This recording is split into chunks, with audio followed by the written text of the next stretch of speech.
Hello from Harrisburg, Pennsylvania for our coverage of Mecum Auctions. Thank you for joining us, everybody. I'm Chris Jacobs, and we are set to kick off 18 hours of coverage this weekend. So many amazing cars set to cross the auction block, including this beautiful 1958 Corvette powered by a fuel-injected 283. Done up beautifully in charcoal with those Inca silver coves. And look at this interior, gorgeous red. What a color combination. Just one of the many, many cool cars that will be crossing the block this weekend in Harrisburg. And back with us once again is my pal, Rutledge Wood. Oh, Chris, it is so great to be here at Harrisburg. You know, this is a Mecum auction that I've never been able to make it to before, and it is huge. The line was outside the door, just packed at 8 a.m. this morning, and I can see why. Look at all the cool cars. How about this 72 Chevelle? It's got an LS under the hood, 6-speed transmission, beautiful red interior. This thing's riding on 19s up front. These big old 20s tucked up underneath the quarter panels in the back. Chris, there is something beautiful for everyone here. Rutledge, as you said, as soon as the doors opened, the people started streaming in, and that has translated to a full house right now. There is nary an empty seat to be seen. The cars are lining up, getting ready to cross the auction block, and up on the dais where they'll be waiting, my friends Scott Hoke and Bill Stevens. All right, Chris Jacobs, yes, indeed. A packed house at 11 o'clock on a Thursday morning. That's what you get when you come to Harrisburg for a Mecum event. This is the 11th time we've been here, and it never fails to amaze us.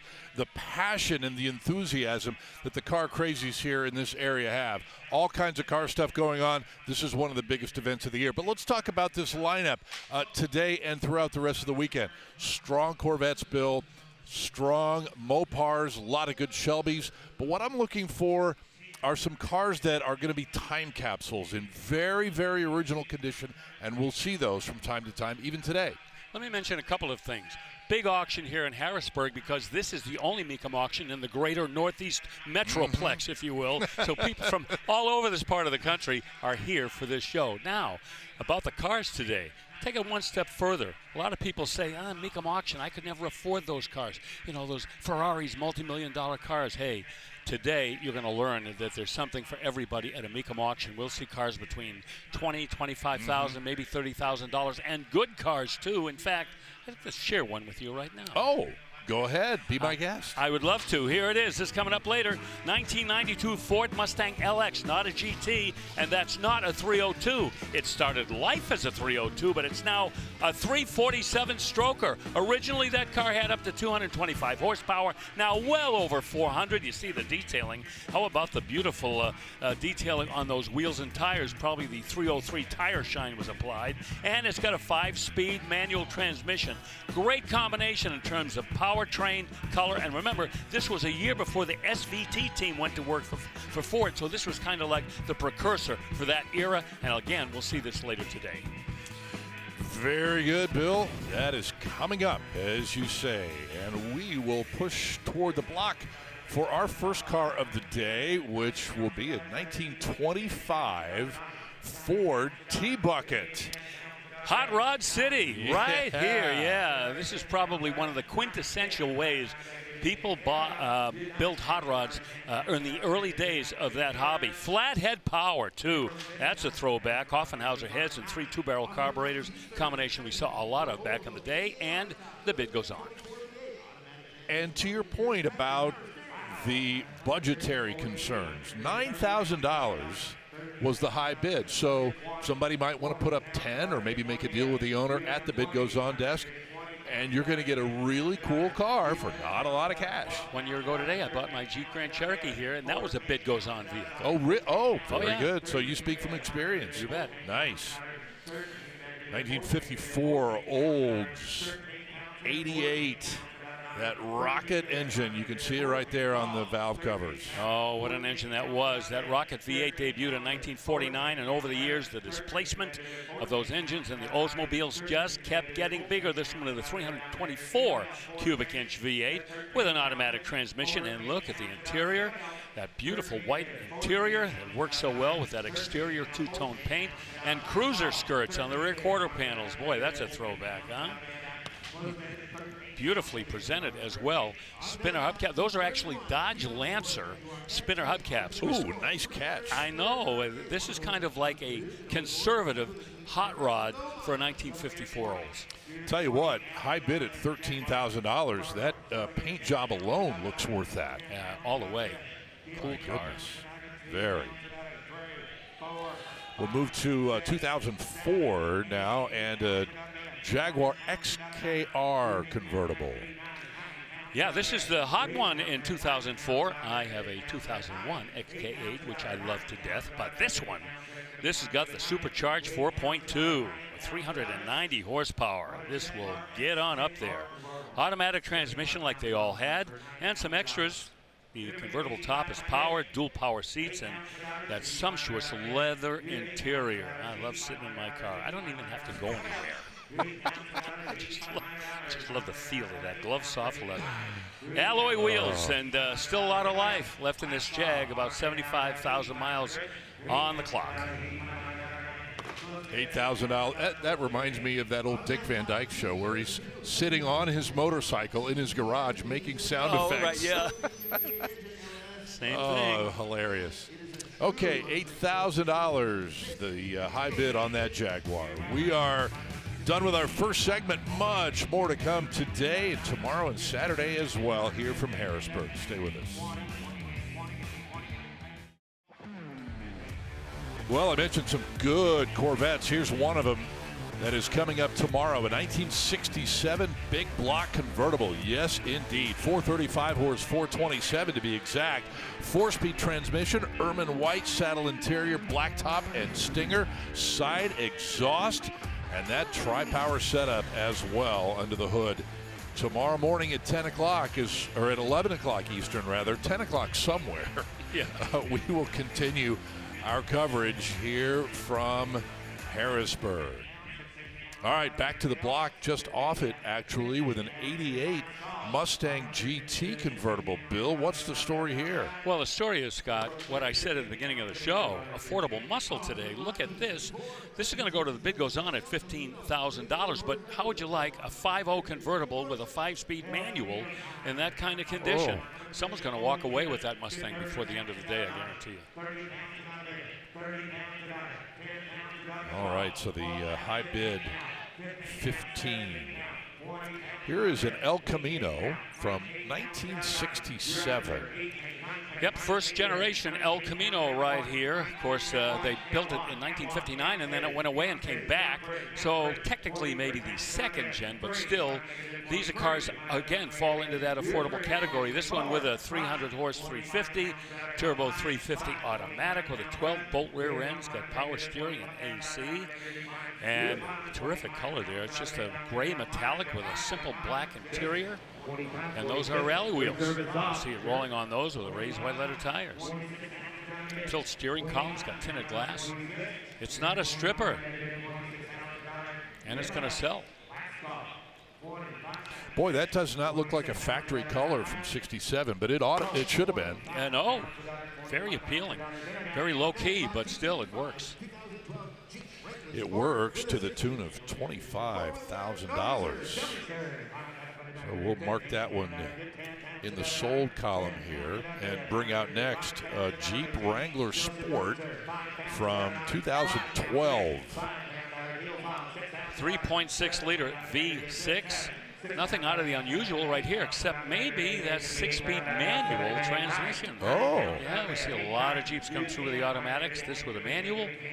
And, of course, the 4-wheel drive. It's been jacked up 2.5 inches with 35-inch tires.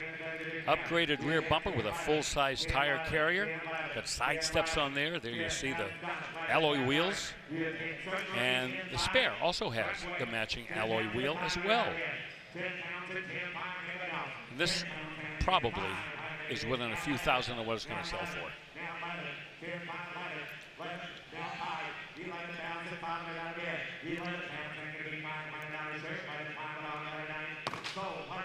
That was fast. All right, you mentioned it. Within a few thousand, in fact, right at 11,000 at no reserve for that Wrangler. Here's another Jeep.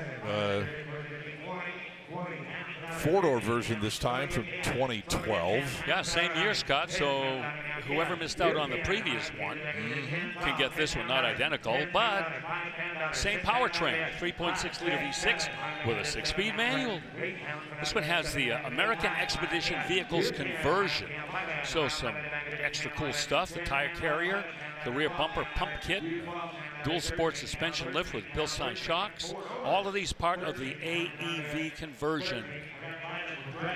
Big sound system, Infinity Sound with Bluetooth. Bill, AEV makes some really cool stuff for Jeeps. They were the first one to make the pickup. They called it the Brute. We were lucky enough to use one of those on Top Gear before. But what I always loved about these wheels is the wheels on this had almost like a Ferrari type of a vibe from the 80s, early 90s kind of a style. Yeah. And sometimes you see, especially with that yellow center cap, gave that kind of a feel. Yeah, 5-spoke wheel with a yellow center cap.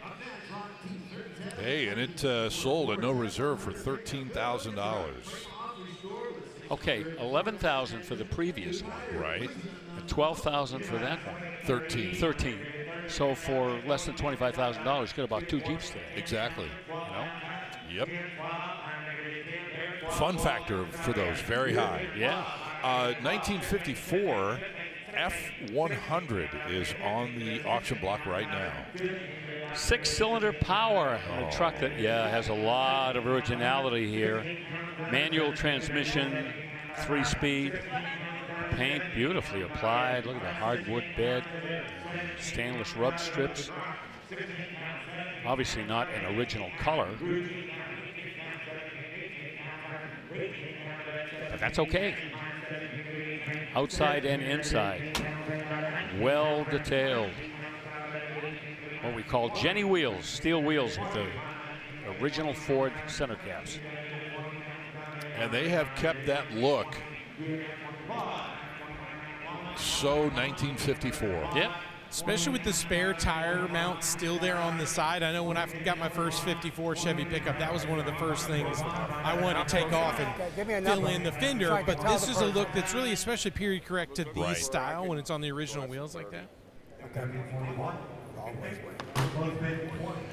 Well, Kirk Dalzell there on the left of your screen said a little bit too far apart on that, so we'll leave it to the guys as the bid goes on to wrap it up, perhaps. I think I mentioned that. A bid of 20 grand. I mentioned it was a manual. That's a Ford-O-Matic automatic in that truck.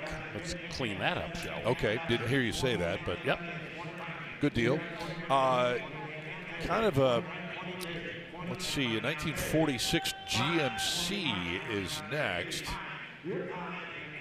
Yeah, there's also a 6-cylinder power, the 228 cubic inch inline 6 that these trucks had. This has a manual transmission, and this has a 2-tone paint. Beautifully finished. And those are non-original wheels, for sure. Aftermarket chrome wires. They really fill this truck out well. It's sometimes interesting to see the choices that people will make when they keep a truck so original, but they go, okay, let's change one thing on there. But to have a wire wheel like that on BFGs with the white walls, it's a really nice setup. It is. Best part about it is you can change it out. Absolutely. Make it your own. Make it your own, absolutely. And a high bid here on the GMC of $22,000. All right, here is our first look at a Cobra. You mentioned Mustang SVT Cobra. You mentioned SVT on the car you previewed for us, Bill. That's coming up a bit later, but this one's from '99. Yeah, the special vehicles team at Ford, they really pumped life into the Mustang during that era. How by the name of John Coletti headed up that effort, and he was a dyed-in-the-wool hot rodder, loved fast cars. This one unrestored, 320 horse, 4.6 liter V8 with a 5-speed manual. And this is a car that at the time, in 1999, you didn't have an unlimited choice when it came to really good, affordable muscle cars that had the kind of powertrain that could back up their appearance, and these Mustangs could do that. And this is not going to be a budget buster. I was going to say, in 320 horsepower in this year in this car, that's nothing to sneeze at. Nope, not at all. You know, Corvettes were coming along year by year with more horsepower by that time than the Camaros, but no, 320, you were not going to get scoffed. it's funny to think that at the time this was so tough. Like, this has so much power for a Mustang, and now you look at it and you're like, oh, that's less than the V6 Mustang, and even now the 4-cylinder turbo. It's crazy to see where we've come in such a short amount of time. Oh man, the starter motors in new Mustangs have 320 horsepower now. Well, the high bid here at $17,000. Here's a cool one. Everybody's heard of and seen the checker cabs. This is one from 1981. You know what? I wouldn't mind having one of these. That would make such a great parade car. Absolutely. You know, or take your kids to the prom, or try to attract some attention. Nothing fancy. These cars are built to last forever, though. These chassis, Rutledge. These things are built like an Abrams tank. They really are, and it was such a period of fun times. Thank you, buddy. It's such a period car that people are so nostalgic about. This is when I think people thought about New York City, and you could go there, you could be anyone, you could do anything you wanted in the town. And when you see them, they're timeless. They're always exactly what they are. It's funny, the Abrams tank guys, their ads say our tanks are built like a checker cab. The only problem with that is as you're driving down the street, people will be waving at you. Yo, Tex. Exactly. Oh, man. My buddy on the basketball team in high school, Kenny Harris, drove his car driving to school every day. Was an old taxi. Not a checker, but it was a taxi cab. That's funny. Here's a 99 BMW now, a little 323i. Yeah, with that silky smooth 2.5 liter inline 6-cylinder engine. Boy, BMW really did some homework when they designed that power plant. Automatic transmission with leather interior, few options, dual zone climate control, also riding on alloy wheels. The odometer reads a little over 92,000 miles. And these cars, again, these little 3 Series BMWs, they're everywhere. Sold so many, and a lot of them still on the road. You know it.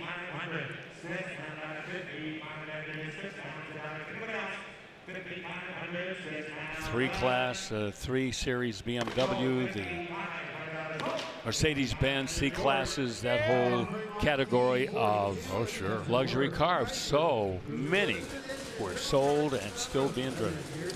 All right, that one gavels for $5,500 as we take a gander over to Chris Jacobs hanging out in the 303 staging area today. Yes, I am, Scott. And Bill, you keep mentioning affordable muscle. Well, how about affordable cool? Check out this 1966 Mustang. And you want some efficiency and some low maintenance? Check that out. That's a 200 cubic inch inline 6 powering this Mustang. Don't always see those. You're expecting the 289 in there, but this one's got the 200 inline 6. Beautifully done in that Tahoe turquoise. And look at the two-tone green interior here. And backing up that 200, 3-speed manual transmission. And not just cool because it's a Mustang, but cool also because this car is sporting factory air conditioning. You see the unit under the dash right there. Wire wheel covers, wood grain steering wheel. Very clean little Mustang right here, and I expect it to go for a good price today when it crosses a block in just a little bit. Scott? Wow, that is super cool, Chris. Thank you very much. A 6-cylinder with a 3-speed. Well, that is the super standard drivetrain, the 6-cylinder with the 3-speed on the floor, but with air conditioning. And I think he said it's selling at no reserve coming up a bit later on. So yeah, we'll be eyeballing that one. You can be sure. Here's a 2009 Land Rover Range Rover Sport HSE. Yeah, these trucks are practically indestructible and elegant at the same time. 4.4 liter V8 with an automatic and all-wheel drive, full-time all-wheel drive. And boy, this is puffed out. Got the sunroof, the navigation, leather interior, heated seats, dual zone, climate control, alloy wheels. Yeah, these trucks right here are, still a top choice with parking valets when you go to your favorite restaurant. Rolling in with a Range Rover, you get special attention. Black with those multi-spoke wheels. Pretty heavily tinted passenger rear windows as well. 10-5. Yeah, you get some privacy in that truck. Cameras in your face.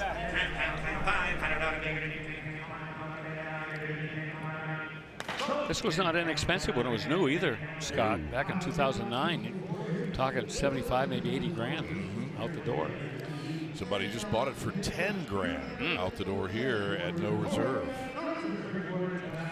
Okay, GMC Sierra. This one is a 2500 HD SLE from 2004. Yeah, and this is the big dude. Crew cab, 8-foot bed, 3/4 ton rating, 4-wheel drive, and a 6-liter powerful V8 engine with an automatic. But that truck doesn't look like it's been used for anything more than going to the grocery store or taking the kids to soccer practice. It's almost a mom-mobile. Take a look at this truck. From this angle, it looks black, doesn't it? It does. Almost. Yeah, but it's green. It is green. Love that. Yep. Well maintained for sure.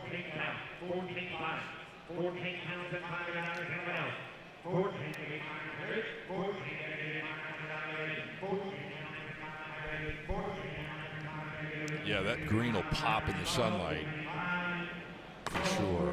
14 grand, and somebody is going to drive away. That guy right there going to drive away in that pickup truck. Oh, there'll be some happy motoring for somebody. Indeed. All right, here we go with another Jeep, a little bit more recent, 2021, and this is one of those unlimited Rubicon 392s, man. Boy, did that make a splash. Oh, I remember when they came out with this powertrain, 470 horsepower in that 392, better known as a 6.4 liter, and that engine found its way into Grand Cherokees, and it got into the Durangos, and to see it in a Jeep, it was almost like culture shock. 8-speed automatic transmission, 4-wheel drive, plenty of options, including premium sound from Alpine. Does your Jeep have this engine? No, actually, see, I'm so confused. Mine has a 6.4. It's not a Trackhawk. Oh. Trackhawk has a 6.2, but it's got all the Trackhawk goodies on it. Yeah. So, you know, the blower and all the other things. So, right. But I had a 6.4 in a 2012 Grand Cherokee SRT, and I got to tell you, this Jeep right here, this is going to fool a lot of people. I would not mess with this little Jeep right here. Thank you, sir. You are correct. And we're not messing around here either. $48,000 for that 2021 Jeep. You know, they were doing all that just to confuse you. They have succeeded.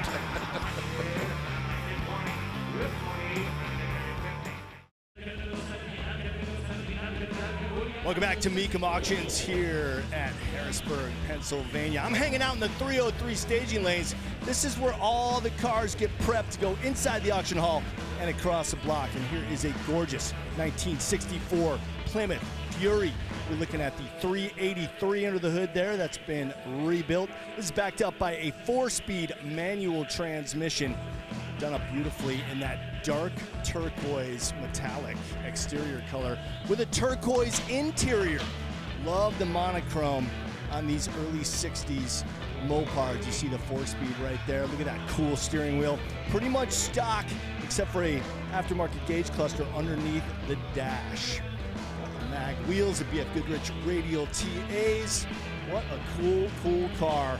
And as far as affordability goes, this might slip into that category as well, but we'll never know until it crosses the block, and that's going to be happening soon. Scott?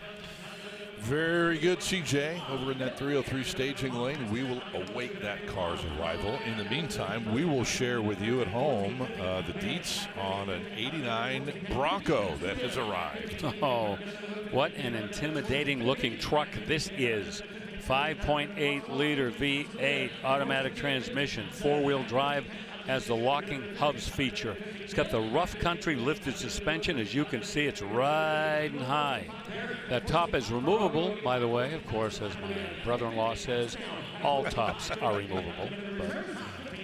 But Boy, this is about as trick as we've seen an 89 Bronco in a while. Yeah. Huh? Yeah, that front end is really modified because that's the 94 to 96 kind of style headlights, I think. Might have been 93, but 89 would have had the sort of smaller bricks on the front there. But, man, those things have come up in value. That's a great color on there. Looks like it's worth the The money. wheel tire combo with the lift is pretty solid, man. That'd be a fun ride. Yeah, big Broncos when they're done up really cool like that. I love them. Internet with Megan has the high bid. And it sells at $15,000. Oh, ring the bargain blaster if we still have it. Rutledge, did Bill have the bargain blaster when you were with us the first time around? You know, it's funny because I've watched y'all ever since that I haven't been able to join you the whole time. So I've seen it so much, I don't remember if it was with us when I was there with you or not. I love it. Oh, you would not forget. Yeah, you probably would remember. The bargain blaster. Here's a 92 Pontiac Grand Prix. This is an SE Richard Petty edition now. I've only seen a couple of these in person in my life. Bill, I assume you've seen one before. Yes, and people forget that it was in a Pontiac that Richard Petty won that 200th career victory. We associate him with Mopars for so long, but he was in a Pontiac then. This got a 3.4-liter double overhead cam V6 automatic transmission with an oil cooler, so it's got some performance upgrades in the powertrain and the associated accessories. Great looking vehicle here. The odometer only reached 3,400 miles. Pretty rare. The last one, and I guess the first one I'd ever seen, was last year on the Kyle Petty charity ride across America. A fan brought one of these out, and I think it was actually at a Pennsylvania stop. Really? Yes, and it's just such a neat thing to see. The King goes on the ride with us every year. He's riding a trike now. But to see those cars, you know, like I parked next to a Dale Earnhardt Jr. edition Monte Carlo SS yesterday. Supercharged. Like it's cool to see some of those NASCAR collabs on cars, especially one like this that people obviously took great care of. Are they ever going to come out with a Jimmy Spencer tow truck? So appropriate for Pennsylvania too, He's got a right? pretty good history. I love Wow. Spence. Pretty good story. Oh, You know, that's we may see him. He's been to Harrisburg a few times. Oh, I hope we do. I love that he's guy. a good guy. I never got invited to race at his family's junkyard when we would be up here for Pocono every year, but I always wanted to go. Yeah. That Petty Edition Grand Prix, by the way, sold for $20,000. And now we fast forward to a 2008 Challenger SRT 8 First Edition, Bill. First edition, 6,400 of them were produced. This is number 3664. 4 1/4 horse, 6.1 liter, 5-speed automatic transmission. There you see the powertrain. Very well detailed underneath there. This car, believe it or not, has over 64,000 miles on it, but those are well-preserved miles. Not even any curb rash on those alloy wheels either. You got to remember when that car came out, you know, that's about 425 at the crank for that engine. I know because I had that same engine and transmission in my 63 Grumman step van, which was previously a Dodge underneath before. You know, I try to keep it brand specific, but, you know, that's a lot of power for that car. It is a little bit heavier of a ride, but that is more than enough oomph to have a lot of fun around town. Well, I had one of those. I mean, not as goofy as what you had it in, but I had a Grand Cherokee with a 6.1 and SRT8, and you're right. They got some pop.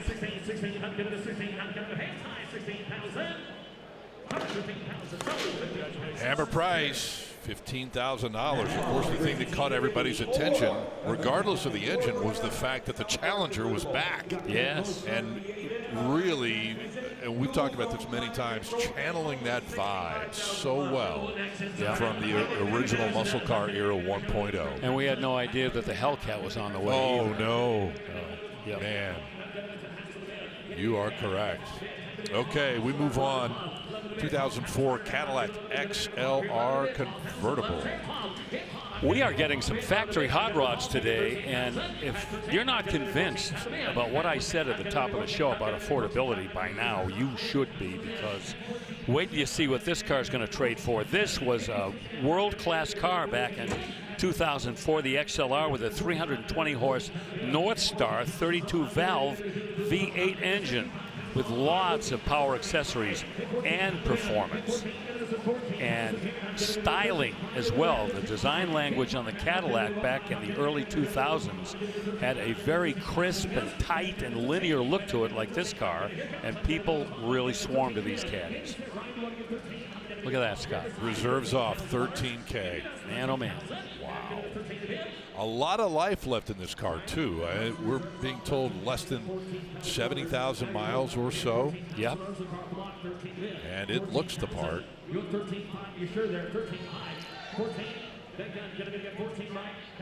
Yeah, that North Star V8 was a revelation when they started dropping them in Caddies. That was a high-tech engine for the Cadillac, which pretty much went by the book for so many years with their overhead valve engines and nothing too sophisticated. You're going to get it.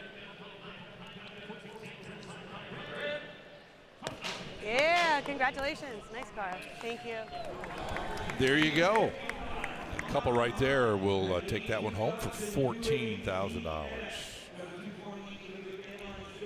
Okay, here's a no reserve 82 Datsun 280ZX. Well, I was excited about this one, fellas. Really? I would not have guessed that. This was a car when I was in high school that I was just dying to get my hands on. There were two at our high school. One was a turbo, one was a non-turbo. And my friend Ben Allington owned the non-turbo. Well, the guy with the turbo one, it didn't run very well.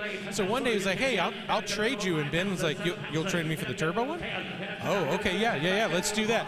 Ben changed all the vacuum lines. That was like the fastest car in town the rest of high school. It was straight amazing. up trade. Yeah, they traded straight up. Wow. It was so fun. But Bill, you know, these cars are cool. Oh, they are cool. And you know, you go back to the original Z cars and what their mission statement was, and you see how they evolved over the years. Even today, the new Z cars, they certainly don't have, well, the same kind of pared down, kind of lightweight kind of image that those first cars had, but performance-wise, they've always been really satisfying cars to drive. You probably wish you still had that, I'm thinking. My gosh, I know Ben does. I mean, again, when you see a car like this in that era of the T-tops and what that car delivered on the performance side, either the turbo or non-turbo, they just were a great car to drive, especially one that's brown. An 82 with those original wheels, I'll take that all day. Yeah, yeah, that's an original car. You're right, at $22,000. That is it. Super cool car. And here's one from Ford, a 36 5-window coupe on the block here, Bill. Yeah, not a year of the Ford that we always see hot rodded. We do see some, but the 35, 36, 37, obviously they don't get as much attention as the Deuce, and then of course the 40 Ford that followed. But this one, they did not overthink this one. 350 small block Chevy with an automatic. They dropped the front end, put in some new parts and pieces, and put on a very simple paint job. Great for a rod run or a hot rod show, or a car you could literally drive a lot in the good weather. See the interior there. The aftermarket shifter for the 4-speed. That is a classic wheel treatment. Chrome reversed wheels with baby moon hubcaps. That was the way a lot of guys went back in the day, because that was one of the cheaper ways to go, rather than buying, you know, mag wheels, American mags, or appliance mags, or any of those companies that were building them. This was kind of an easier way to go. All right, we're going to close it. We're going to close it at $24,000. Well, the high bid, $24,000 $24,000 on that car, and I like how you described it. Didn't overthink it. That paint, Yep, it says it all. will always be in style.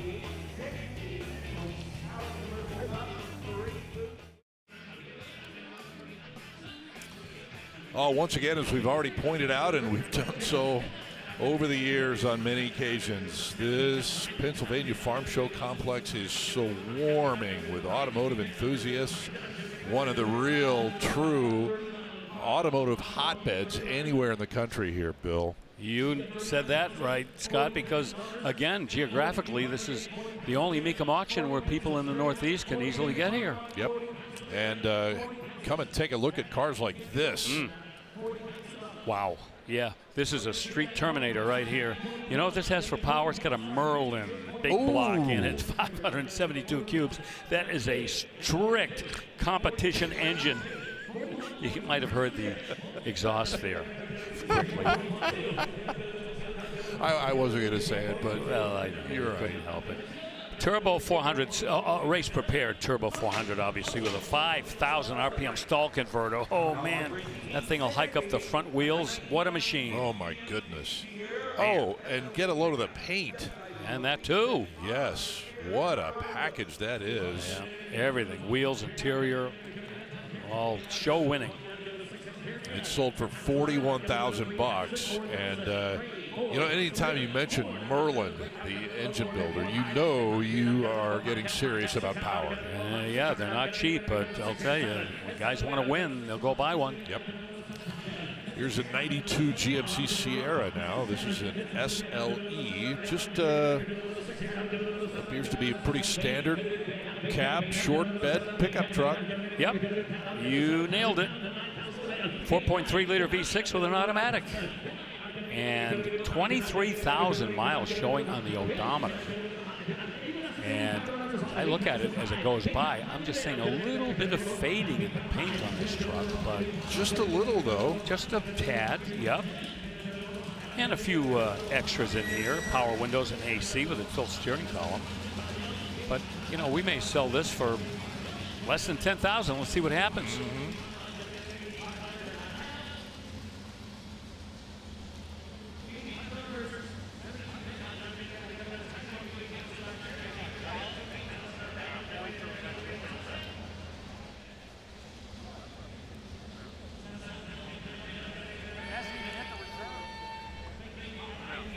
Got a bid on the internet. We got 8,000. We got to be 8,500. The reserve's off. There it is.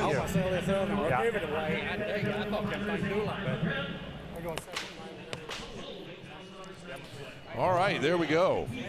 Huh? $8,000. Boom. Wow. That truck will be around for a while too. It's been taken care of. Next up is a Ford F1 from 1950. Yeah, we see these on regular occasion, but usually restored back to original. This one has been modified. It does have the all-steel body that hot rodders still worship to this day. Small block Chevy 350 with a turbo 350 automatic. Other than that, just a really great, meticulous job of detailing the truck.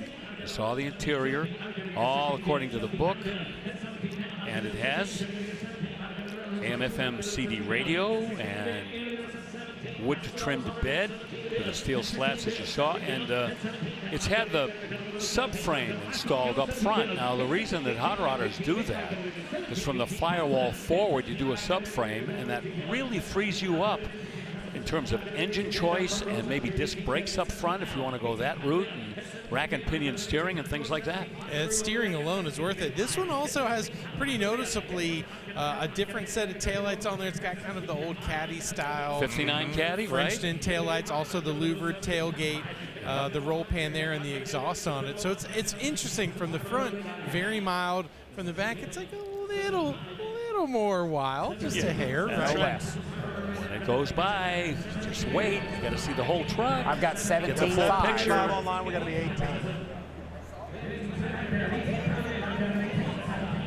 You're going to lose that truck over $500?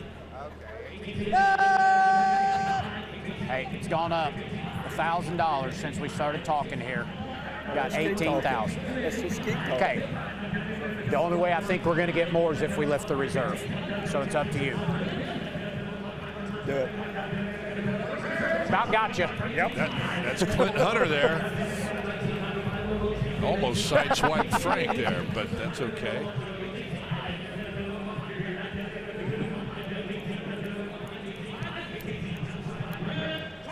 There it is. You got her, my friend. Congratulations. Okay. That last bid took care of it. $18,000. Going to that guy right there. Let's check in with Chris here real quick. Well, whenever I'm at a Mecum Auctions, I always make sure to stop by the State Farm booth. Why? They always have a cool car on display, and today is no exception. 1969 Factory Z11 RSSS Pace Car Edition. Camaro. Unbelievable nut and bolt restoration here. I love this color combination of the white exterior with the orange stripes and the orange houndstooth interior. Orange convertible boot as well. Just an absolutely perfect restoration. Not a flaw anywhere on this paint. What a cool car. 350 under the hood. 3-speed automatic transmission. You've got the rally gauge cluster console in there. This car just has everything. I love the fact that it's a pace car edition, but it doesn't have the pace car graphics on it. Perfect automobile. This one is going to cross the block on Saturday. Plenty of eyeballs are going to be on this one, Scott. Very good. Chris Jacobs hanging out there in the State Farm booth. Well chosen, as he mentioned. And that car's coming up. Here is, in the meantime, a 2000 K 3500 pickup truck for us. Yeah, it's been getting some action here while we were listening to Chris, up to $25,000 right now. Big block Vortec in this truck, a 454. It's a long bed, as you can see. It's highly original, including the paint. Can you believe that, huh? AC, cruise control. So it's a truck trimmed out like a car. It's got all the creature comfort you'd want, and it is sold American.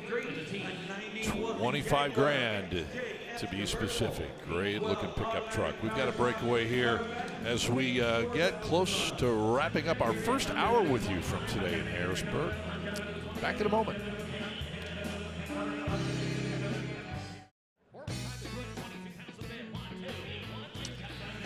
We are back in Harrisburg. You look at the Susquehanna River downtown off in the distance. That's City Island going through kind of the middle of your screen there. Popular activity spot for baseball, little mini golf over there. Lots of stuff to do here in the capital city of Pennsylvania. We bring you back here with an 84 Bronco, Bill Stevens, that just sold for $22,000. Don't forget, you're supposed to call me Bronco Bill. Oh, that's right. Yeah. And I forgot the T-shirts. Oh.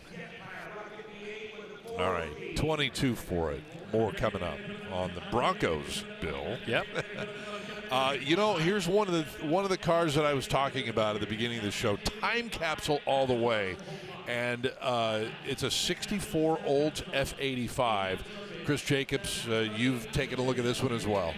Well, my Wikipedia, Jim Wicks, earmarked this car for me out in staging. Only 7 of these created with the F85 Police Pursuit package.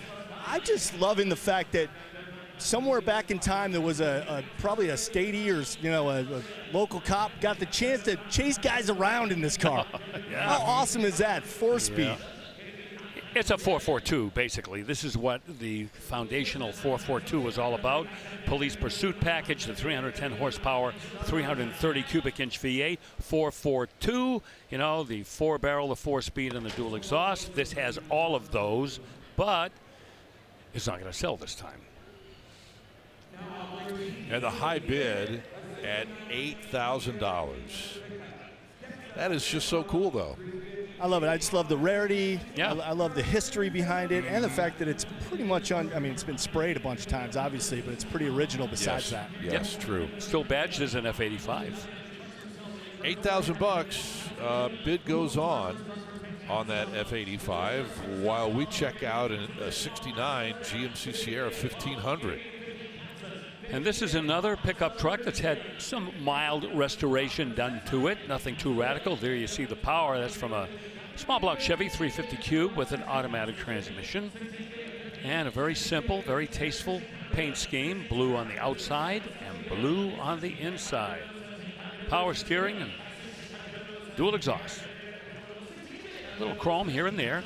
Just a little bling. But again, watch what happens on the bidding on this. This will not be the most expensive purchase anybody makes, whoever winds up getting the high bid. Here's something fun, a little different. On the inside of the bed of this truck, there's actually a GMC logo kind of hiding in there, sort of up against the cab, which I've never seen somebody do that. They got the kind of matching logo here on the back of the tailgate. But I love how many parts are now available for these trucks. It's really bringing them to a whole new generation. Almost looks like a tailgate that was used to create the front of the bed. Yeah, right. Yes, we got a good shot at it there, thanks to our RoboCam operator, John Paluzzi, back there, who spotted that logo in the bed. And the reserve is off. Did you say John Paluzzi? I did. He's part of the family. Okay, I didn't know that. Thank you, Don. 15 grand going to the internet. And Matt Morvek hammers that one sold for 15. Okay, Bronco Bill, here is the 1992 Mustang LX that you previewed for us almost exactly an hour ago. This one I really like. It looks so tame and so innocent and so harmless, but that is a 347 stroker. Started life as a 302. They put a bigger crank in it and did a little cleanup on the cylinders, and there you go. 347 cubes. I'm guessing over 400 horsepower easily. Also, AFR aluminum heads have been added. And to keep everything cool, especially when you're driving in the summertime, maybe in traffic, an aluminum radiator with much better coolant flow through there. And 17-inch pony wheels. You see them right there. AC is also included in this little Mustang. And I'll tell you what, that engine alone is worth more than what we're seeing on the bidders board right now. You know, I fell in love with these as a kid because Alabama and Georgia State Patrol, the highway guys, had a bunch of these coupes that they would run. And one of my best friends, Joshua Jenkins, had a hatchback of the Fox Body LX while we were in college at Georgia. Set of turn downs on here and a nice set of mufflers. Man, you thought this was the toughest car ever. CHP ran these too, and they looked so cool dressed up in that highway patrol livery. You guys are talking like you had quite a few interactions with your local law enforcement back in the day. I mostly only saw their headlights and grill.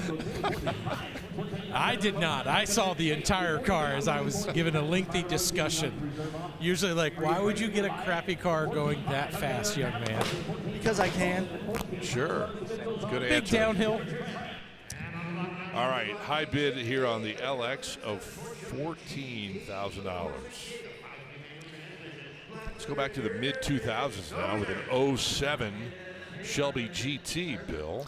Yes, not a GT 350, not a GT 500, but a Shelby GT. This is a Shelby conversion, which means that they can take your Mustang and turn it into this Mustang.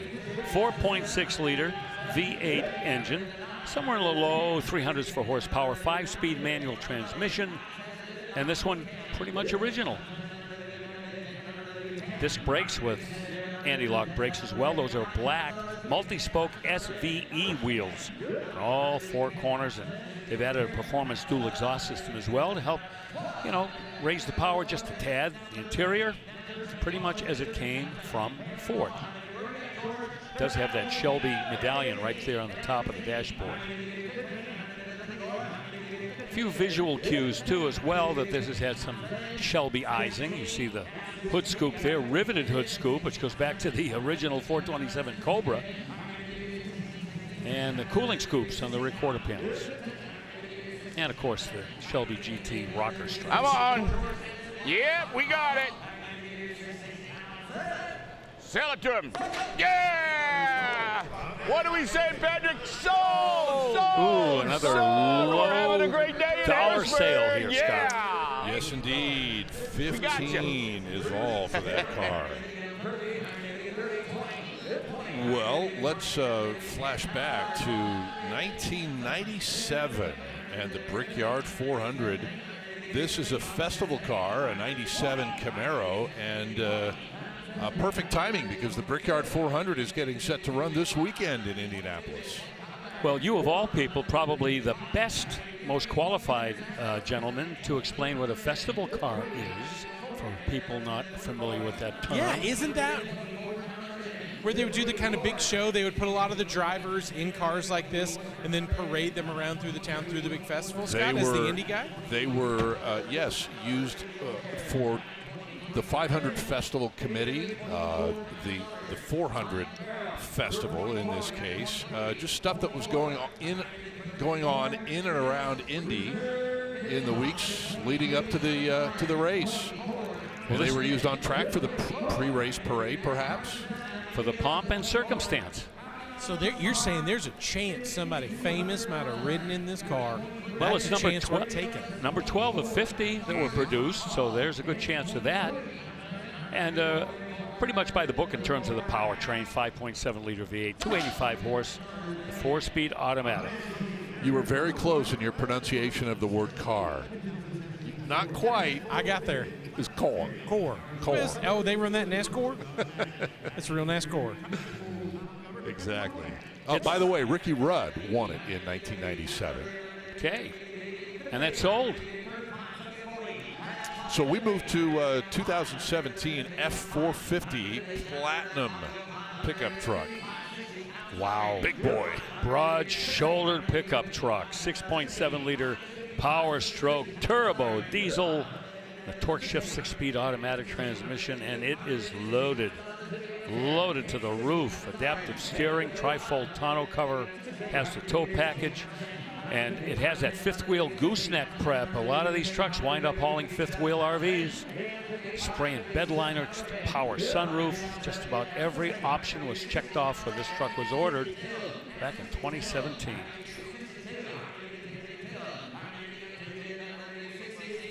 It's funny, some of these went up in value because it was so hard for people to get new ones there for a few years. It was a great time to own one, great time to sell one, harder time to buy one because of kind of the frenzy of it all, but just solid trucks. And look at $60,000, the bid goes on. It's not enough to buy this truck. The resale value on these trucks is way up there, especially when they're in this kind of condition. Boy, you cannot throw anything at that truck that it couldn't handle. Nope. That is... Except maybe a parking spot. Yeah. Well, true. That truck will outlive all of us. Okay, here is a 2000 Monte Carlo SS Pace Car Edition. Yes, sir. There were people who bought these when they were first debuted by General Motors and did not drive them, kind of like what they did with the 78 Corvette pace car. So many cars. People would have expected these to be big investment items. Only 2,200 were produced. The odometer on this, only 372 miles, and yet the market on these still hasn't gone skyward. Rutledge would. No, it hasn't. It's interesting how a lot of collectors that ended up with these really took care of them. I swear I saw one at our hotel last night that had the club on there. So obviously... The club? The club. The anti-theft club. I took a picture of it to send to my friends because I thought, I didn't know this was still a thing. But obviously they're still in high demand. People still like them. And that one's going for good money. Well, we've seen them in black from time to time. This one, obviously the red may be more appealing to some folks. I know what, Chris, you're thinking. Isn't this a car that was made famous by Nelly? That's right. That's right. I was not thinking that, but now I am. Like Jeff Gordon in the black SS with the navigation. Oh, Nelly the rapper. Okay, I'm with you. Yeah, he's from the Lou and he's proud. You might have heard him. Oh, yeah, now I know who you mean. Yeah. So, fuck it. I would have liked to have seen a little upgrade in the power department if you're going to put, the NASCAR connection with this automobile, but no, they didn't do that. Mm-hmm. All right, 21.5. It, after all, is a pace car edition. And that's where they left it. That's it. So in name only. So we will move from that 2000 Monte Carlo all the way back to a 1953 MGTD series. Now, when you look at this, you may want to refocus your eyes because it doesn't look like your typical MGTD. Here you see the engine right there. That is a little 1250cc inline 4, and it has a manual transmission, a 4-speed. But now, a back seat in an MGTD. Wow. Yep. Yeah, they built about a dozen of these. What they did is they stretched the chassis so they can install a back seat. Not much in the way of power, about 54, 55 horsepower in these little cars. But again, the whole reason for the in-skip tourer was to take more people with you. How cool is that? I have never seen one with the back seat. I've never seen one, no. I mean, you got to have tiny legs. There's no way people as tall as Chris and I could sit back there. Yeah. But that's amazing. Well, you know, we've seen the big Heelys come through, the BJ8s that have a back seat, and this one has more room for your feet than those other cars, those Austin Heelys do, but still not a whole lot.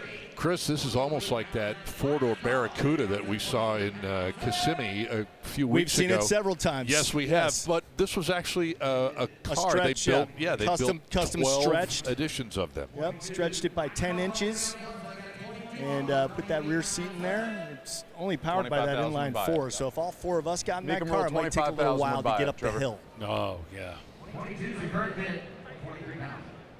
What? 22. All right, Trev Morvek says that'll be enough. Well, not enough, actually, so $22,000, and he will send that to The Bid Goes On. All right, Bill, here is a 94 Viper RT10.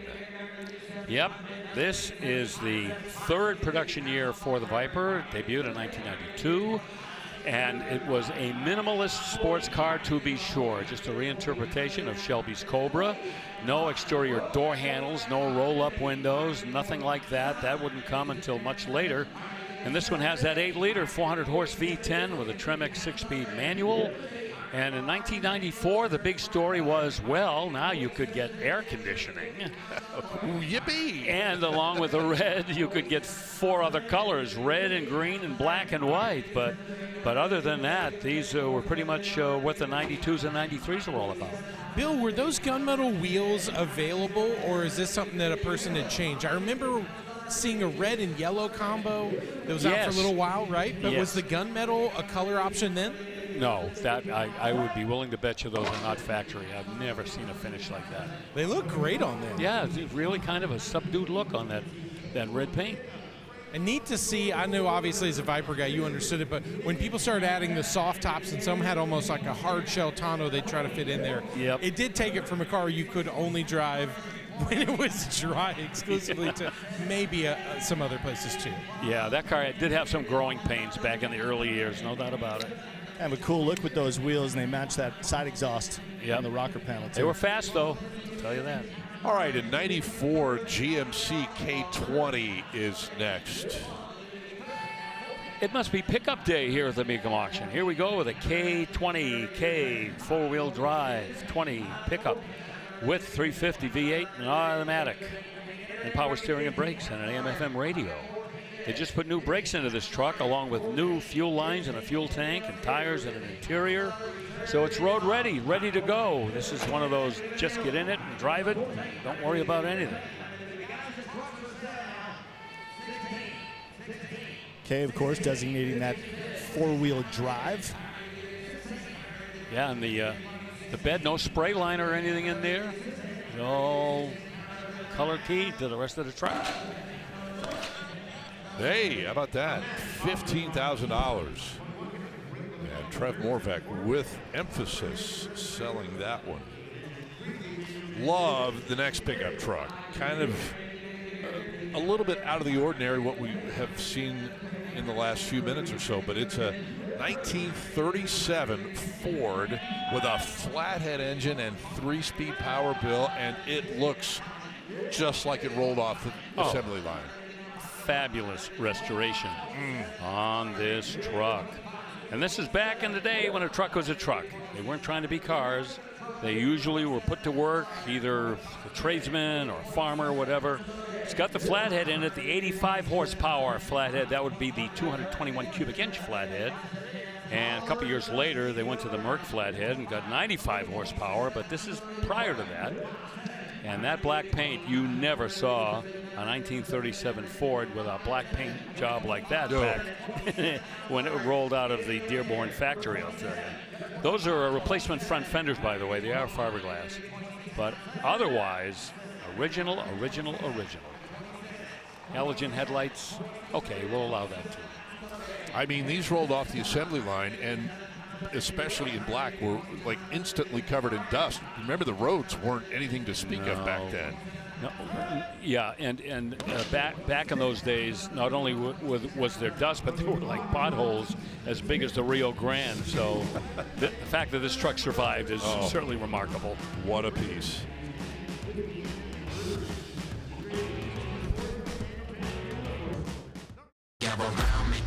They could never hold us down. Like I never left you with no ring rustle. When you get it jumped on like they came us. Feel that quick rush running through your veins. It's the same how I keep it going, yeah, we maintain.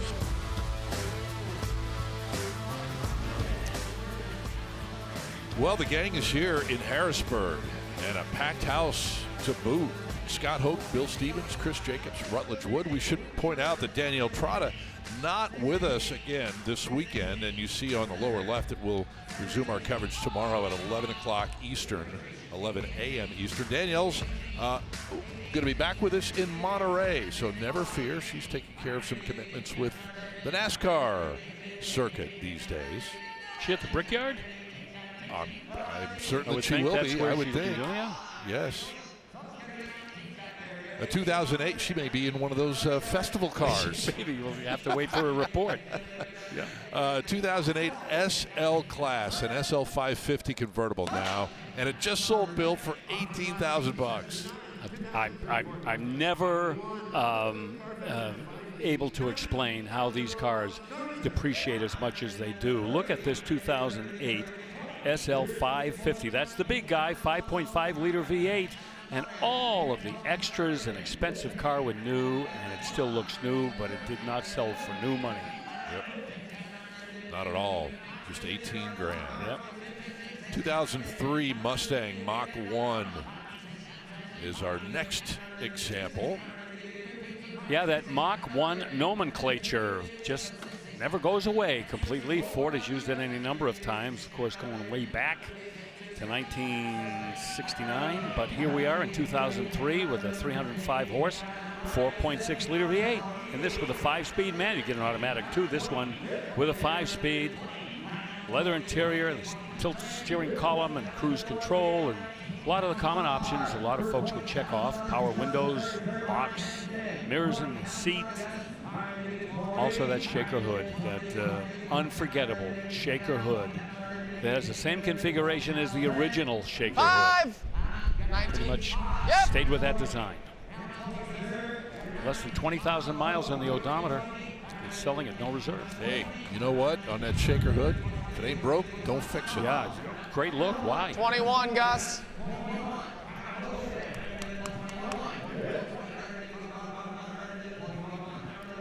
You want to try that hafting again? 20,500. No crystal ball here. All right. You're welcome, sir. All right, bye-bye. Well, the gentleman there in the house is going to take that one home. And 20,000. Yep. Is the hammer price. May even have some money left over to buy something else today. Probably. Yeah. Here's one that might fall into that category, Bill. It's a 93 Corvette, our first look at the C4 generation. Well, the Corvette debuted in 1953, so if this is 1993, this would be a 40th anniversary edition, although it does not have that 40th anniversary livery on it. 300 horse, 350, automatic transmission, and a bunch of options as well. But again, here's another car, not going to be a lot of money. It's a Corvette. It is a special Corvette in terms of its year, its model year. And you would be welcome at any Corvette event in the whole world if you own this car. Boy, I don't blame them for being. Look at that. Yeah. Hey, you know what? That's what it's all about, man. That is so cool. And you may have a hard time getting people to believe you only paid $10,500 for that. That is a beauty. 1949 Packard is right behind the Corvette. This Packard 8. Yeah, the Packard at this point in history in 1949 was still trying to recover from the Great Depression, World War II, and we would see Packard go the way of all flesh less than 10 years later.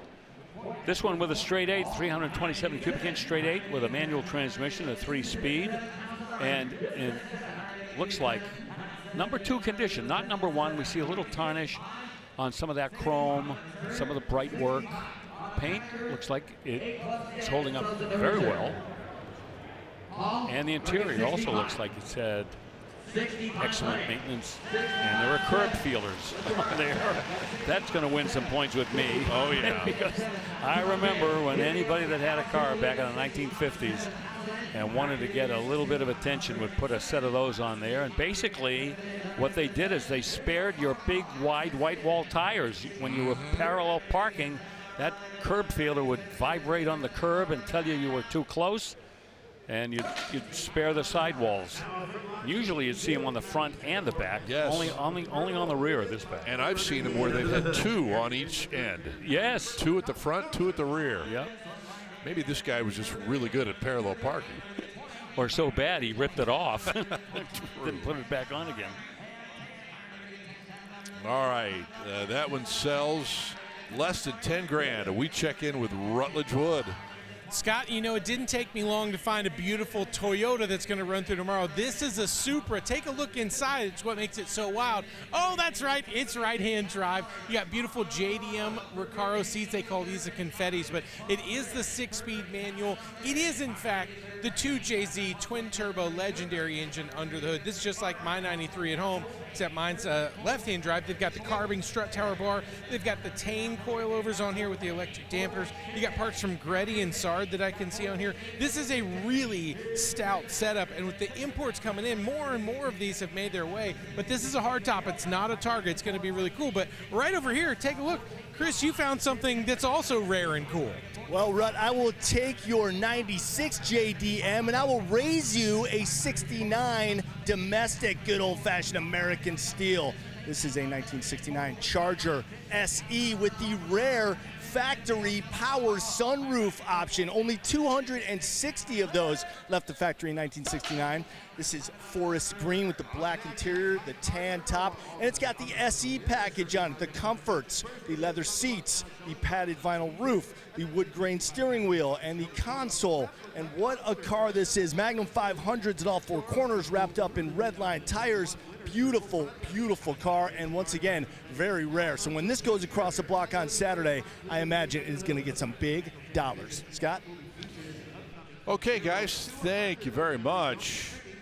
We appreciate those looks ahead, some of the good stuff we have coming up here in Harrisburg. Bill.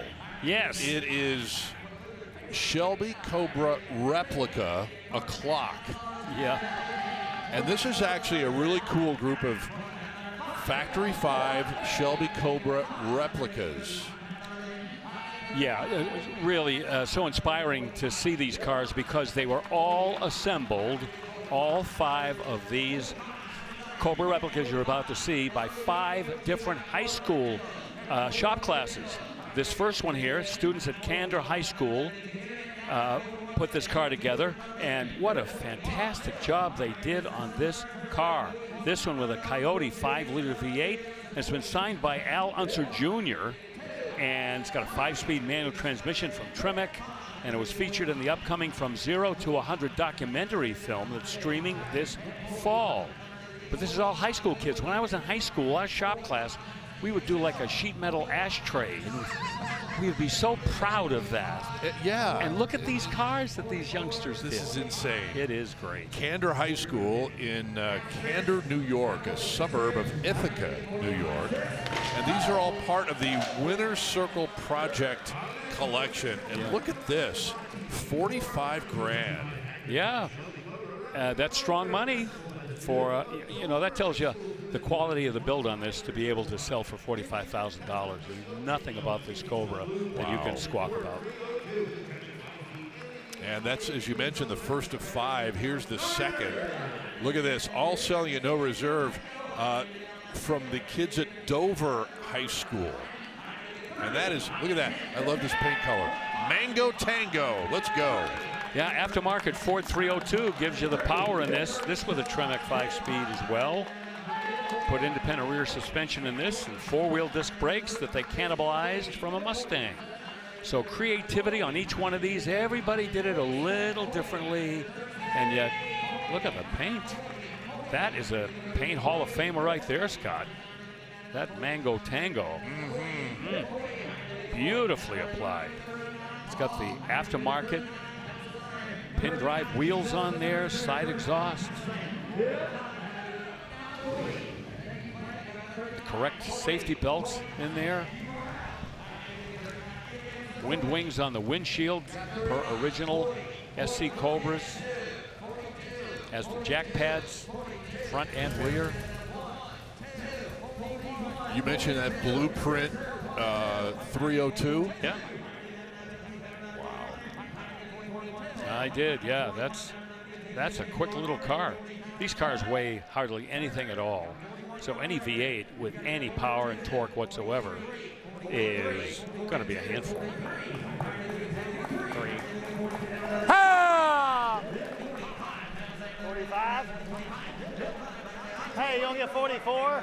Factory 5, not far from where I live in Massachusetts. I've been doing this for quite a while now. They branched out from strictly the Cobra replicas into street rods and their own design, an exotic car. They do Daytona coupes. In fact, I think we might even have a Daytona coupe in this group, if I'm not mistaken, do we? I saw one out in the staging lanes, and I don't know if it was part of this group. Yes, it is. Yep. It's actually the 5th car in this run of 5. You got it, you got it. All right, that will do the trick. 44,000. All right, the next one is from FDR High School in Brooklyn, New York. Yep, and again, done a little bit differently than the ones we've seen so far. More than just the paint, but the powertrains. This one with a 302 in it with 400 horsepower rating, built by Accelerated Machine. Tremec 5-speed with 350 gears out back. The students made that dashboard. Wow. Custom-made wooden dash with a matching transmission cover. You can see it right there. And they have an FDR high school commemorative coin mounted in the end of the shift knob. I mean, they just went all out on this to individualize the Cobra. Well, you know, that's funny because we talk so often about the fact that more and more these Shelby Cobra replicas are becoming individual statements a little bit, and this has been a kind of a microcosm of that whole theory. Yes, indeed. Yeah, we've said how in the beginning everybody wanted to have that originality to fool people into thinking you had a real Cobra. Now, nope. It's just the freedom of expression. And those wheels, those are dark finished pin drive look-alike wheels, which we rarely see, at least done up like that.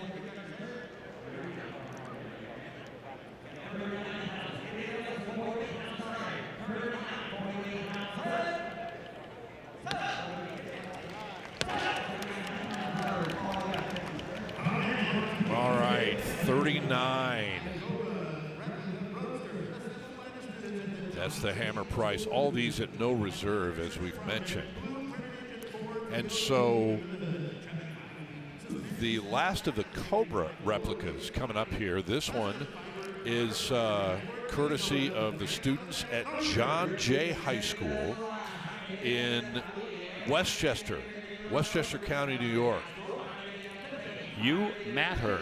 See that logo there on the front of the radiator. And again, Blueprint supplying this 302. And this one also has the Tremec 5-speed in it. But this one probably has a little bit more of a competition vibe to it, only because of the way it sits. It's been dropped down at Factory 5 to a lower ride height that approximates what a race Cobra might have. Yeah, that slogan, "You Matter," can be found in a couple of places on this car. That was their slogan as they built this automobile. And that took a little bit of extra, or maybe a lot of extra attention to detail to get that ride height so low, Bill, and the clearance. Yeah, so you're not having the tires rubbing up onto the bodywork. Excellent job. Apparently, John Jay High School has their own racing team. I'm going to send my kids there. Yeah, All right. that We'll could be. try the Yeah, next look at John Jay Racing. Thank you, man.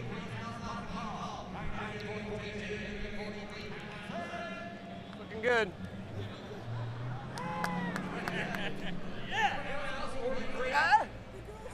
Well, he's doing that to us. Okay, one more time. Trev says it. And the hammer falls. All selling for relatively the same kind of money, from $39,000, I think, up to $45,000. Yes, indeed. Which is an acknowledgement, again, of the quality of the build. Okay, the fifth and final offering from this group, the Winner's Circle Project Collection, is the Shelby Daytona replica. Yeah, they took some real liberties with this. A purple Daytona Coupe. Wait till you see the wing hanging off the back. That is a Blueprint Engines turbocharged 302. Haven't seen one of those yet. 371 horsepower with a Tremec 5-speed. Positive traction rear end, 305 gears. Those are 17-inch wheels and tires. Carroll Shelby would have loved to have had those back in the day. Yeah, did we see that carbon fiber rear wing with custom vertical uprights? Look at that. That's major downforce. That is trick. Isn't that? Yeah. Yep, there are those look-alike pin drives again, and this Daytona Coupe sells for $39,000. $39K indeed, and that's from the kids at Roy Ketchum High School in Wappingers Falls, New York. So wow, what a cool moment of 5 Shelby replicas in a row, all built by the kids. One more look as we head to break at that big hug. The guys that bought that 93 Vet a little while ago.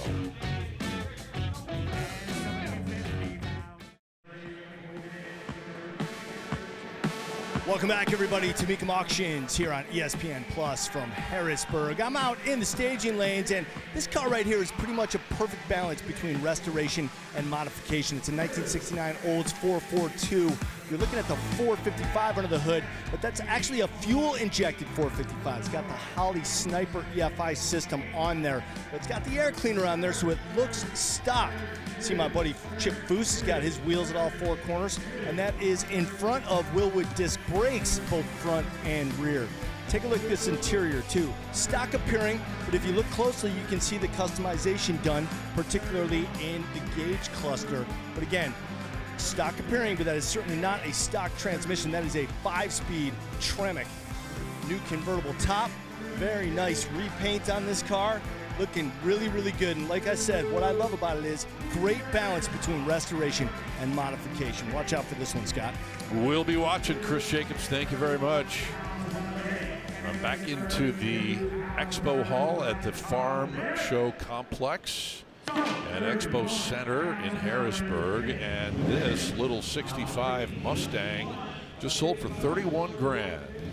Pretty big paper for a little convertible like that. C code 289, that's the 200 horse 289 with an automatic. But look at the style steel wheels, white wall tires, and red paint. People fell in love with this, $31,000 worth. Sure they did, with good reason. 1955 Chevy 150. Oh boy, how about this, huh? This Ready for the track, man. 2-lane blacktop. Remember that movie? Yep. Not exactly like that 55, but a little bit of a resemblance.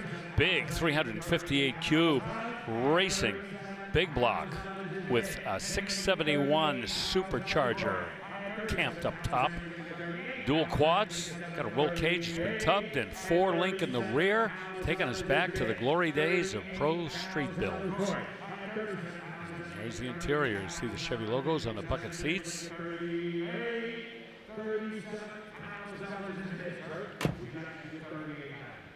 Well applied black paint, deep shine on that black paint. 40, 39, 40, 39, 40, 39, 40, 39, $39,000 is today. $40,000. 42, 42, 42, 43. There we go. Kirk Delzell with that indication, the thumbs up. The reserve is off. I would love to hear that, Chevy. Oh, but that has got a real war cry. Well, this one hammers at $40,000. And we'll let the next truck roll in and give you an eyeful of this one. It is just out of the kooky category. Yeah. And you'll see what I mean when we get to the bed of this truck. Wait, look, Ma, there's no engine under the hood. Yeah, Carol Duckworth, I think she was a little stunned just then when she opened the hood. That may have been for effect. Maybe. Look at that. No doubt about it, though. That is the most unique 48 Chevy pickup we've seen. That's a big block right there, by the way. That's a 455 cube, big block. Wow. Hey, Chris Jacobs is headed that way. What do you see here? What do you like? Yeah, well, because the engine is in the bed right here, they've done a really trick thing and put some of these flaps that will force the air up and over the front of the bed of the truck and into that intake. So that's a pretty nice and clean little touch there they did to make sure that that breather gets plenty of oxygen. Yeah, look at all the tin work as well surrounding that engine. And I got to believe there's a big aluminum radiator hiding underneath that that beautifully polished sheet metal just behind the cab there. Boy, that took some work. That is a labor-intensive build, let me tell you. The high bid on that one at $30,000. And you're right. That took some thought and planning and engineering. And I just hope it goes straight. That's all I care about. On the consignment sheet, you can see they added weight to the front of that to alleviate any, unnecessary wheelies. Right. Yeah, you don't want a Chevy under glass. Yeah. All right, on to 1972 Corvette now. Yeah, talk about simple but effective. The matching numbers engine in this is the original 350, just 200 horsepower. That's what they had back in '72. But we've done a little fooling around with that engine. How about an Edelbrock carburetor and Performer aluminum intake, just to make things more interesting. But the correct air cleaner, ignition shielding, and air conditioning compressor, just to be a fooler. Had some chrome valve covers thrown on there. By the way, automatic transmission in this. A lot of original factory options like power windows and steering. It's got positive traction, power brakes. There you see the rally wheels with those BF Goodrich radial TAs. Not a big money Corvette.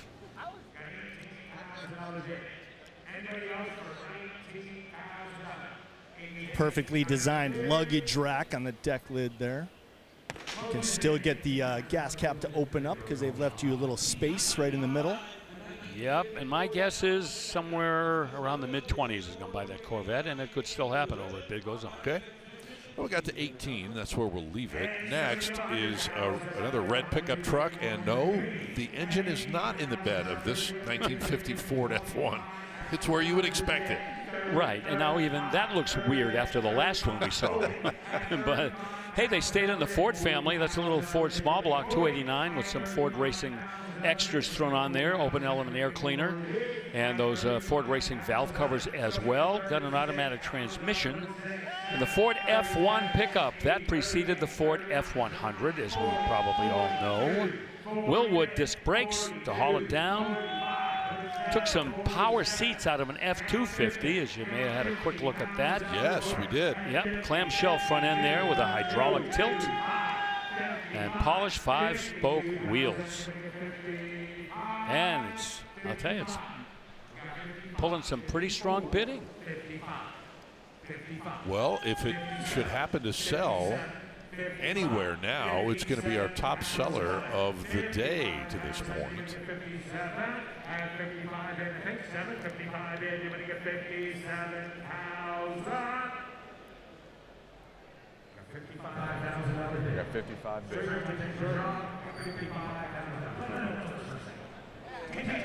Those look like, all right.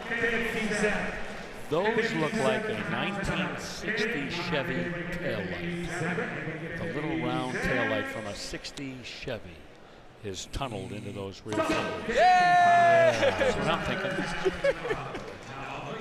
You might be right. Yeah. I just can't think of another taillight that will resemble that so closely. Oh, she is beside herself. Isn't she? Oh, we love that. Yeah, she can't believe it. Wow. Yeah, that was kind of like me when we found out Rutledge was coming back.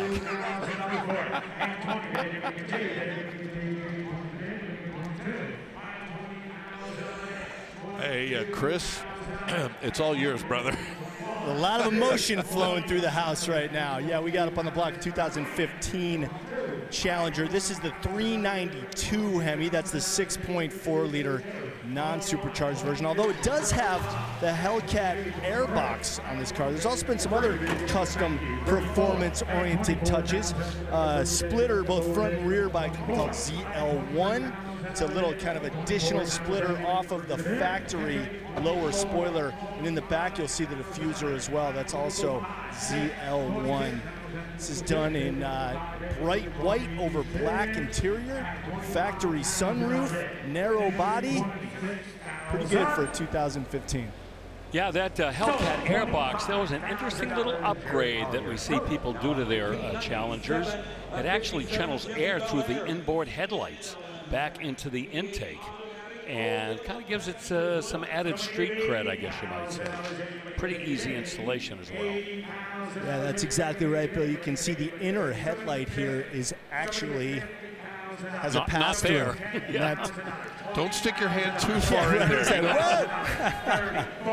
Bird strike. By the way, it sold for 25, and we moved to a 57 Bel Air that, from this angle, Bill, looks pretty bone stock. Well, we've had quite a masquerade party today, Scott, and that is cars or trucks that look original but have a little bit of a surprise underneath their skins. And this one, I would tell you, has no surprises. This has the original 283 Turbo Fire V8 with the dual quad setup. Those were Carter WCFB carburetors. That's a white casting 4-barrel, not to be confused with the AFB, the aluminum 4-barrel. Got the original Power Glide automatic and a period correct rear end, a 10-bolt rear end with 336 gears. So yes, you were correct in your assessment that there is nothing but originality to be seen here.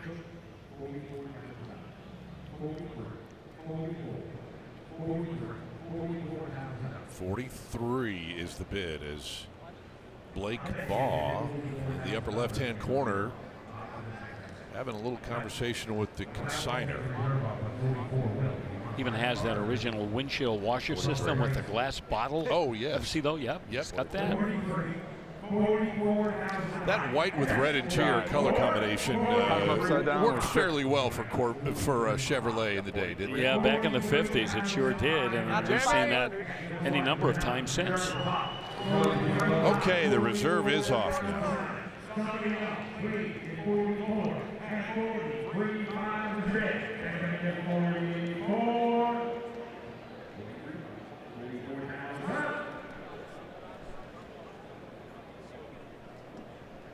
Never got 3.5.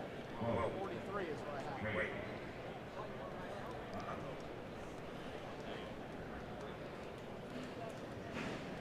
43.5 is.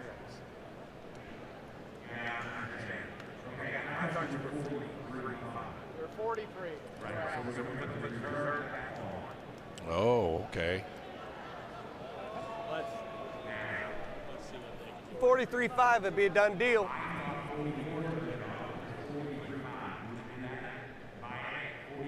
$43,500. That's how far apart we are. How you doing? 43.5. Sold. $43,500. Okay, well, you were right on kind of a brief Mecum rule apparently there. They had to reset, and then that 43.5 bid ended up being enough. Okay, beautiful Bel Air onto a beautiful 94 Trans Am. Wow, you're not kidding. Has this thing been driven at all? Believe it or not, over 32,000 miles. There you see the 5.7 liter LT1. An automatic transmission out back, 323 gears. Those T-tops are factory installed. You get a quick look at those right now as we sneak into the interior. AM/FM CD radio with an equalizer in there. And boy, there's a lot of cruising left in that Firebird. 1994 for the Trans Am as it continued its history until Pontiac closed up shop not too many years after this.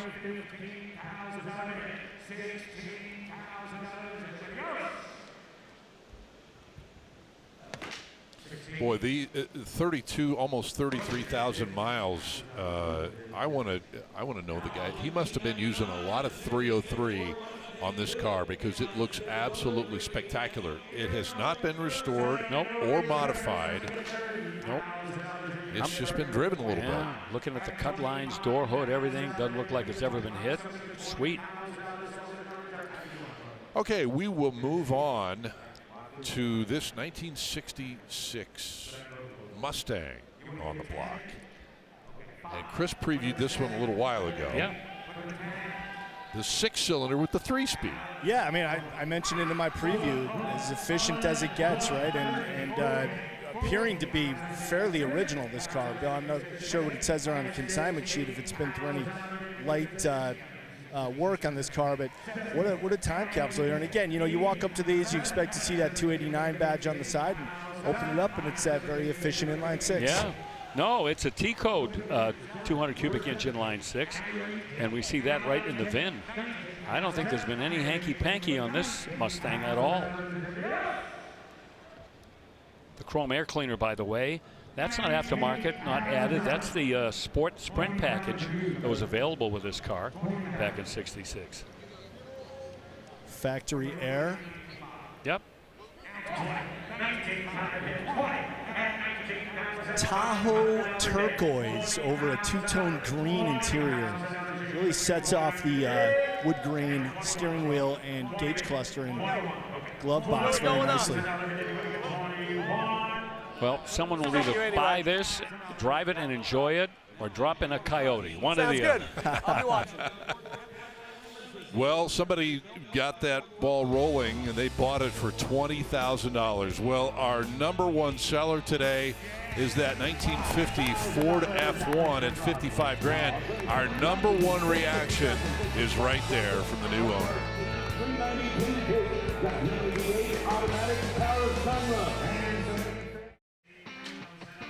Welcome back to Harrisburg. We are so glad that you are joining us. I've always wanted to stand by a vintage yellow Ferrari.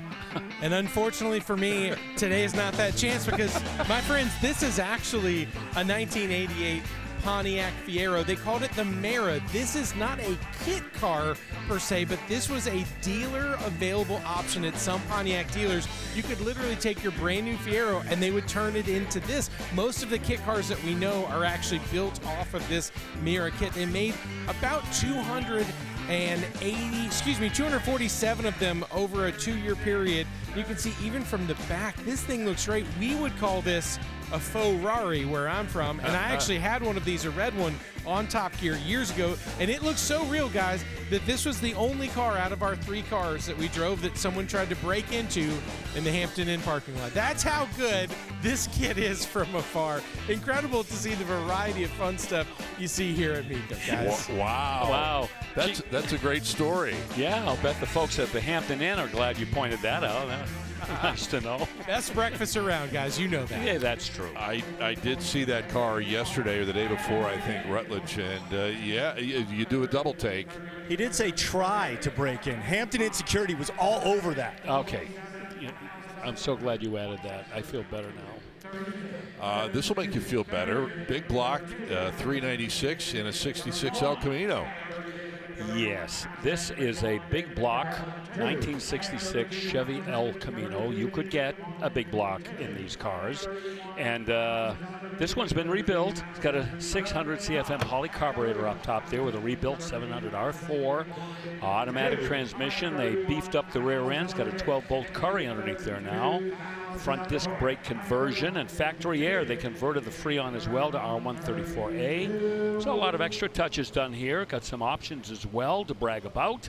And those American Racing Torque Thrust 2 wheels always look fantastic on everything. And almost before I can finish, it sells. Sells for $31,000. It even has a tissue holder. I thought tissue holders were way out of fashion, but apparently not in a 66 El Camino. They have conversions for those too. Okay. So you're good. Wow, you learn something new every day. 1965 Mustang is going to follow that Elkie. Persimmon orange is the color that someone chose to paint this 65 Mustang. All Mustangs were titled as 65s. This one called a 64.5 production car, which means it's an early car. Okay, April 64 is when they made their debut. So, you know, that's been the subject of debate with people for a long time. But this is indeed a 65 Ford Mustang 302 C4 3-speed automatic. That is the high performance automatic transmission that you found behind a lot of the Ford small block engines. 8 3/4 inch rear differential and other upgrades as well. Yeah, that 65, 64.5 thing, Ford never officially called it a 64.5. The enthusiasts kind of caught that wind and went with it. Yep, you know, and we've seen other examples of that. The Ferrari Daytona. Ferrari never called the car the Daytona. It just kind of got picked up by enthusiasts. And this car sells for $20K. My very first cool car was a 64.5 Mustang convertible. Yeah, I think 260 under the hood. Yeah. Factory air as well. I really loved that car. I wish I still had it. Yeah, the 260, that's a rare bird now because they went right to the 289 right after that. All right, moving to a 1970 Chevelle. This has probably the most pedestrian power plant you could find in a 70 Chevelle. There was all the talk about the 396 and the 454. That's a 307 that you just saw. Yes. You know? How many times I remember over the years, rest his soul, John Cramen, the professor, would say, where have all the 307s gone? Not to Mecum auctions because they're so unusual when we get one. But aside from that, look at the condition and the restoration of this Chevelle. It's really top notch. Triple green with that vinyl top. And this, again, would be a car that would be so ideal for a big block engine swap and make a tribute car of an SS396 or 454. However, that 307 is so rare, it's probably as much a conversation piece the way it sits. You know, and the car is so good. Yeah, you almost want to just leave it alone. Chris, what do you think? A lot of originality on this car, too. The consignment sheet says it's original glass and original sheet metal, too, so very well taken care of. And, Bill, you pointed out the triple green. What a fantastic color combination. Got green vinyl top, very subtle, and the two-tone green interior. Here's an idea. Make an LS6 replica out of this, but keep that 307 and include it when you decide to sell it down the road. Yeah, we see that done. Can do that. Custom restoration with a 2006. That is super cool. 46,000, I think that sold for 46,000. I think it did. Yeah, that is correct. That's impressive. So we will move ahead as we get into the 1 o'clock hour here in Harrisburg. There you see the gang. Bill, very active again on Twitter and Instagram, believe it or not. And we're all here. Danielle not with us. We should mention that again, covering the NASCAR circuit, but she will be back with us in a few weeks in Monterey. Here's a 66 Chevelle. Yeah, and I'm glad they showed the engine, Scott, because that is about as surgical an engine swap as you've ever seen. That was A 6.2-liter LT1 sitting in a 2016 Camaro SS that now has been moved into this 66 Chevelle, along with the 8-speed automatic. 12-bolt posi rear end. They've upgraded the suspension with some aftermarket pieces. Frame has been boxed to take the power from that LT1. Air conditioning has been included as well, and one of those modifications that we really like to see, the Dakota digital gauges sitting in the dashboard. Top level there. Yeah. And Corvette calipers on these front disc brakes as well. Very cool. It all hangs together to the tune of $43,000. Back to Harrisburg in a moment.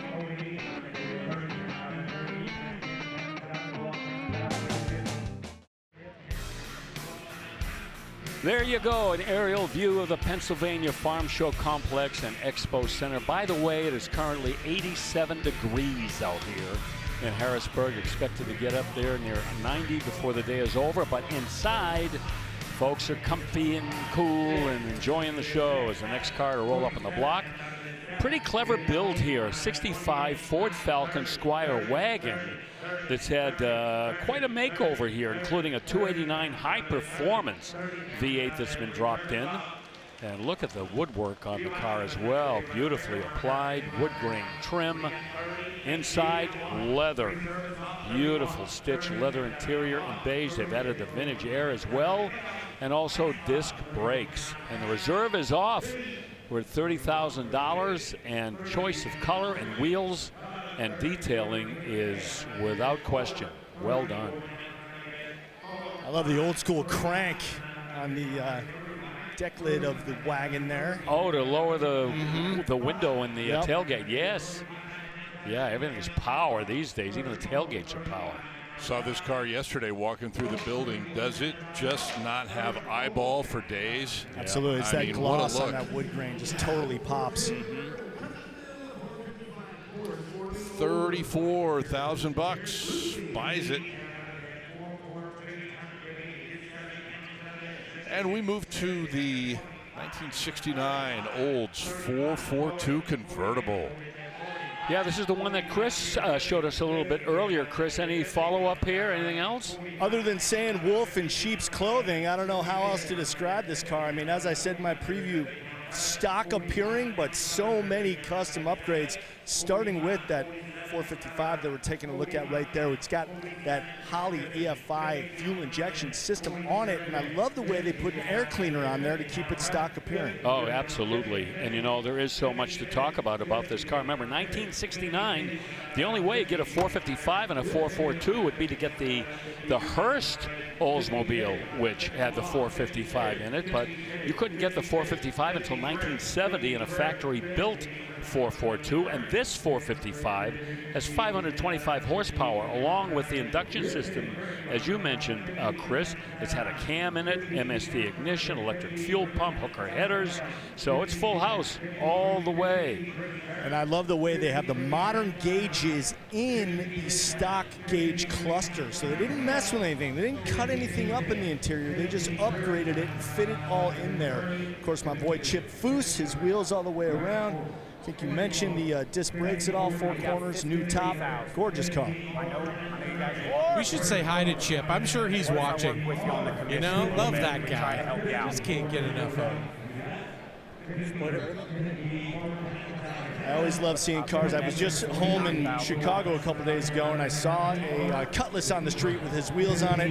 I took a picture of it, sent it off to him. I just love seeing the permeation of his work. Did you ever hear my idea for a TV show called Underhauling? You take a really beautiful car and you take it to a shop and just beat it into a pulp, and then you want an emotional reaction from the owner. We got to pitch that. Can we also give a shout out to the reason that I know and love the Hearst shifter that you guys were talking about? How about hi there to Linda Vaughn?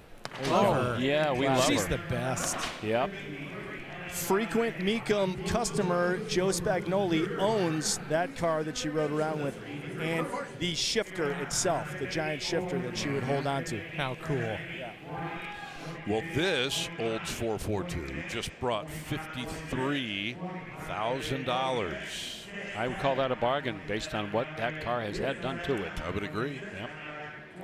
We'll open up in the mid-20s on a 64 Fury. The thing I like about this 64 Plymouth Fury is that 383 with 330 horsepower. That eventually became the engine that powered the original Roadrunner. But you know, in 64, that Wedge 426 was the engine everybody was excited about. But this one, the 383, yep, this speaks for itself, and with a 4-speed manual transmission as well. And beautiful detailing and restoration. Chris, I know this one must tug at your heartstrings. Oh man, I saw it in staging and I immediately called it in to do a preview on it because once again, pretty much stock inside. They just added an aftermarket gauge cluster down underneath, and pretty much that's it that's been done to this car. Dark turquoise exterior with a two-tone green interior. Really just such a cool car. I love everything about it.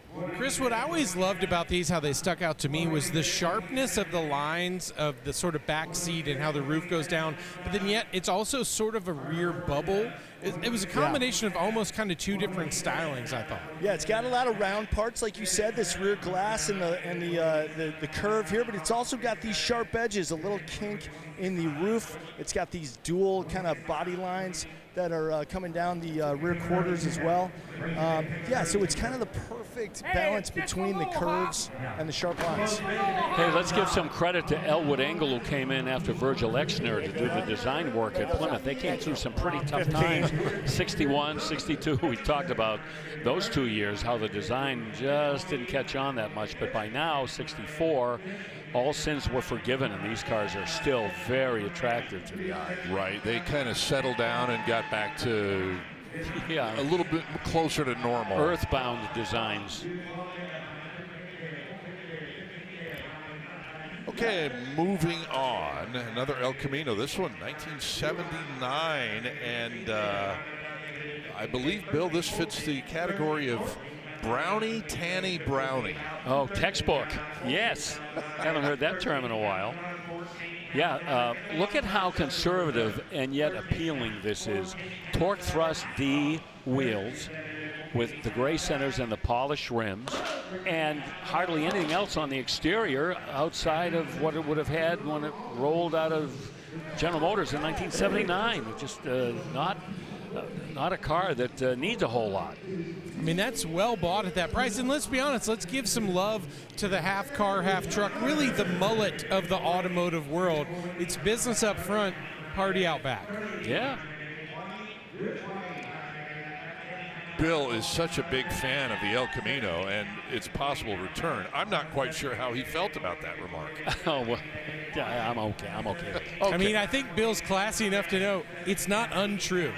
I mean, the El Camino really is like, maybe he would rather me say moulet. It's French when you say it. It doesn't sound like a mullet. Oh, okay. The moulet. Can we go back to the Fiero Ferrari for a minute? No. The Ferrari? Yeah. We got to talk about a 66 Mustang here that's selling at no reserve. Yeah, this is a V8 car, 289 automatic transmission. I'm guessing that, and I'm right, it's a C code. Just check the VIN. So that'd be the 200 horse, 289, two-barrel automatic transmission with air and a two-tone pony interior. Still some extras there. Looks like double red line tires on that as well. Love that. Yep. Nice little bookend with the 66 inline six that came through just a little while ago. This one just as clean, like you said, Bill, the 289, and just as stock appearing as that previous 66 too. This one's got the two-tone pony interior, which is very cool, and yeah, factory air under the dash. Just sold for $21,000, the second C-Code Mustang from this era that we've had here. This one also finding a new home.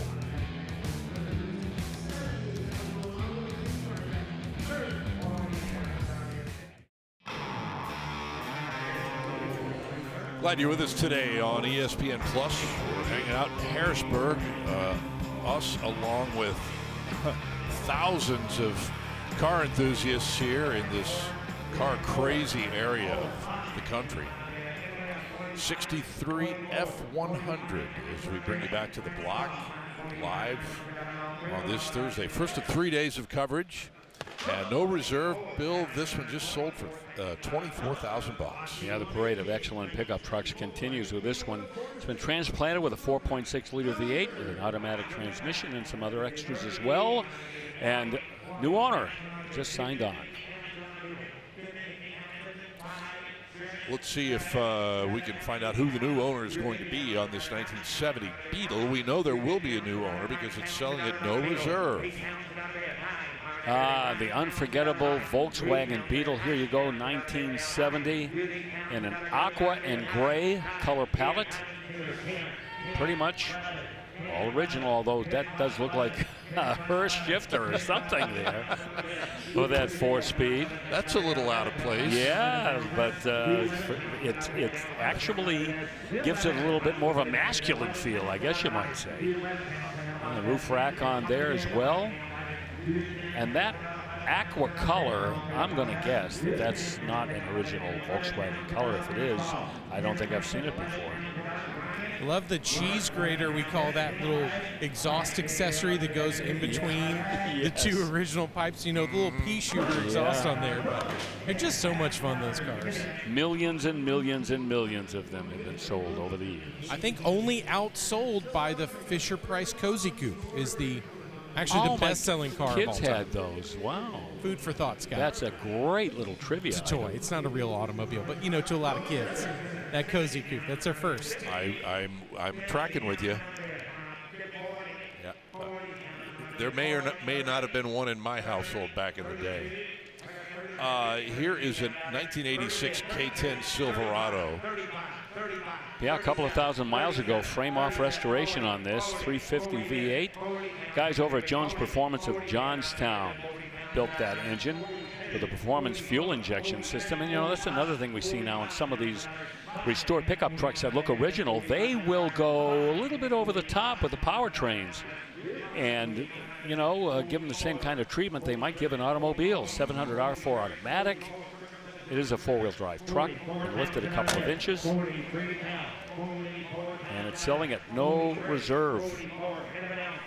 I noticed they painted the inside of the wheel well tubs. They did a lot of detail work on this one. Yeah, they did.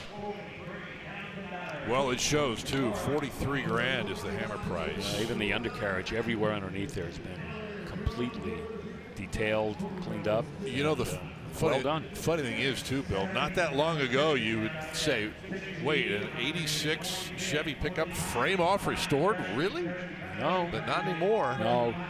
Trucks are getting all the respect they never did years ago. 57 Bel Air. This has been set up quite nicely. Yeah, this is not an original car.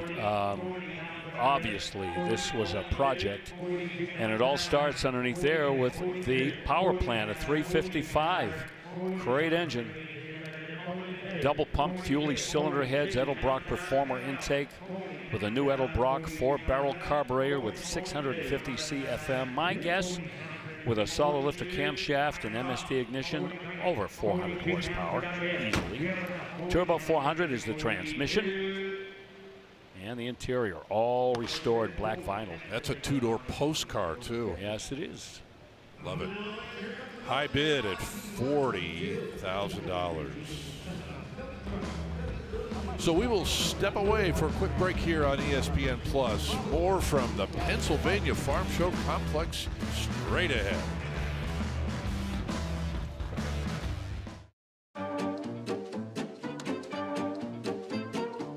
This is a 1929 Duesenberg Model J blind quarter LeGrand Brougham. It's a lot of words to explain how incredibly nice this car actually is. And in 1929, you gotta think this was such a sign of opulence. Under the hood, you had a monstrous inline 8-cylinder putting out 265 horsepower, and it sounds great. It's actually motivated by a 3-speed transmission, but everywhere you look about this car, you can tell it was really something special. What's even cooler is that in 1933, the family took it back to Duesenberg and actually asked for an upgrade. It was a Wayman body before. That's when it became the LeGrand, and you can see this car has been meticulously restored, and everywhere you look, you just know this car is amazing. And if I own it, I too am also amazing. And someone's going to get the chance to own it when it crosses the block at Mecum Monterey in August 2025. Monterey is coming up in just 3 weeks. We'll be out on the West Coast for that. We need to tell you what happened just about 3 seconds ago, actually, Bill. 1965 Superformance Shelby Cobra Mark III replica just sold for $59,000. Our #1 car today. Oh, heavy artillery, 536 horsepower Roush 427 with a Tremec 5-speed manual. Number 98, a very important number in Shelby history. They built one 427 Cobra that the Shelby team raced, CSX 3002, and that was number 98. Well, here is a pretty cool 1968 Chevy Suburban. How about this treatment? White, red interior. Oh, that is slick. Tell me about the power plant, too. 6-liter, fuel-injected 6-liter crate motor, you bet. Probably putting out about 350 to 400 horsepower, automatic overdrive transmission. White on the outside, as you mentioned, red inside. And you almost don't even want to touch that truck. It's so perfect. Wow. That's one of those 2 doors on the passenger side, driver door only on the other side. Yeah, it was a safety feature. They thought at General Motors it was dangerous for people to get out of the vehicle on the traffic side of the truck. Other manufacturers didn't catch on to that, though. This was the only truck, the Suburban here, that had that feature. That interior is all brand new leather. Oh, yeah. It's there's beauty. a really talented fabricator, Cisco Fab, that actually makes a 4th door for these trucks. So a lot of people have started to do that because they need that functionality now, being able to get everybody in and out. Really takes you to a full custom when you do that. All right, we'll let that be for $52,000. And 1972 K20 will follow it up. You believe all these pickup trucks today. This one, again, V8 powered with an automatic. 4-wheel drive. Yep, it's a K truck. 1972 was the year. This was the last year of the glamour era for these GM pickup trucks. 67 to 72. Power brakes and steering. And it's not going to make the reserve. Nope. 35. It's going to take maybe quite a bit more than that. Wow. To get serious. Yep. So on we go to another 66 Mustang. This one's got a little bit of grunt to it here. Yeah. Thanks to that 347 cubic inch stroker, a very popular upgrade engine-wise. Some of these classic Mustangs. Kind of sort of like a GT350H from 1966 with some of the visuals of it, but you see the rocker stripes there, but not a full-blown replica. C4 automatic, stall converter, and a shift kit in there with a Ford 9-inch rear end, limited slip and Mosier axles. So it's pretty rugged in the drivetrain. Extra touches, those fuel lines that you might have got a quick look at when the hood was open. Those are braided fuel lines. Always a very attractive upgrade. Weld wheels. Chrome weld wheels. And now the next 3 cars in a row. And at 16, that's a pretty good distance from the reserve, I'll bet you. So we will pause and check in with Chris Jacobs over in the 303 staging lane once again. Oh, yeah, Johnny Cash, I got your Duster for you. A Duster in black for the man in black. And look what's under the hood here. That is the matching numbers, H code 340, made it to a 4-speed manual transmission. And this exterior is just absolutely sinister. Take a look around it. Black on black, black color matched wheels with the poverty caps and the BF Goodrich radial TAs. Interior done up in black, beautifully recovered bucket seats. There you see the 4-speed, relatively untouched dash. Just so cool looking. I love these Dusters. This is a 1970, first year for the Duster. Got the black 340 decal on it, the black deck lid spoiler. Pretty much the only color on it is the Duster emblem on the rear. So cool. Dual exhaust. Man, I just love this car, and it's gathering a crowd too, because I'm not the only one who's being attracted to this black beauty. Scott? It's got some eyeball. It'll get your attention. It needs one thing. What's that? A big chrome Sun Super Tack up on the dashboard. Okay. That would be the finishing touch. That's nice. But Chris is right. It's funny how that car seeming so plain, it's just so tough for exactly the way it is. I love it. And that tack you're talking about, not too difficult. That's an easy add. Oh, take you a couple hours. Okay, Z28 time. First one we've had, I believe, today, and it happens to be from 1996. Yep. These Z28s now, these Z28s from this particular time period are beginning to get some attention. You saw the 409 emblem on the fender. Well, that's not inaccurate. It's a Bittner Racing 409 cubic inch V8. It's got a Crowler lightweight crankshaft. A lot of engine work has been done to this. A lot of internals on this engine have been cranked up. 6-speed manual transmission, and to handle all that torque coming out of the motor is a center force clutch. That's heading to a 12-bolt Moser rear end with 373 gears. But again, Scott, as we've seen how many times today, a car that looks original but is anything but underneath. Also had a functional ram air scoop on there. And how about a shout out to the GTS taillight covers on there? They used to make headlight and taillight covers for everything. Oh, yeah. It was the coolest. And now those have all kind of gone by the wayside. People just use, vinyl. I miss that. That was a real era. I have a set of those on my Grand Cherokee. Yeah, you're right. 27 is the high bid on the Z28, and on its tail, a 1987 Firebird GTA from Pontiac. Now, there are Ford Fairlane GTAs, and the GTA stands for automatic. They're all automatic transmissions. The Firebird GTA, the GTA stands for Gran Turismo Americano, believe it or not, which for some reason the folks at Pontiac thought was going to be pretty catchy. But this is pretty much Corvette powered.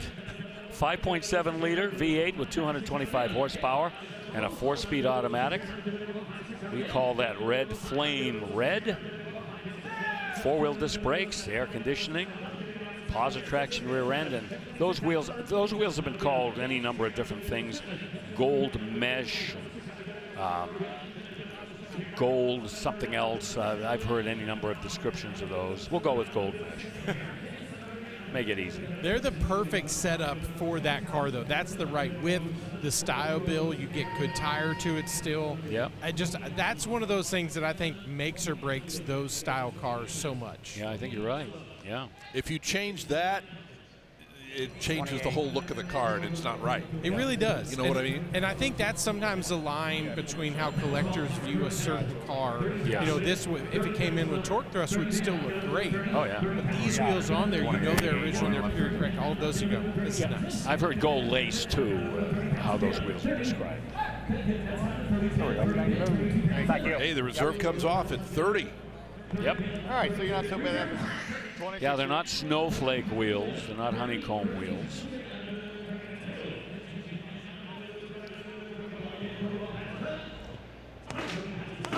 All right, the lefty, Matt Morvank, hammers it, $30,000. Internet, I think, got the high bid there. Let me just jump in. Bid. Yeah, I'll jump in real quick. Odometer reads less than 10,000 miles on that. Oh, yes. So that is going to attract people's attention. Sure is, and sure did. 30 buys it. 56 Bel Air at no reserve next. Never get tired of these 55, 56, 57 Chevys that have had these makeovers. This one with a 350 in it with a turbo 3-speed automatic. And that engine has had a few upgrades. Edelbrock carburetor with a high-rise open air intake, and some Edelbrock dress-up items, air cleaner, valve covers. B&M shifter inside. You get a quick look at it right there. Hitched up to that turbo 3-speed. Foose chrome wheels and the two-tone paint. Pretty picture. Really like the pleated interior in there too. It's obviously been redone over the years, but still has that kind of classy, updated but period. Thanks, guys. Tuck and roll, as it used to be called back then. Well, it sells at no reserve for $36,000. Now we go to 1972 for this Dodge Dart at no reserve. Interesting little combination here. 1972, the muscle car era, for all intents and purposes, was really winding down. And this Dart has a 5.9 in it, 5.9 liter V8. That's the 360 cubic inch Chrysler corporate engine, which bounced around, and you can find it in any number of different Chrysler products. 4-barrel carburetor with a 4-speed manual and the 8 3/4 inch rear end. Yeah, not a car that we see a lot of by 1972. Again, all of the monster motors were gone, and you know, we were kind of getting used to a whole new time period in terms of Detroit performance. Right. You know, it's just a whole different direction. This one. Yep. Go ahead. I was just going to say we had oil embargoes, and they were changing the horsepower ratings from gross to net, and you know, a car like this at the time, yeah, this was actually a pretty good player. And if you check the 5th digit in the VIN, this has a C, which would indicate just a 225. 225.6. Factory equipped. Yep. Yeah, so they've done a really nice job kind of updating this one and making it into a little player. Yep.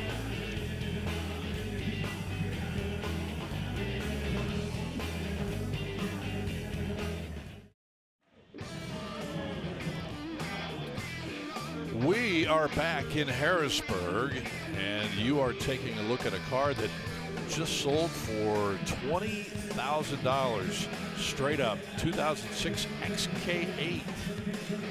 You're probably tired of hearing me say that I'm a big fan of these cars. I've had two. I have one now, and I'll tell you, for the money, the styling, the luxury, the performance, they're just sweet cars to own.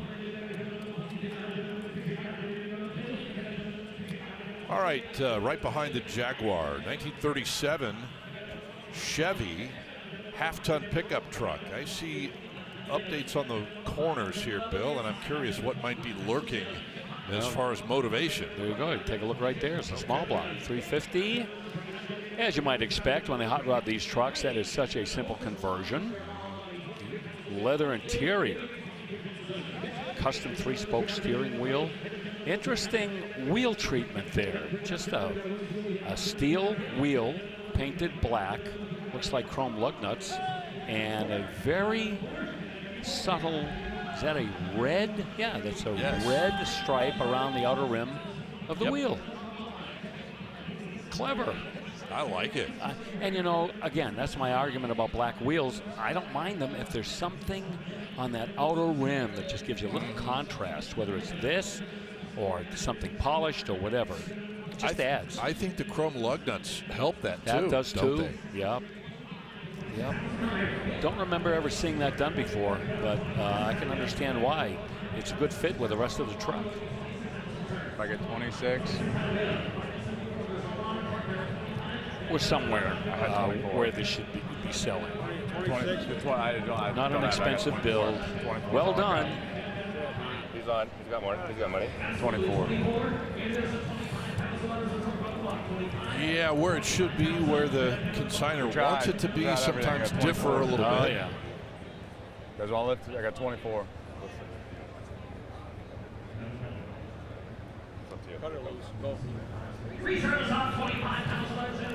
Well, they took my advice, I guess. They did. Yeah. Yes.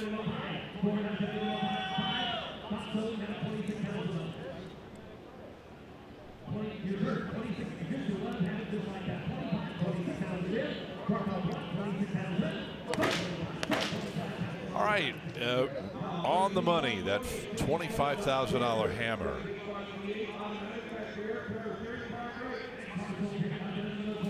And so we'll take a look and zoom in, clean off the magnifying glass here for a 67 Dodge Charger.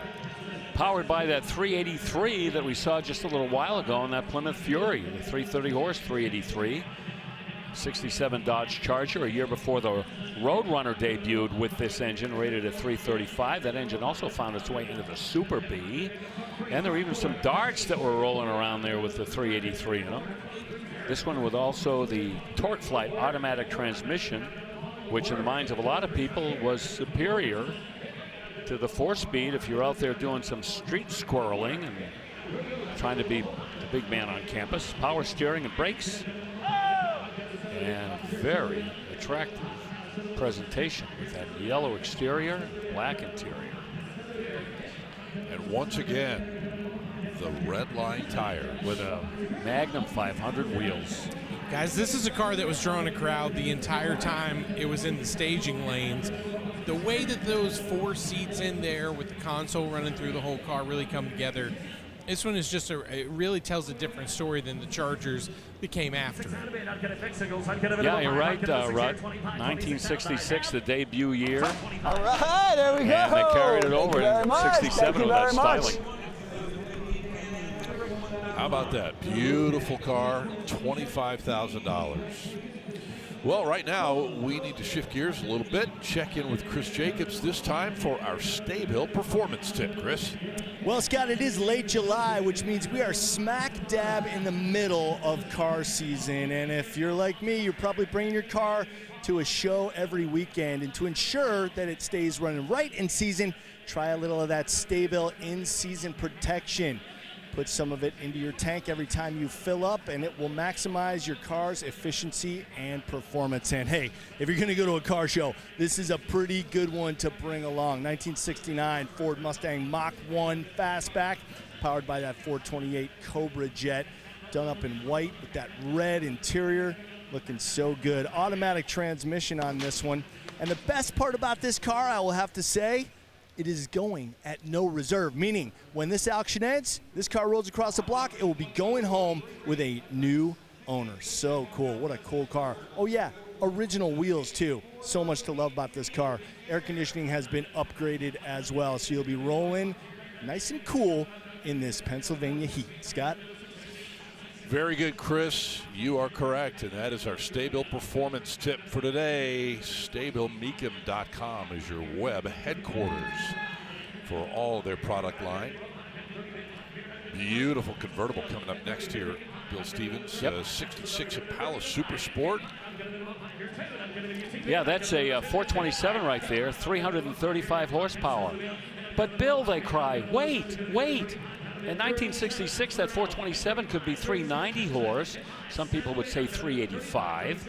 Or they had that 427, 425 horse engine. What do you mean 335?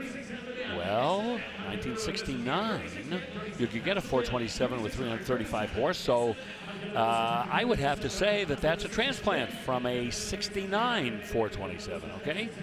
It's got a Holley carburetor, an Edelbrock intake.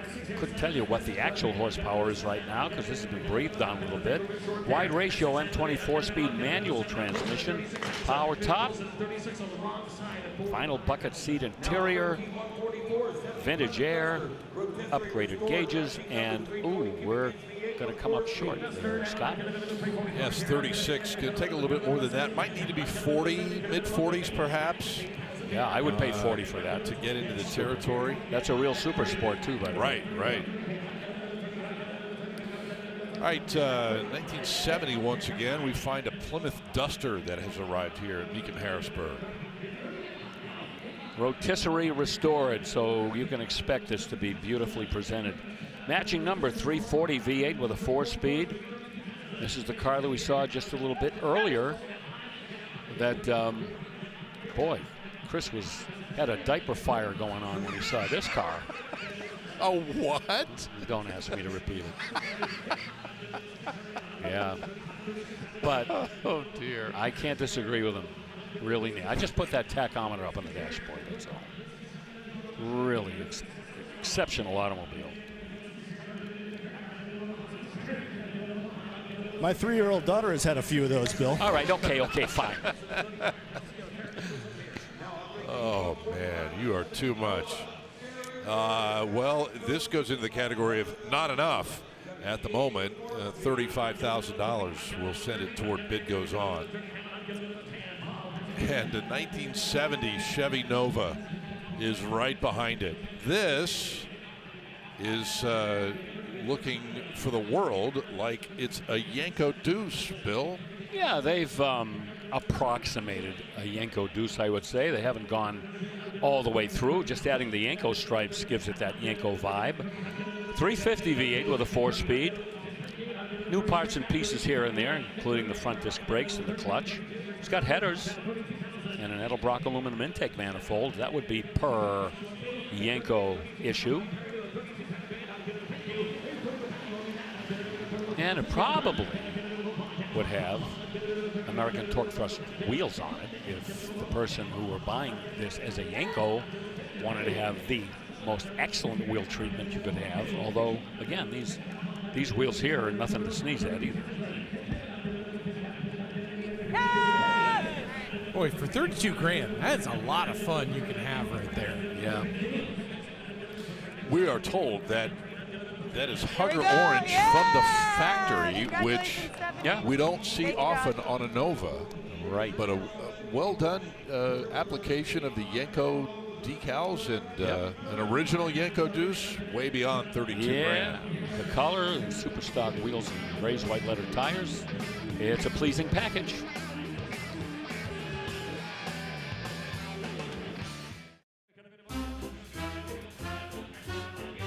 Oh, yes, indeed. We are in the state capital of PA, Harrisburg, on the banks of the Susquehanna River.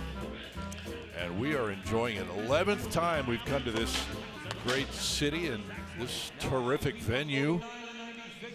And we are seeing a lot of fantastic cars once again this year. No reserve, 96 Vet, red, Bill, and it just sold for 11 grand. In the words of the great Jack Buck, I don't believe what I just saw. Did that Corvette just sell for $11,000? 96 LT1 300 horse 350 with an automatic transmission and the Targa tops, leather interior. And oh, what a ride. Hey Bill. Yo. Here's another one. Convertible, 96. Red. Black interior this time. Right. Same powertrain. Maybe a few more options than this one. It's got the Bose sound system in it and the electronic climate control. And care to make another quote? In the words of the great Jack Buck, I don't believe what I just saw again. Oh, that's crazy, isn't it? That is wild. I'm telling you, how would you like to have that for the next cruise night or car show or Corvette cruise or anything? Bloomington Gold. Oh, you pick it. You pick it. 11 and 12 grand, respectively.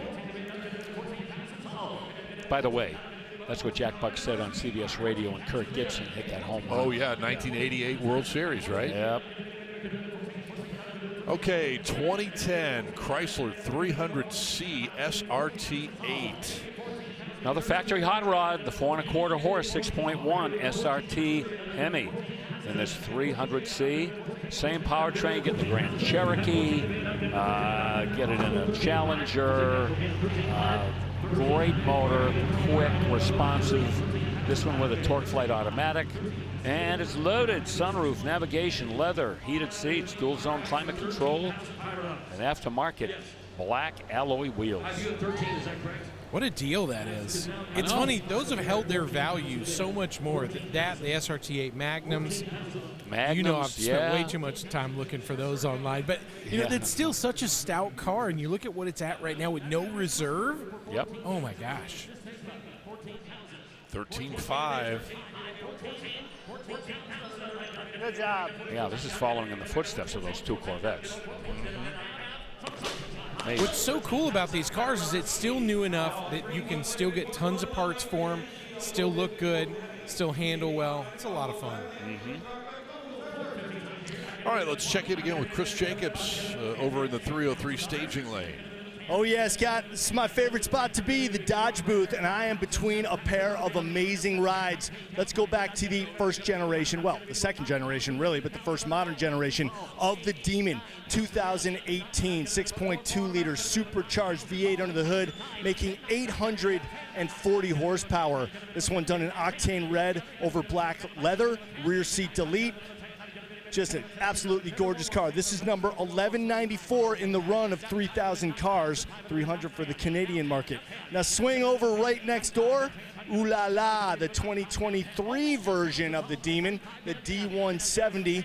This one's also got the 6.2 liter supercharged V8, but it puts out 1,025 horsepower. Absolutely insane. Also octane red over black, rear seat delete, carbon fiber wheels. This one is also serial number 1194, so you can get the pair right here. This is something that Dodge did that was very cool. If you bought the original Demon in 2018 from the factory, they allowed you to match your D170 VIN number, which these two are. So this is a rare pair sitting here in the Dodge booth. It's cool to be in their presence. They'll both be going across the block back to back on Saturday. Chris, weren't you at the launch of that 170? I was at the launch of both the 2018 Demon in New York and the D170 in Las Vegas, and it was brought in over my head on a helicopter, and I looked up, I said, if that thing snaps and dies, it'd be a pretty cool way to go. I remember following you watching that. I was like, Chris Jacobs is the coolest friend I have. This is the stuff he goes to. Speaking of cool, Scott. Oh, yes. Thank you, Chris, by the way. Cool indeed. Here is a 1963 Ford Galaxy 500, but you sharp-eyed folk will know that this replicates the patrol car from Mayberry, North Carolina, the Andy Griffith Show. You are the foremost authority on that television series. I must say, you constantly are quoting dialogue, and you remember all the episodes and everything? Almost. Pretty much. Hello, Sarah. Get me Aunt B. Get me my house. Get me my house, please. Yes. Oh, what a show. Fantastic. $16,000. By the way, in the real Andy Griffith Show, they were given by Ford basically a new car for every season. A lot of them were 63 Galaxies by the end of the day, and they ran through about 10 of them through the course of the series. Wow. 8 seasons, 249 episodes. Yeah. I was watching Baywatch while you were watching Andy Griffith. $16,000 buys that very nice little replica. And a 1968 F100 from Ford is right behind it. Short bed truck with a big block engine. An automatic transmission. They played with the engine a little bit, aluminum intake, nothing radical. Headers. Meanwhile, black and white interior, dual exhaust, and almost a frame-off restoration. They restored the frame on the pickup truck. So all the underpinnings underneath there are all freshened up. These trucks have really been given a new lease on life lately with how many people are using the Panther chassis, the Crown Vic, the Town Car, and using a lot of those parts, using the whole front suspension. It's aluminum, but they'll essentially slide it onto the steel frame and attach it that way. This one is not done like that I could see, but man, what a beautiful monochromatic sort of vibe with just a hint of chrome here and there, but beautiful, beautiful truck. Yes, it is. Eye candy everywhere. Well, the high bid here, $25,000 for the 68 F100. Here's one from 1956. Yep, it's F100 o'clock. It is. You bet. This one with a small block V8 and an automatic transmission. Disc brakes have been added. Power steering, power brakes. Coy's wheels, you see. Good look at them right there. And once again, the never-ending selection of modified and customized pickup trucks here at Mecum knows no end. We sell a lot of them, and most of them do sell. People come here ready to buy these these modified pickup trucks because you get in them, you drive them, all the work's been done. And I saw this one out in the staging lanes, guys, and was really drawn not only to the shape of that old F1, but really the brown is what always gets me. When I see really cool color choices, I jumped over there. And because I am a registered bidder this weekend, it's like when my kids get their allowance, that bidding pass is just burning a hole in my pocket. Uh-oh. What caught me from not bidding on this is that the wipers have been removed and plugged up. And it's those little things that, for me, I still want to make sure that anything I get, I can drive anywhere, anytime. Yeah. And even though that's a super clean touch to do to a street rod, for me, I'm like, oh, that's my line. Yeah, you know, take a little bit of work to get those back in there. Well, that one brought 26K. And now, Bill, here is a 1992 Corvette Callaway, which we've seen before, but this is one of their Supernatural 400 cars. You and I were talking a little bit about this morning. Yes. Let's go into detail. Well, Reeves Callaway, the founder of the Callaway Company in Old Lyme, Connecticut, really made his name with turbocharged cars. You remember the Sledgehammer that went 250 miles an hour at the test track in Ohio, and it was a street legal car that they actually drove out there from Connecticut. Those were the kinds of cars that Reeves Callaway, you know, became famous with. This is a Supernatural 400. This is not turbocharged. They came out with a series of Supernatural cars that were very powerful, very fast, like this one, with an LT1 in it that they've completely done over. And a lot of people may not be familiar with the Supernatural series, but this one did not make the reserve. Yeah, just $10,000. That was a $13,000 package back in the day. You want to go in halvesies on that? Oh, what a thrill ride that is! Oh. And you know, don't be so misled because of the earlier Corvettes we sell for what they went for. This is not going to sell for that amount of money. No question. Worth much more. Yes. Now to a 1970 Torino GT convertible selling at no reserve. 1970, that was the year that if you were muscle car shopping, man, the choices that you had. Endless. Yep, it was endless. This one with a 351 4-barrel in it. Restored quite a while ago, back in 2009, but you'd never guess that. And the top is down. Thank you very much. Yeah, you get a 429 in these Torinos. You could tailor them to whatever it was you wanted to do with them. Brand new Magnum 500 wheels, and this is a car that, tell you, was one of the most appealing styled cars from the Ford people back in the day. I really like that on this particular one, you know, when you see certain models when the top is down, sometimes the top mechanics are so bulky they don't have a smooth look, but this one, the way that the top goes all the way down there really makes a difference. I'm also realizing that I have what I think I'm going to call Dana-dar. When I see Dana Mecum hop down and go look at a car, a lot of times I hop down there and ask him, hey, what do you think? What's catching your eye? And he really liked that one. Yeah, I can see that. 31,000. That is enough to buy that Torino GT. Here's one kind of cool, Bill and everybody. 69 AMC AMX. They're beginning to get more love than they used to, I'll tell you. The AMC was fighting the good fight against the big three, and when the muscle car era took off, they scrambled around with whatever money they had to try to be competitive. This has the 343 cubic inch Typhoon V8. This is one step down from the 390. Automatic transmission, power steering and brakes. The color, Pompeii yellow with black stripes. It's got the rally pack in it, the gauge cluster, tilt steering column. So yeah, it's trimmed out with some rather tasty options. But the AMX in 1969 was kind of like on the back nine, because before you knew it, that became a trim level for the Javelin. They kind of combined the two, the Javelin AMX. So this is pure AMX right here in 69. Interesting full circle moment for the AMX, because it essentially started out as a Javelin with its rear end cut off and made into two seats. All from the mind of Dick Teague, who did the bulk of design over at AMC. Yep, I got to interview him once, and anytime you talk to him, he would always say, we just didn't have the budget that the big three had. So he had to be clever, and sometimes big challenge. It did bring 32 grand. Here's a 62 Chevy 2 Nova convertible Really sharp Restomod here, guys. The Chevrolet Nova burst onto the scene, and you could not get a 350 in them in the beginning. Yeah, it'd be a couple years before the 283 became available. This one with an automatic, power steering, and front disc brakes that have been added. Aftermarket gauges, and there are the torque thrust 2 wheels right there.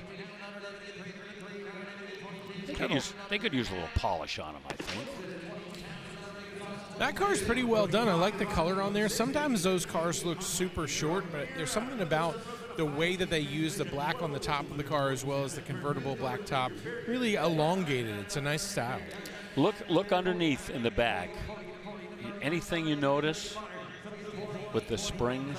What, the big old leaf springs? Leaf springs. They reversed the shackles. That's what we used to do back in the day. Oh, yeah, to get a little raise more it height, up. right? Yep. All right, 22, by the way, was the high bid on that Chevy 2 Nova. Here is one. Look closely, folks. It is a 1988 Pontiac Fiero Mera. And the whole idea was to replicate a Ferrari. Well, Rod, you gave us a preview on this. Bill, it's a beauty. You got to admit, when you look at this car, it is one of the most, I think, accurate sort of replicas until you get a little bit closer and you realize, oh, it's just the physics are off for the dimensions on these cars. But you can see why so many people liked it and why you go, oh, a Fiero would be a good base for this, Chris. Rudd earlier called the El Camino the mullet of the automotive industry. I think that this could very well be the mullet in the sense that it's cool for a while, and then you start looking in the mirror at yourself and decide it's time for a haircut. I just want you to know, you cut the exhaust off, run straight pipe on that thing, half the people won't know the difference. Yeah, and because it's a Pontiac, it'll probably still be running, whereas your neighbor's old 328 is still sitting in the garage. Yeah, right, 328 or the 308. That's what they were going for. 26. Just don't look inside at that GM gauge cluster. Want to try that half thing again one last time? It's probably you the only Ferrari with velour interior. All right, sir. And you're right, Bill. Thank you, 308. Thank you so much. You have it. Okay, hey, brought $25,000. Wow, how about that? Now, how does that make you feel about it, huh? Same. Real good. Real good. Back in a moment.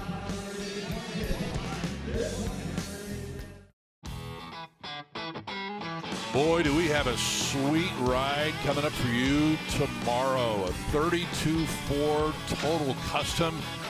Original 32 steel body, fiberglass front fenders, but motivation from a rebuilt and refreshed Chevy 454 big block, Bill Stevens. Holy smokes. And that's tomorrow? That is tomorrow. Oh, I'll be here. I hope so. Yeah. We'll have coverage starting tomorrow at 11 o'clock in the morning Eastern. That's early, so grab your coffee, 8 a.m. out west. All right, here we go with a 1972 Hurst Olds Pace Car Edition. Oh, so stylish, these cars, these pace cars, these Oldsmobile pace cars, wow. One of 629 built in 72 and only one of 279 hardtops without a sunroof. That engine, that 455, is numbers matching. Yeah, great pains taken to make this thing original. The correct Rochester quadrijet carb and the turbo 400. 1972, your Indianapolis 500 winner was... You asking me? Oh, it's Mark Donahue. All right. The Sunoco 66, driving for Roger Penske and the captain's first victory. Yeah. Mark Donahue's his only 500 victory. Question for both you guys is, it's rare to see a hard top pace car, is it not? Most of them are convertibles. This one broke nice the mold. Catch, Chris. Yep. Okay, we've got to move on to a 2014 Jaguar F-Type S convertible. Oh, European exotic for sure. Right here, 495 horsepower, 5-liter V8 with an 8-speed automatic, and that's styling. Delicious. Have you ever driven one of these? Not one of these. I have 2 Jags and had another one before, but no, not one of these. It's funny, the V6 was a fun car to have, right, of this, but when you could get it with the V8, oh gosh, carving some canyons. I had a chance to drive one of these out in Colorado, and just, wow, put a smile on your face a mile wide. 495 horse. That is going to give you some giddy up. Lots of extras too. 14-way adjustable sports seats, adjustable exhaust in the red Jaguar, brake calipers, and on and on and on. Hey, that's a bunch of car for $25K. Let me tell you. No argument. 1979 Trans Am will be right behind that. Yeah, we always talk about the 1979 Trans Am because it really ended an era for the Trans Am. The following year, they went to that turbocharged power plant, so this was the last of those naturally aspirated 400 cubic inch V8 engines here. 1979, that was the highest volume year for the Pontiac Trans Am as well. Its 10th anniversary. This one all original. Right down to the shaker hood, rear spoiler, dual exhaust. They have added Willwood 4-wheel disc brakes though. And 1 year, 17-inch snowflake wheels. There is so much to love about this car. Just gold on gold on gold. So cool. I wonder what it was about 79, Bill, because Corvette, they made 53,000 of those in 79. Camaro, largest volume year, 1979. I would say they're probably still trying to cash in on the popularity of Smoking the Bandit in 79. You know, let's make some more of these. Guys are going to want to buy these cars. Sure. You also got to remember we're kind of coming after the doldrums of the oil embargoes and the turn to mileage rather than style. So if you had a car that had some visual pizzazz, yeah, I want one. All right, here we go next with a 1972 AMC Gremlin X. A little bit of a story behind this. You know, we get cars in here that have a celebrity connection, and this one does right here. This one previously owned by the comedian, the ventriloquist Jeff Dunham. And it was featured on Jay Leno's Garage in one episode as well. But it is a Gremlin X. That was a cosmetic package. It didn't have anything to do with the power plant or the running gear. 4.2-liter inline six with a 3-speed automatic. And the Gremlin, if this isn't one of those cars you either loved or hated, I don't know what else you could say. Probably say that about every product from AMC, right? Yeah, they can get a little weird. Once again, Dick Teague putting his design skills on the Gremlin. You know, 3 of us got a chance to see a real good-looking Gremlin X. It's going to be part of the Larry's Legacy collection coming up in September. And that was a Levi's edition of the Gremlin X. It really had my number. That was a question and a statement with the ring men here. So you're in at 33. 33, 34 is bid, 35, 35. 35. 36 is bid, 37 now, 37. 37, sir. 36 is bid, 37. One more time. 37. When's the last time we've had a bitter battle on a Gremlin? Gremlin X, never. You're in the lead still again. We got it, sir. Thank you so much. That is your car. You got the car. Wow. That's correct. Well, all right, we are good. So congratulations on Jeff that. Dunham didn't drive it too much. He's only got a little over 13,000 miles on that odometer. That might be world. I don't know. I haven't researched this one lately. It's small sample size. Yes, but world record numbers for a Gremlin X, man. Yeah. 37 grand. Do you think Jeff Dunham was driving, or do you think one of his puppets was driving? Because that could be the difference. That would make a difference. That guy's awesome. Oh. Okay. 1968 El Camino. It's a real super sport, Bill. It is, and it's a real big block as well. 396, 4-speed, Cortez silver, black interior. We're going to get some strong bidding on this as well, I guarantee you. Big block El Caminos. In demand. Accessory gauges under the dashboard, rally wheels. And a very well-detailed fit and finish. Hey, reserve is off. Trev Morvac just announced that to this big crowd here on this Thursday.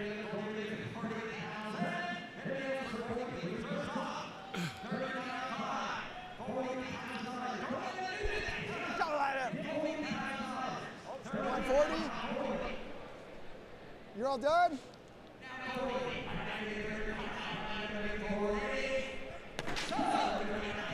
You got it bought. 39. Wow. Thank you very much. 39.5. Just think about that for a minute. $37,000 for a Gremlin X, or $39.5 for a big block El Camino Super Sport. Only at Mecum Auction. That's very true. Oh. Here's a 2011 E-Class Mercedes E550 convertible. Yeah, the bidding already underway, and this was not a big dollar car back in 2011. This is an E-Class. This was slotted between the C-Class and the S-Class, but a lot of luxury and power too. The 5.5 liter V8 with 382 horsepower. Anytime you see a Mercedes-Benz with a 550 emblem on the trunk, that's the engine that it has. And S-Classes have that 5.5 as well. Convertible top, power operated, and of course, as you might expect, a beautiful leather interior. Lots of options. Harman Kardon sound, navigation, dual power seats, and the AMG Sport package. Good looking wheels on that car to kind of finish off that red paint and saddle interior.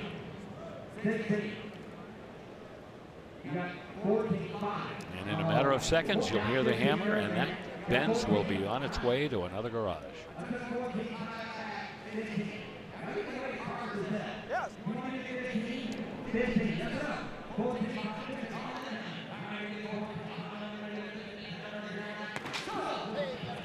There it is for $14,500.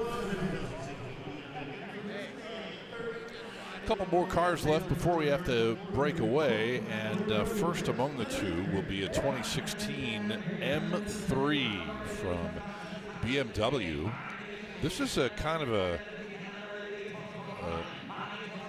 terrific looking car. I was over there the other day, and a couple was looking at this car just all over it. With good reason. This is an M car. This is performance all the way. These cars, as soon as you see the M badge, they accelerate, top speed, they handle, they brake.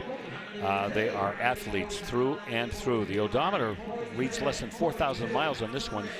And these M3 cars, year after year, always wind up on the Car and Driver 10 Best list, because that's how full-blooded they are in all categories. 425 horsepower, inline six with twin turbos. See that soft blue on the outside, red leather interior.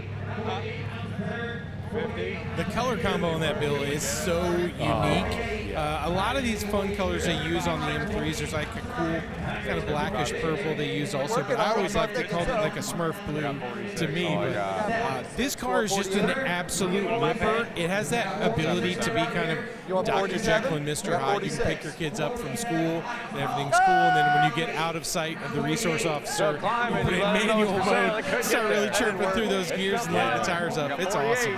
Yeah. 49. Left the reserve. Take it off. He's got the reserve off. All right, there we go.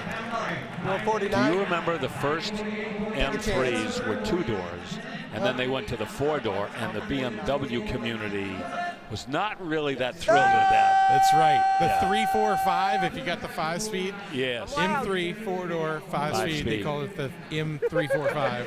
Yeah. Boy, that's a. Now they took the reserve off. 52. Ooh, I might have to go get that badge out of my backpack. Go for it. 51's last spot if you want. They took the reserve off at 48. Took that spot. 52. And we aren't finished. And for under 4,000 miles, guys. Yeah, I know. It's a fresh car. Cheers. Maybe. Thanks, dude. Appreciate it. Thank you. 51. Gotta love it. It's 9 years old. Well, Bill, here's a very cool car in my estimation. Had a chance to look at it for a little while yesterday. 68 Corvette. Very original condition here. 4-speed, matching numbers, small block. I love this car. And there's a lot to love there. You saw that they did a little bit of work there on the air cleaner on this Corvette, but yeah, lots of originality here. That's a matching numbers 327. So the last year for the 327 and the Corvette went to the 350 in 69. First year, of course, for the C3 Corvette as well. 4-speed cars you might have seen. Side exhaust, factory style, have been added, which could not have been original. They were only factory installed the following year in 69. Rally wheels, and only a 2-owner car since this car was built. Yeah, I see what you mean, Scott. This is not going to be a budget buster Corvette. Bill, do you like it with the Peerless tires on there? Not really. I'd rather go with something that looks a little more original because there's a lot of originality on the car. Why? Do you like them? No, I wondered because it seemed like a tire that would be searching for grip its entire life on that car. And Peerless isn't a brand, you know, you could have picked them up at Target maybe. I'd put Goodyear's or Firestones on there. You agree with me, right? Love it, absolutely.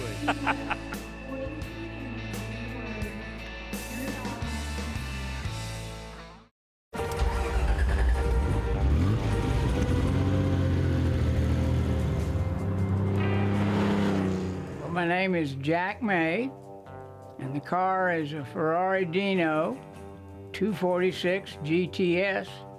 The Cannonball is a race across the United States. The only requirement is that you go on wheels. I said, Rick, do you want to drive the Cannonball with me? He said, sure, and put down the car, and they immediately accepted it. They wanted a Ferrari, of course. We started in the rain. We went to jail for an hour, hit 2 jackrabbits at a high rate of speed.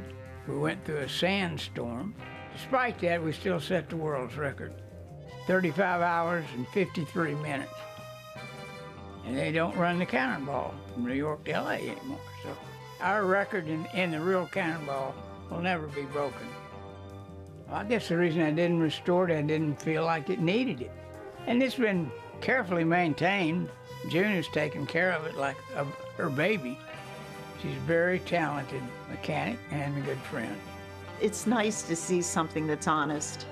You know, I mean, so many times you go to a car show and you see a race car that's been restored beyond what it was when it finished the race. Yeah, they're beautiful cars, but are they really representative of what they were meant to be?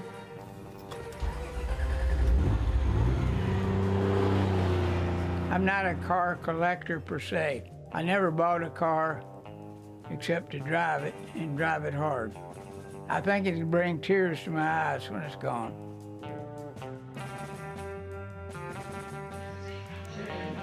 Well, suffice to say that Monterey will be loaded with amazing European cars. We see it all the time. It's just a completely different vibe out there, and we'll be there in 3 weeks, Bill.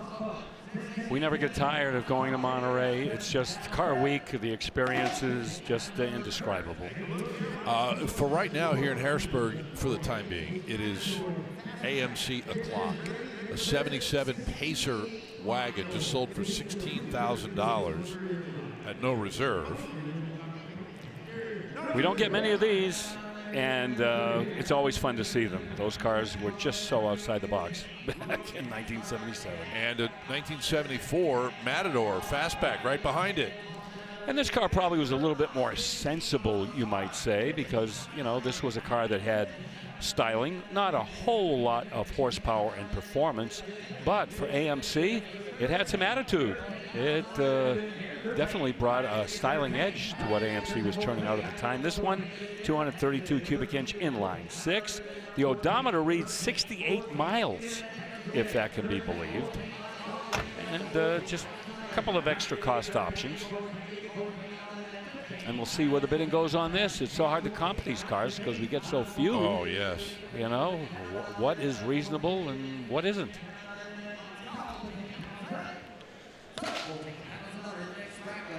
Well, 14,000 is chump change compared to almost 38 for that Gremlin. Nobody went broke just then. Right on.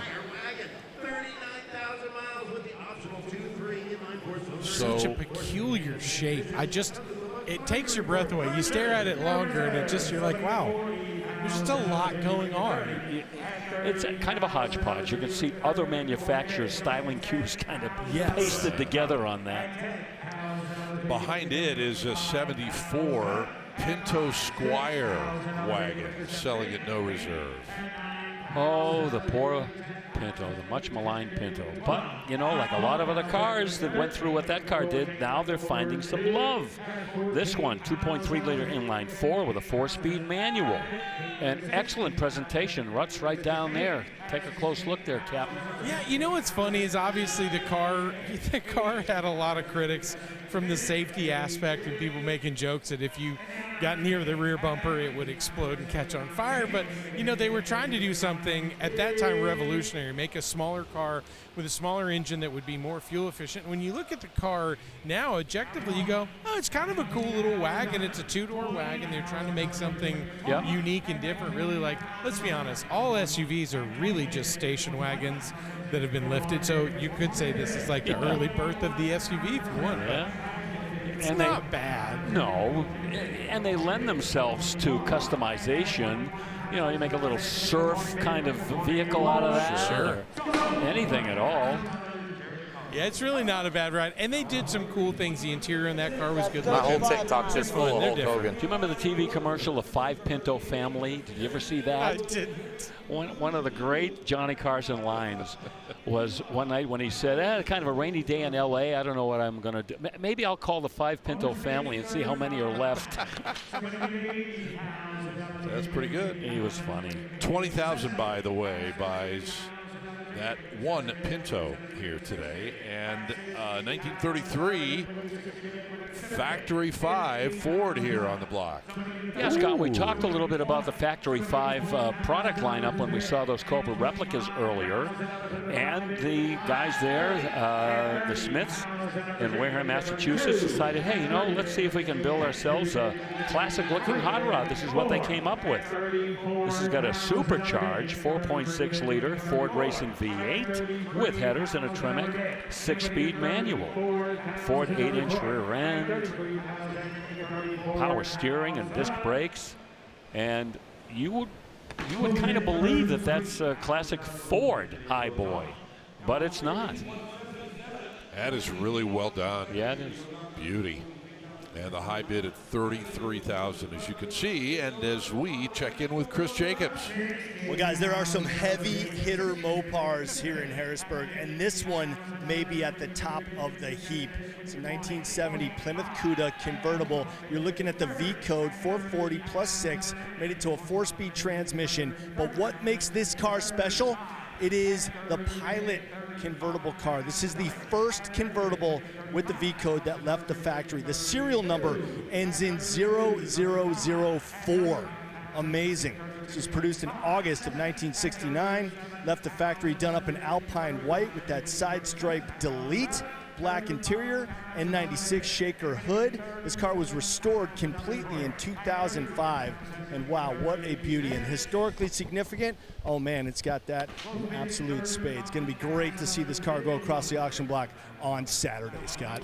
Very good, Chris. Thank you. And a good time to remind everybody that Dodge is the official motor vehicle manufacturer sponsor of Mecum Auctions. And boy, Dodge has hit it out of the park with that car and others that are here in Harrisburg this week.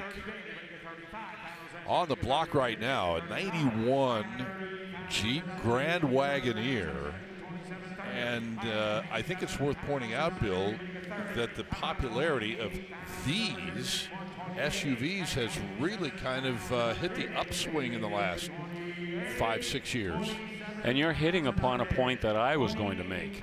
People are always asking me, Bill, what is a good investment vehicle? What is something that I can buy today reasonably, and if I hang on to it for a while, I'm going to get some kind of a financial return? That's always, your crystal ball is always foggy. I would tell you that these original Wagoneers are going to be on the appreciation scale as time goes on. Hey, Jeep is building Grand Wagoneers again, so the popularity is there. What do you think, Rutt?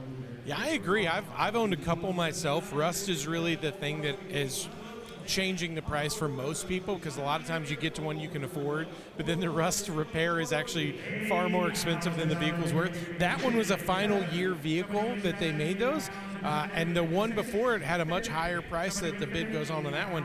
And I looked at both of them. That's really, I thought, the better of the two. Yep. But yeah, I think people really love them. The bummer is that the new ones are really taking a hit on the repair side.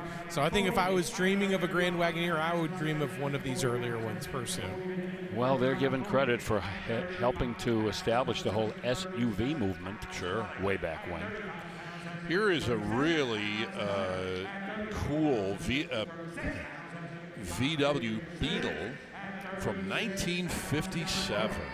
Wow, we're going way back here. Yeah, these, I'm trying to remember, 53 horsepower maybe. I think this was 36 horsepower in that. Oh, that early. Yeah, I think so. And with the oval window, you know, sliding ragtop. Yes. This was a car that was meant to show people what you were doing, not blaze a new trail of how fast you were going. Yeah, probably another 10 years before there were 50 horsepower. That's right. Yeah. But you're right, that rear window, that's the little guy. They increased the size of that somewhere in the 1960s, I guess. But again, how many of these were built and how many are still around, and people still remember the first time they ever rode in one, or how many college kids tried to stuff 50 people in one, and unbelievable history on these cars. Well, it doesn't get to 40. In fact, it stalls out at 37,000 for the bid goes on number. 1954.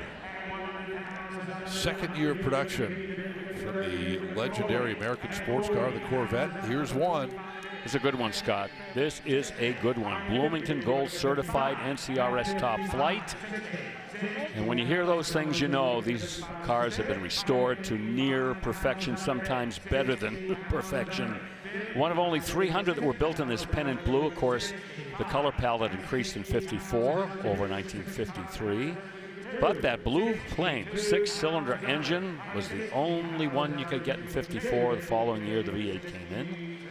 Power Glide automatic. And Al Nock, one of the better known interior shops in the Corvette world, took care of that tan interior. And we see that the bidding into the $60,000 range. At $70,000, I have 68,070 bid. 72,000. Originally built in Flint, Michigan, and then moved to St. Louis, and then to their current home in Bowling Green, Kentucky. Where you gotta be. And there's been a Corvette every year since 1953, except 1983.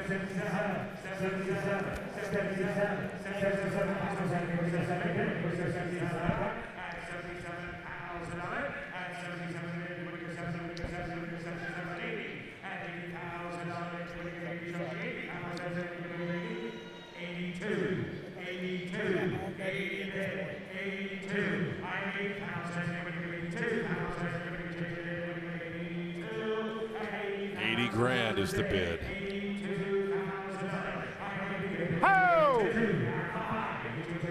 If we can sneak a little bit closer. Oh, I got ambushed. You did. The reserve came off just as it was coming out of your mouth. Yep.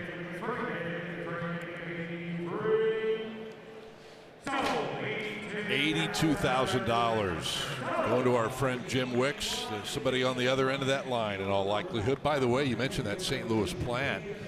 Thanks, they Jim. had that set up to build upwards of 10,000 Corvettes a year, but they didn't get there. No. Not close for another 4 or 5 years. They were overly optimistic. Yes. Okay, 1967. Is this our first GTO of the day? First one of the day. Wow. Oh, and what a way to start. Bingo. Take a look, my God. Starlight Black, one of our favorite GTO. Boy, I didn't think that was funny. What did I say?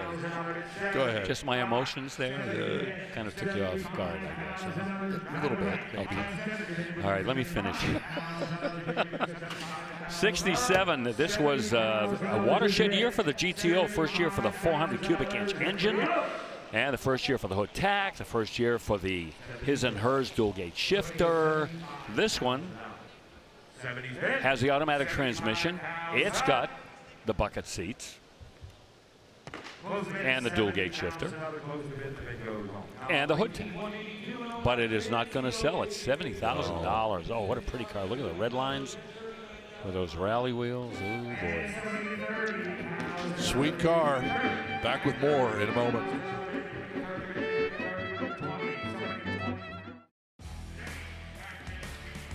Well, taking a look down our 303 staging lane here in Harrisburg, where the cars come in and get a last-second shine, spot treatment if necessary. They all look fantastic on the block thanks to the guys at 303, and you can find out more on the website, 303mecum.com. Here's a 2002 Thunderbird convertible selling here at no reserve. Right now it's $13,000, and that's where it will end. First year of the reintroduction of that Thunderbird, 02 to 05. Yeah, with the 3.9 liter V8 engine that it shared, believe it or not, with Jaguar at the time. And this one, in excellent condition, 30,000 miles on the odometer and plenty of options. Now here's another 3 Series BMW from 2009, a 328i. Yeah, with that ever-popular inline 6-cylinder engine, an engine which has found its way in any number of BMWs and is still considered an engineering marvel. Automatic transmission, that's a power retractable hardtop, not a classic soft top that we cannot see because it has been retracted. Sport package with leather seats and heated seats. Big time sound system, Logic 7. And it is ready to go. There's still many miles of classy motoring still to be enjoyed in that BMW. $8,500 would be the price tag on that car here from Harrisburg. Right now, time to check in again with Chris Jacobs. Oh yeah, Scott, well, I often say I used to have one of these. I wish I still did, and the value on these in the last 10 years has more than doubled. 1987 Buick Grand National, of course. Get a look at the 3.8-liter turbocharged V6 right there. This one is actually done up with the GNX wheels, which, you know, some people appreciate as an upgrade. I like the stock Grand National wheels on the Grand National, but whoever's consigning this car decided to upgrade those to GNX wheels. Pretty much the rest of it, though, all stock. You're looking at the original interior, and I checked out the odometer inside, and reads just over 52,000 miles. So been driven for sure, and the interior is very nice in spite of those mileages. Non-sunroof car, which I like as well. Hard top there, and of course they were all in black, all looked the same. And 87 was really the pinnacle of the Grand National. So you buy this one, and you're getting a good one. 10 years ago, you get this for somewhere in the high teens. Now at least double that, if not more, in today's collector car market. Looking forward to seeing it going across the block early on Saturday. Good deal, CJ. The quickest American production car you could buy in 1987. Corvette owners didn't want to hear that, but these Buicks could really rip it up. Yeah, and you know, it's not just Chris Jacobs and Kendrick Lamar. All I ever wanted was a black Grand National. I see why that was such a good lead-in for a hit song, you know? I mean, just classic. What a ride. You know that one? You should put that on your Spotify list. You'll love it. Sorry, dude. Yeah, I'm still with 409 by the Beach Kung Fu Boys. Kenny? You guys aren't ready for some Kung Fu Kenny? I can't get with you on that. Have you ever heard of Compton? It's a city in Los Angeles. Yeah, we know that. Oh, great. Okay. Yes. Well, anyway. All he ever won was a black Grand National. I was born at night, but I wasn't born last night. Hey-o. I love bringing you guys references of groups you've never heard. Yeah, no, It makes me really happy. You are doing great at that. Here is a 2008 Lincoln Town Car Limited. No reserve car here, guys. Yeah, this is a big townie. This is the limited car, 4.6 liter V8. Of course, with an automatic transmission. And so much leather lining the inside of that Lincoln. How many cows went to the corral in the sky? It's undeniable how comfy these cars are. Oh, yeah. You know, anytime parents ask me what kind of car they should get for their teenager, I say, well, you should either get a Toyota Camry, as you can afford to insure and drive it, or find any old Crown Vic or a Lincoln Town Car. And they're like, well, I don't know if my kids would want to be seen in one. I was like, this isn't about you. It's about picking a safe, reliable vehicle. You can go into any auto parts store in the U.S. and get stuff for them. Right. And that one doesn't look bad. It's a good little car for somebody. Hey, you know what? And at that age, they shouldn't care. That's right. It's like, hey, I got a set of wheels. Happy they got a car. $9,000. That'll take care of that town car. What's our lowest seller of the day? That has got to be in the running, wouldn't it? Yeah, I'd have to go back and check. I'm not sure, but you're right. Yeah. You're right. Here, in the meantime, is a 2021 Land Rover. It is a Range Rover Sport HST.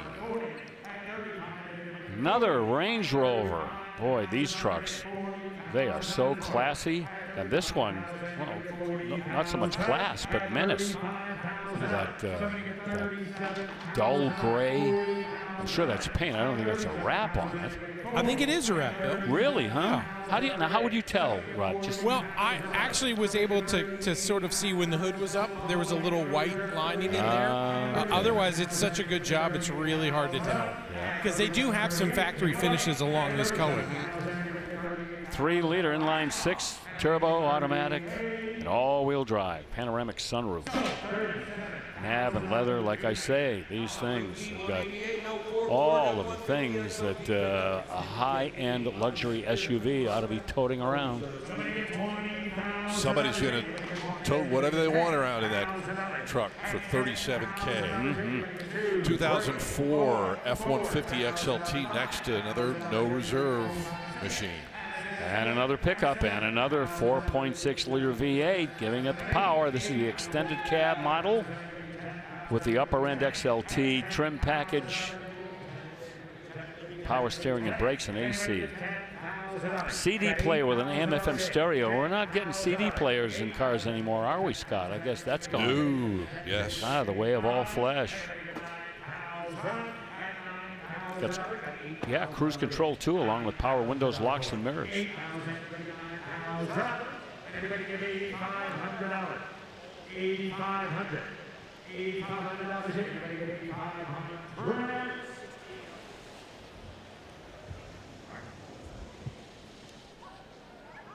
8,000 and no reserve. I had 8,000 over here somewhere. Who had it? They both think they're in. I don't know about that, but XLT package. Yeah, that's the upper trim. It's a beauty. Apparently, there's a couple of Jimmy Landis is trying to straighten it out. A couple of bidders thought they had the same, that they were the high bidder at the same number. So, you know, we'll get that unraveled. You got it, my friend. There it is. Yep, $8,000. You know what? A couple of weeks ago, several weeks ago, when we were in Kissimmee, can't even begin to count how many VW Type 2 buses we've had. Yes. Today, 3 Series BMWs. Convertibles, yes. I think, for the most part. How about that? Yep. This one in titanium silver. There's that inline 6-cylinder engine again that I can remember all of the magazines that tested these cars. One of the things that they're all unanimous on was just the performance and the smoothness and the reliability of that 6-cylinder engine. That's a leather interior to look at right now. Heated seats, heated steering wheel. Oh, I love my heated steering wheel. I highly recommend a heated steering wheel to anyone looking to buy a car. Unless, you know, you live in the Yucatan where it's 100 degrees every day. But back home, I love it. And it does make a difference. It does. And we made quick work of that one, 6,000. Right. Oh, I know this car doesn't have a heated steering wheel, but it doesn't matter. It's a 68 Lincoln Continental. Wow. This was the epitome of motoring luxury. Back in 1968, this and the Cadillac and the Imperial, they were setting the luxury pace. This one has that 462 cubic inch big block V8 engine, only a 3-year offering. Then they went to the 460 cubic inch engine, automatic transmission. They call them suicide doors, rear hinge doors, many different names for them. And the suicide door goes back to the 1930s when people used that nickname to describe a door where you could open it up and it just fall out of the car if you wanted to. I mean, it's kind of a grim, kind of a nickname to have for those doors, you know what I mean? Yes. The derivation of it, but hey, that's where it came from. Boy, that one looks like it's in condition 1. It's been kept in a climate-controlled garage, what might explain. And we got to look at the interior a little while ago. That looks spectacular. Yeah, it was. And $15,000, wowzers. Yep. Well, we are coming up on 3 o'clock here in Harrisburg. 2 hours to go with you today on ESPN Plus. Back in a moment.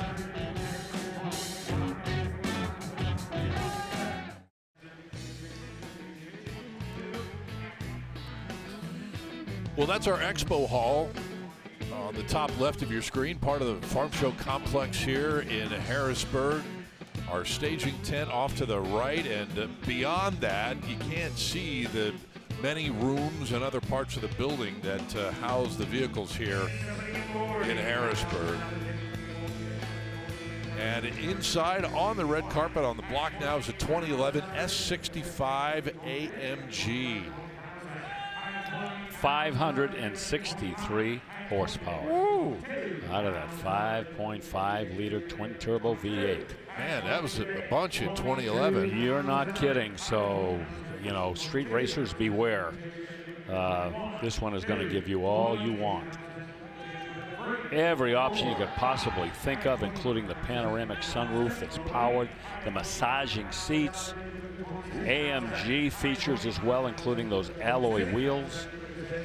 Big stereo from Harman Kardon. Here's a question for you. Pick one.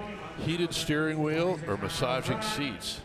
You know, I never had massaging seats, so I think I would prefer that.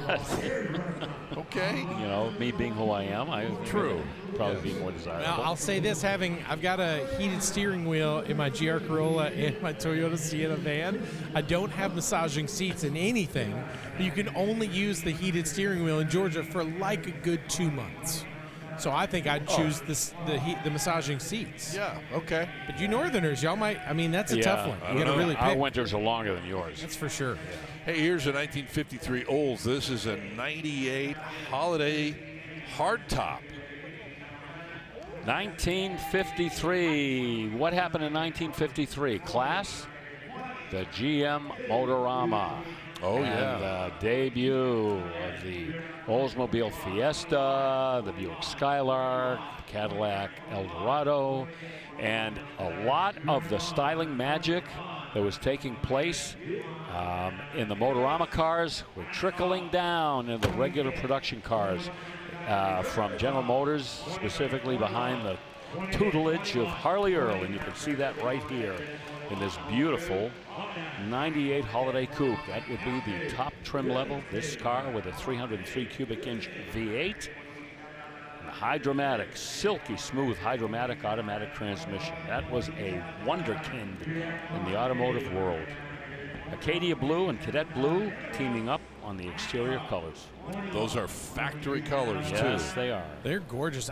Guys, I really love the detail on those taillights, that sort of chrome surround. Yep. You can see why, to your point, the Holiday really was something special.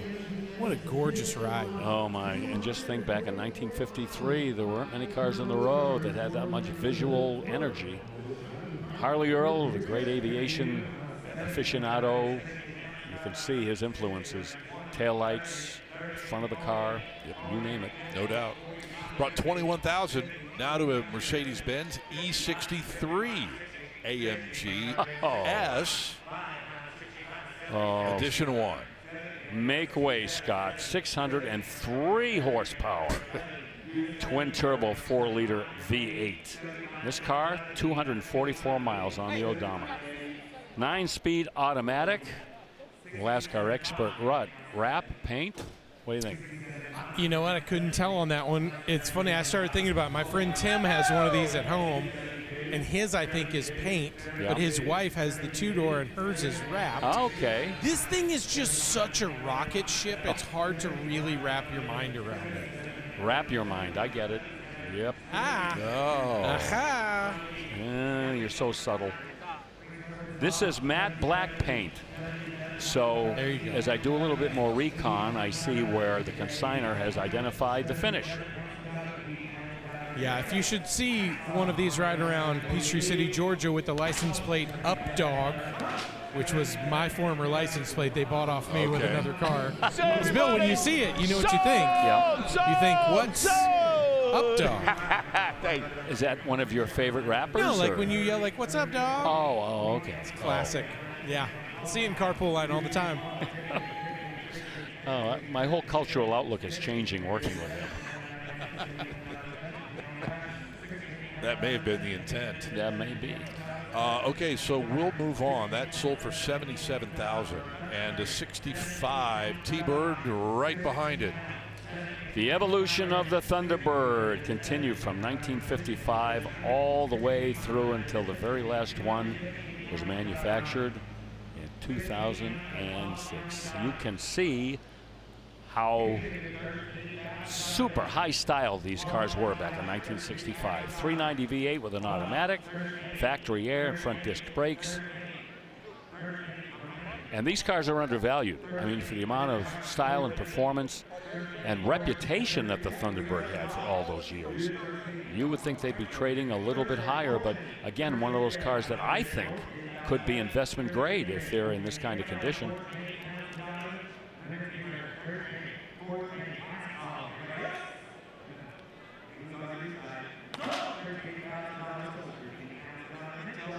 Okay, 13,000 wraps up the deal on that 65 T-Bird.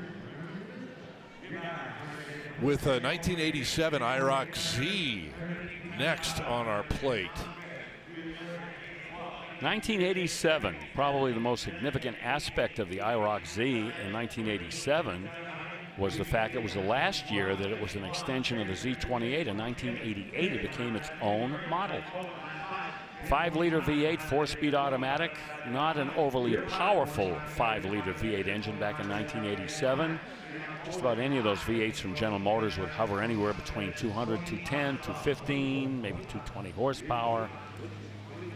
This has the option package number 3, removable glass T-tops, AC, power steering, Delco AM/FM cassette sound system. This is the car that I remember from the commercial where it was two brothers, and one of them was saying he could guess the sound of any car by how it was driving by. And so he said, Camaro Z28, and his brother said, yeah, but what color? Kind of guessed it was red. I always remember that car from. We saw one of those, a blue in a Kissimmee, do insane numbers. Reserves off for this one. Yeah. Wow. And it just sold for $24,000, by the way. Yeah, not heavy duty mileage, just over 33,000 on the odometer right now. Here's another one of your M3 BMWs, Bill. Yeah, the M3, not offered as a convertible except, several years into the production. And this one here has that 414 horsepower V8, not the inline 6-cylinder engine. This has the automatic. A manual is also available. The hardtop is a retractable integrated rear window defroster hardtop. So there's some technology in there. That leather is bamboo beige. Dynamic stability control, M Servotronic, speed sensitive variable assist power steering. Upgraded with that M suspension system, springs and shocks. High performance disc brakes with ABS. It's a driver's car. I'm glad the top is down. get a good idea of what that interior looks like. Those are fun cars, especially with the V8, like you mentioned. Yeah. They are definitely a coveted M3 for sure. Oh, and you know, for the price paid, we'll see where the bidding goes on this. Hard to think of another car that offers this much for what the sale price may be here if it sells.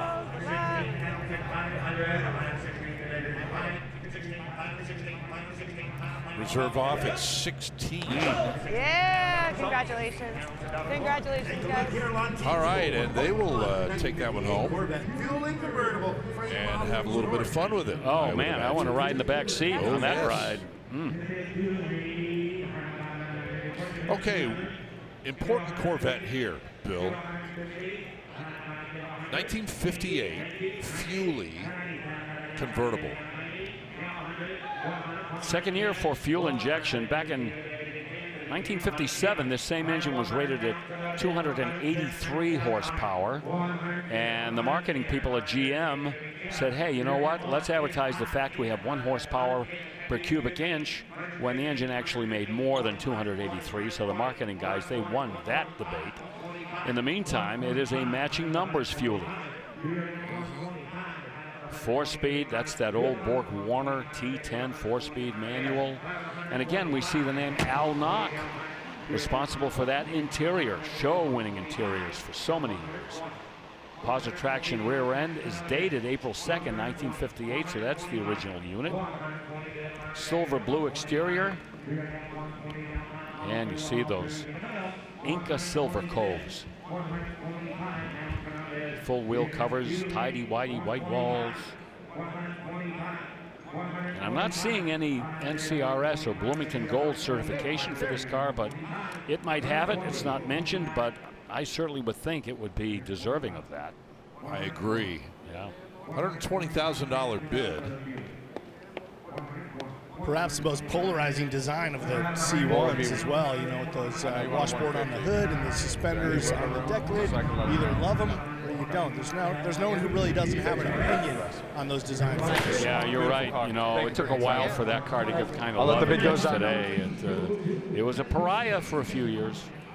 Well, the high bid here at $120,000. Tip of the cap to the guys at Corvette Paramedics who did the frame-off restoration. That sounds kind of like a shop you would frequent.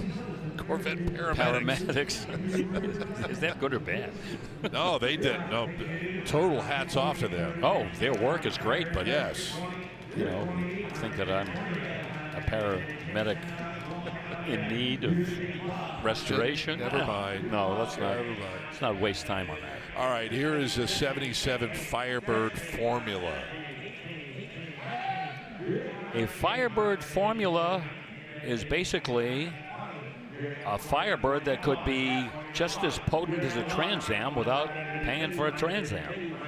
This car's been in the original owner's care until March of this year, which would make it, I guess, a one-owner car from new. Got the 6.6-liter V8 and a 4-speed, which people like, and a positive traction rear end. This was only painted this color 1 year, that aquamarine. Recently had the brakes rebuilt, overhauled. AM radio was replaced, AM FM cassette, and some other little changes and repairs made. Small collision in the back on the rear bumper was taken care of. Hey, 22.5. You may have seen the shot of the family on the block. This car has been with its original owner since brand new. And that original owner just passed away a few months ago. Yes, so in March. A story and then some that goes along with this car. A lot of originality, original paint. We saw the patina on the interior as well. Yep. We don't own them. We just hang on to them for the next generation. Yep, we're caretakers. Here's a 1988 Mustang GT on the block. Fuel injected 5.0, 5-speed manual, tuned sport suspension, power stuff like steering and disc brakes. They refurbished the interior and refurbished the wheels. So all the work's been done. The car's ready to drive. 36,000 miles or so on the odometer. Top is convertible top is power operated. Ladies and gentlemen, I present to you Rutledge Wood with a Vanilla Ice reference. Oh, just teed up like that on a platter? Well, you know, with the rag top down so my hair can blow. Girlie's on standby waiting. Just say hi. Did you stop, Chris? No. You just roll by. With the slotted taillights, no less. We definitely went through a period where people were taking those off the car. They would have originally color matched the vehicle, and they put on the LX taillights because they thought they were a little clean, a little less busy. But I think the kind of, what do we call those, the cheese graters? Yeah.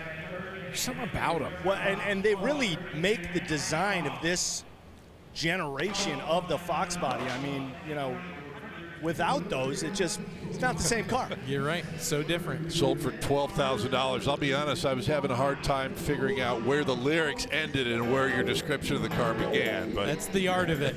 That's the art.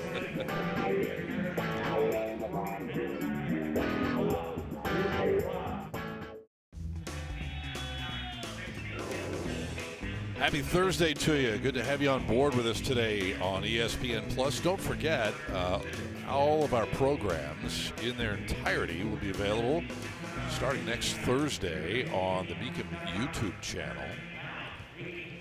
As we pick up the activity now on a 1981 Jeep J10. Oh, can I hear the song Macho Man right now, huh? Look at the tires, the whole treatment of this J10.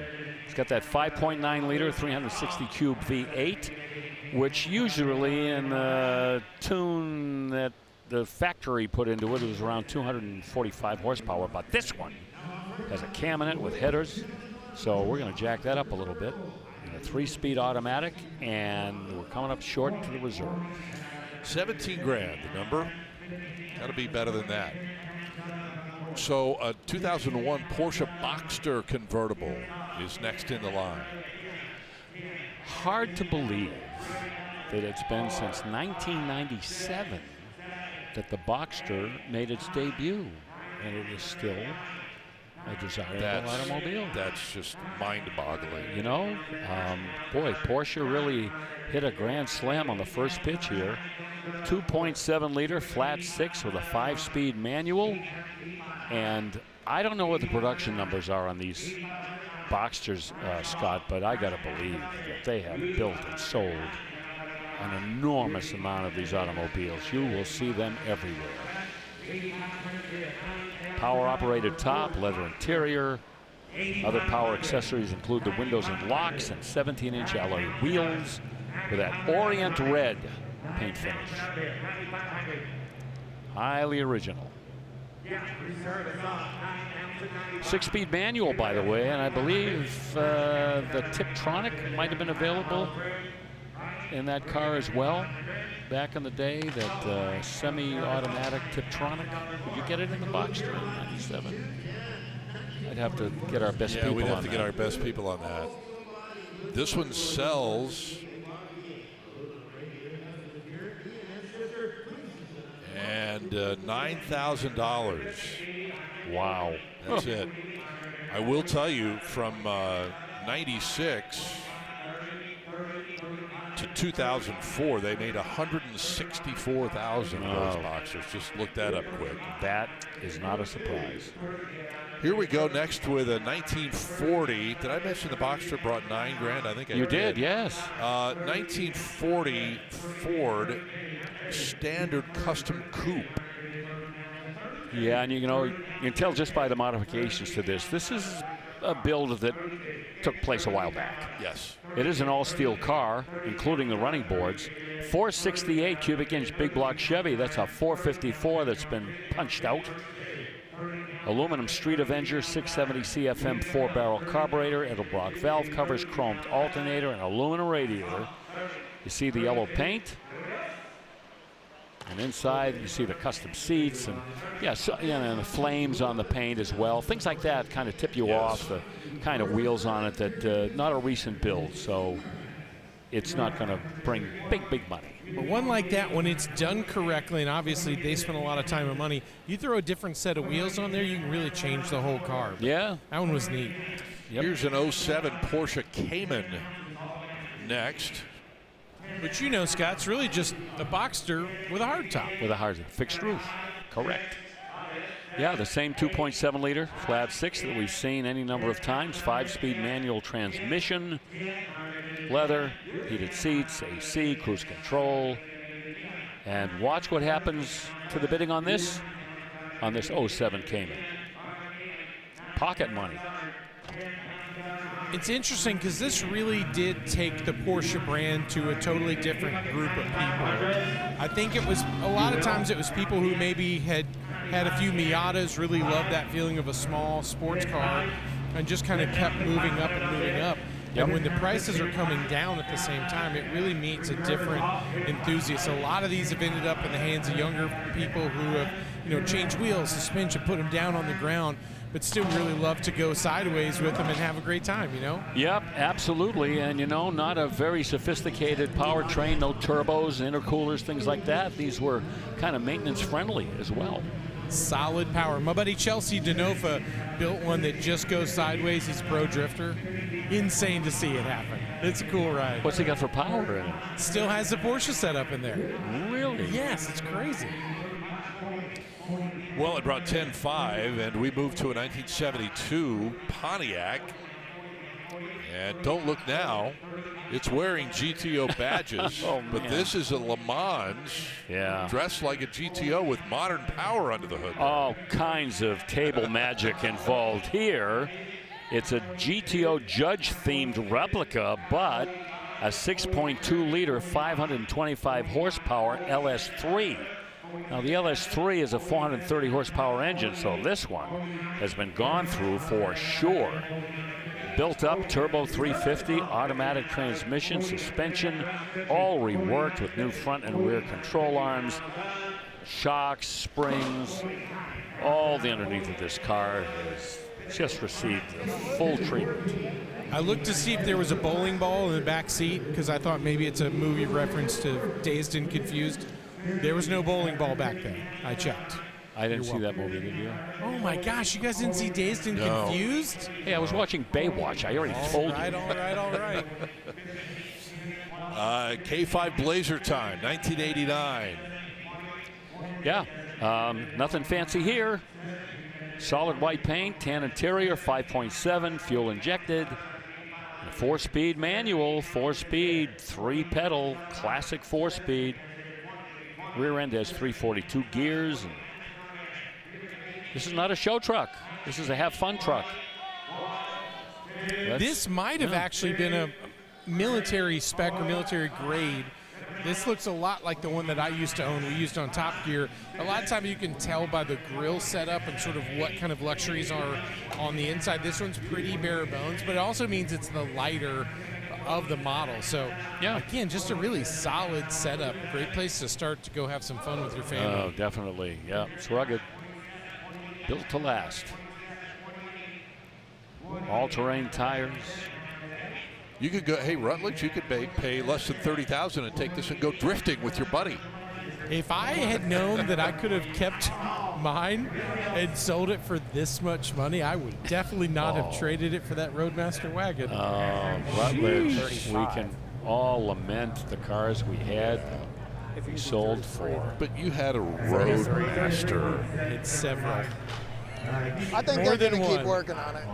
What's it going to be? $27,000. Bid goes on the Blazer. When we come back to Harrisburg, the clock ticks. We'll have about 90 minutes left with you. Stick around on ESPN Plus.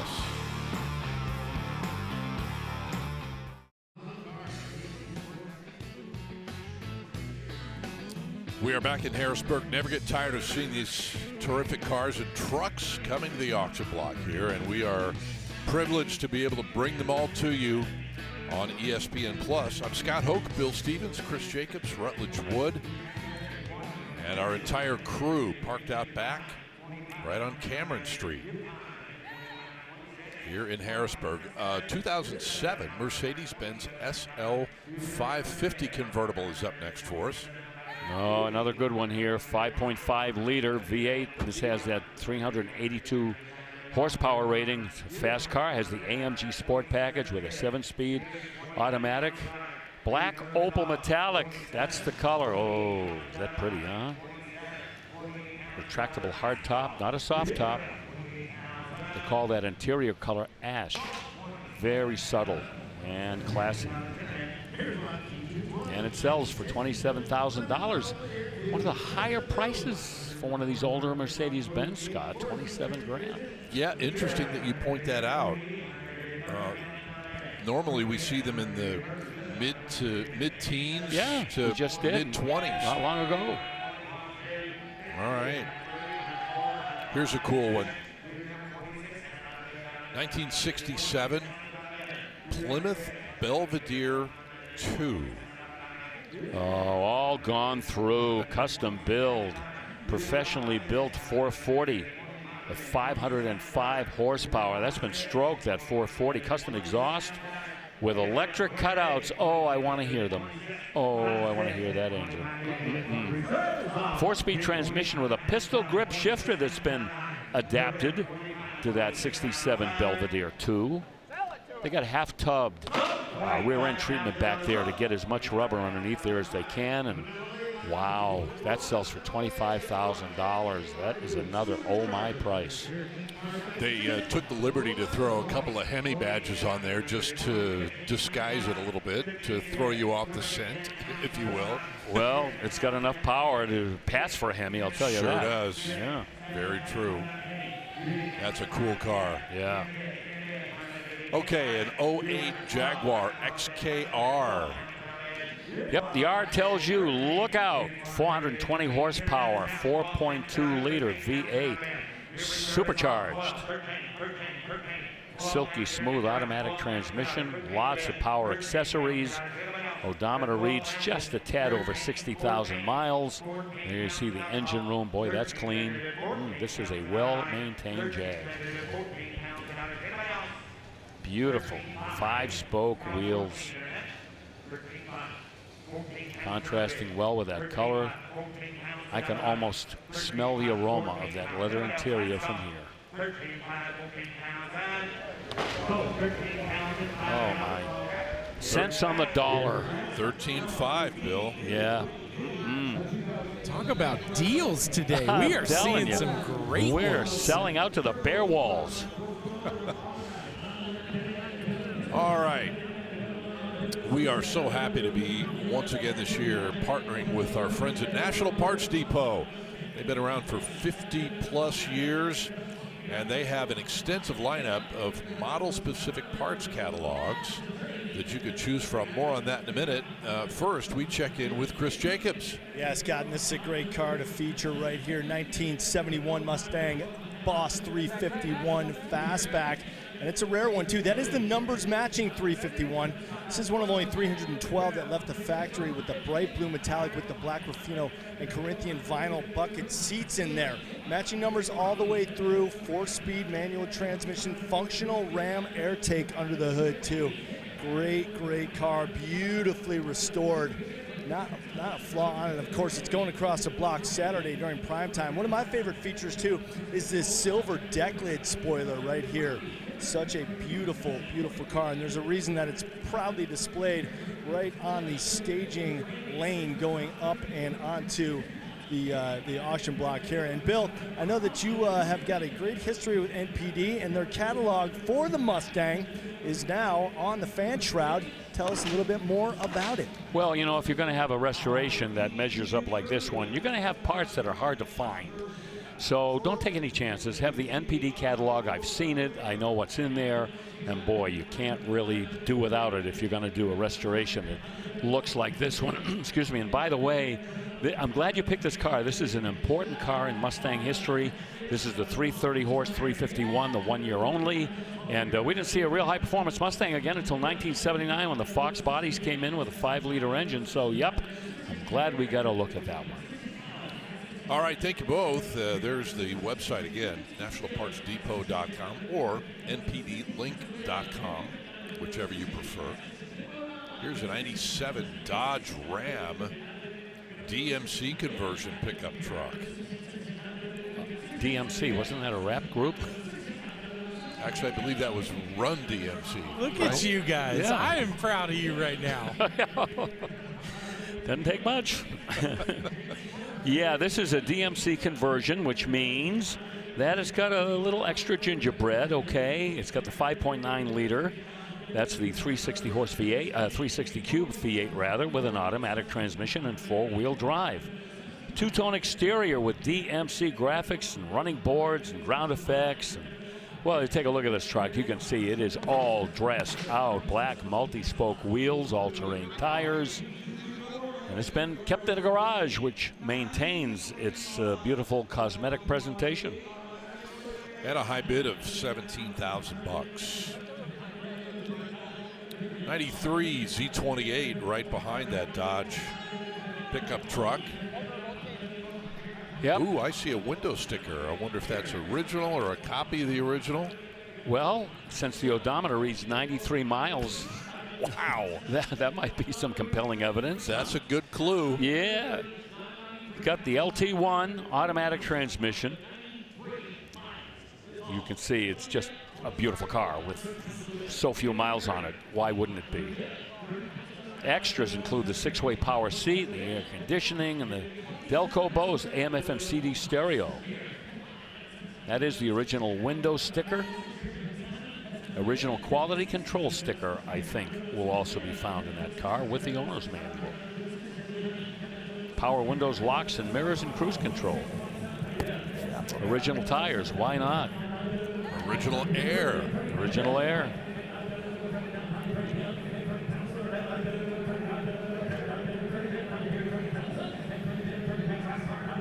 Yeah, I think the consigner is going to be looking for a little bit more than that.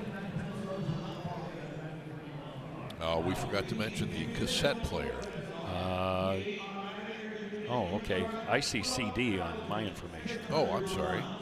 Well, you could assemble quite Maybe the that's Generation X high school parking lot with a lot of these cars that have gone across the block today. Good point. True. Okay, 2004 Chevy SSR. That's what we're taking a look at next. Yeah, this was kind of a brief run for these funky little truck/cars. 5.3 liter V8. Just toward the end of the production, you could get 390 horse out of these SSRs, but again, that wasn't enough to kind of keep them in production. These had a power retractable hardtop. This one has a Bose sound system, alloy wheels, and has not been overly driven, just over 12,000 miles. This is the year after the SSR paced the Indy 500. I remember. In 2003. Yeah. These were so funky because it kind of had that generation of let's do something old that's new, but it's somehow this hybrid between the two. I always thought they were super cool. My friend Dan's dad had one. It turned out to be a lot heavier, I think, than people thought. So it didn't quite, carve the canyons like some of us were maybe hoping, but I still think they're cool, they're funky, they're different. They are that. They're kind of like that Plymouth Prowler, yeah? Exactly. That whole idea. Well, you go back there very quickly. Let me say, Chrysler and General Motors taking some chances with their vehicles. The HHR Chevy, remember the little panel truck they did? Sure. They did these over at Chrysler, the PT Cruiser, the Prowler, and they did the Neon. So, yeah, anything was possible back then.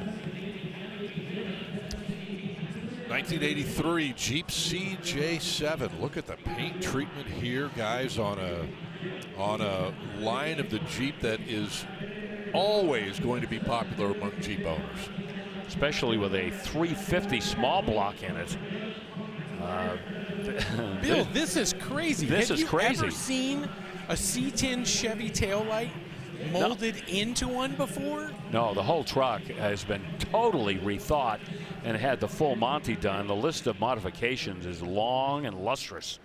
Man, That paintwork looks great up close. Labor-intensive paint. Everything. That might be a Hall of Fame contender. So Could I have be. 1905. It's up to you.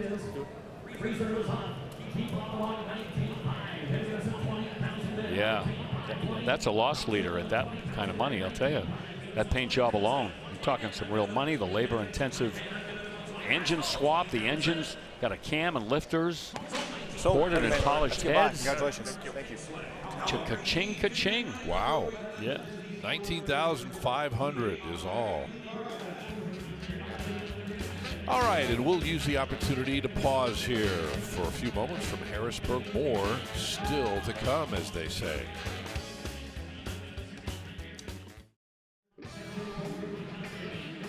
Welcome back to Harrisburg.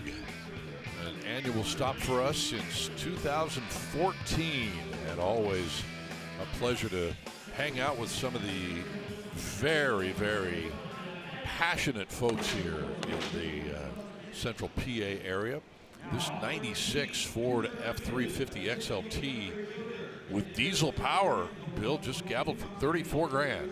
A big diesel truck. You will rule the road driving this 7.3 liter Power Stroke diesel with a 5-speed manual transmission and a 6-inch lift kit. So all you need to know, you are in charge of wherever you go with that truck. Here is 1968 Mercury. It's a Cougar. Yep, it is. Yep, second year for the Cougar, 302 V8, in the care of a single family since 2022. Restored in 2010. That's the 2-barrel carburetor 302, by the way, with an automatic transmission. And boy, that's a car that's had a lot of care from that single family since 2022. Purchased new by Marjorie Baravel, February 23rd, 1968, so it says. And her son Craig acquired the car after she passed away. I think it was in that same family from new until 2022. Yes, I think I said that. You said since 2022, Oh. which will only be 3 years, not a big deal. I hear you. All good. We kind of know what you meant. Yep, I didn't, but you did. It did sell for $22,000. They all have a story, don't they? Yeah, some of these stories are as fascinating as the cars themselves. Indeed. 77 Cadillac Seville.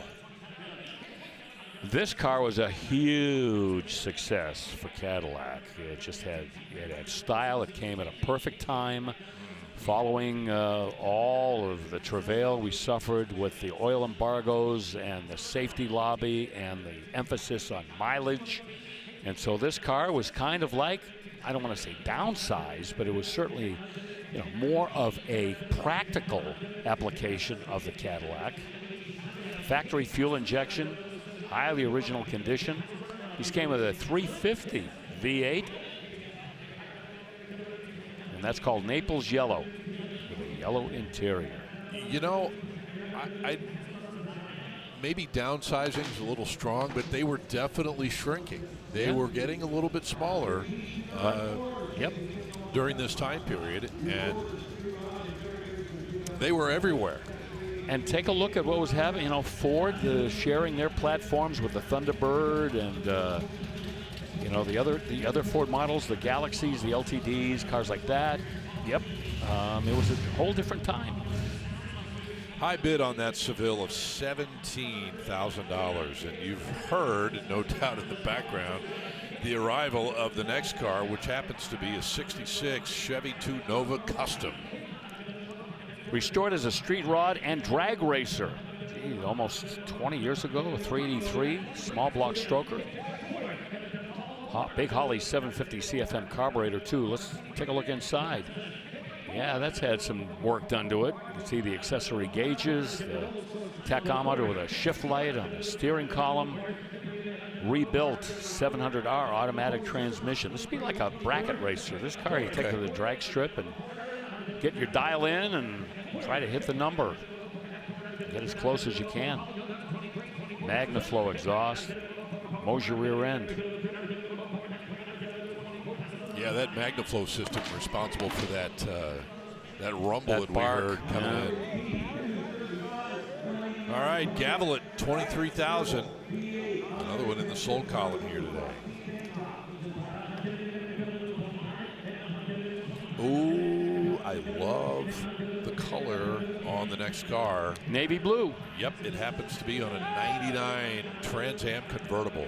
With a 305 horse, 5.7, and an automatic transmission. 1999, we're kind of like on the back nine for the Trans Am. And it's still hard to believe that cars like this, with the performance and the styling and the image and the reputation, and couldn't weather the storm. And of course, Pontiac, the nameplate itself, another example of what was happening in Detroit during that period. We lost Pontiac and Mercury and so on and so forth. But this car, oh, this carries the Pontiac banner in spades. Beautiful contrasting dark pewter interior with the beige top over that navy blue. That is a looker.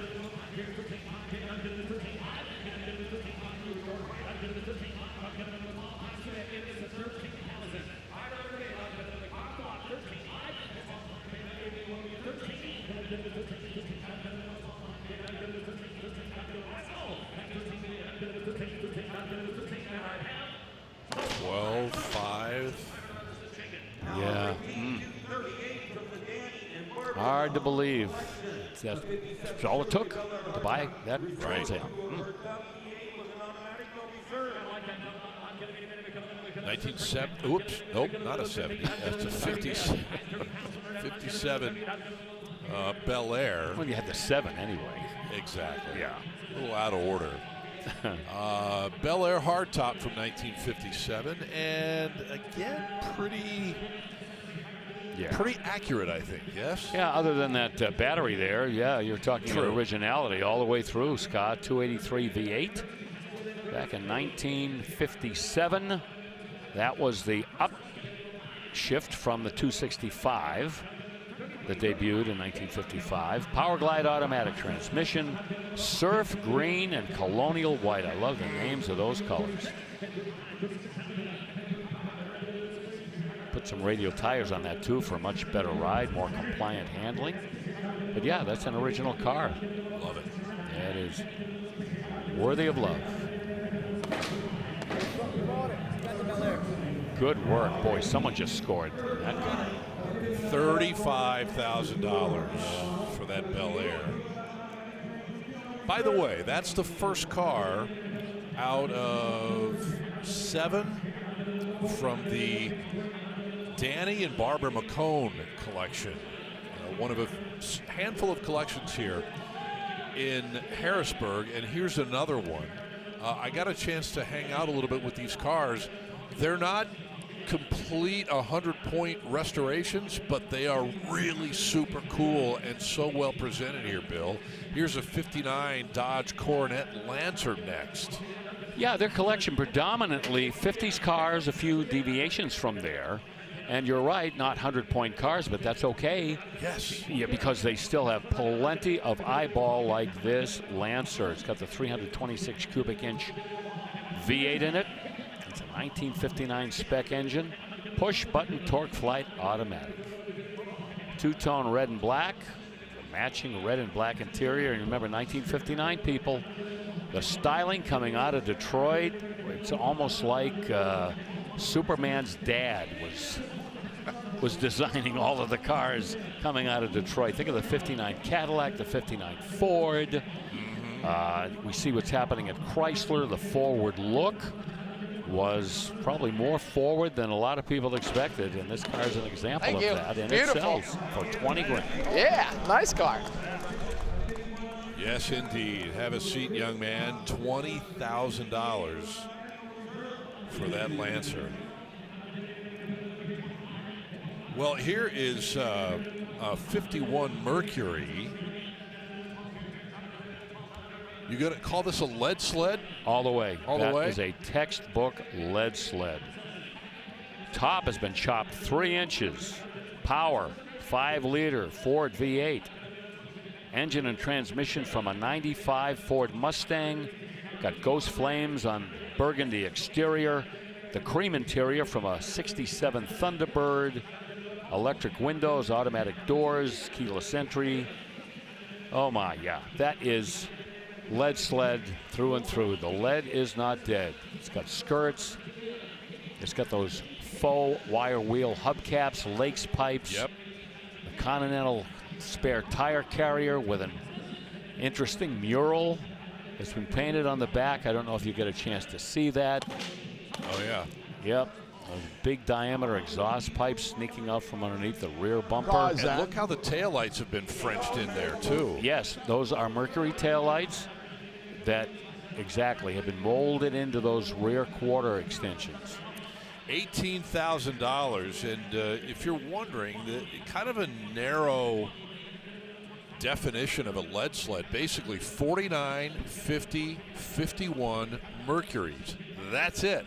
Because those 3 years of the Mercury were they so lent themselves perfect to it for this kind of treatment. Now, they are predominantly where you will find your lead sleds, but you know what? There are outliers, too. I've seen 53, 54 Chevys that have had that treatment, but in terms of being correct in the lead sled world, you want to see a Merc like that.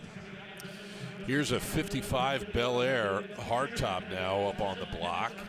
Been modified, 350 small block.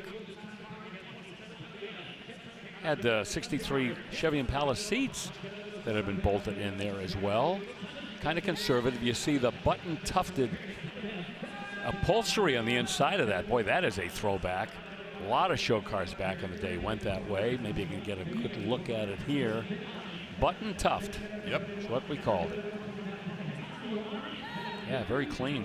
Simple paint, two-tone, red and white. And they've added front disc brakes.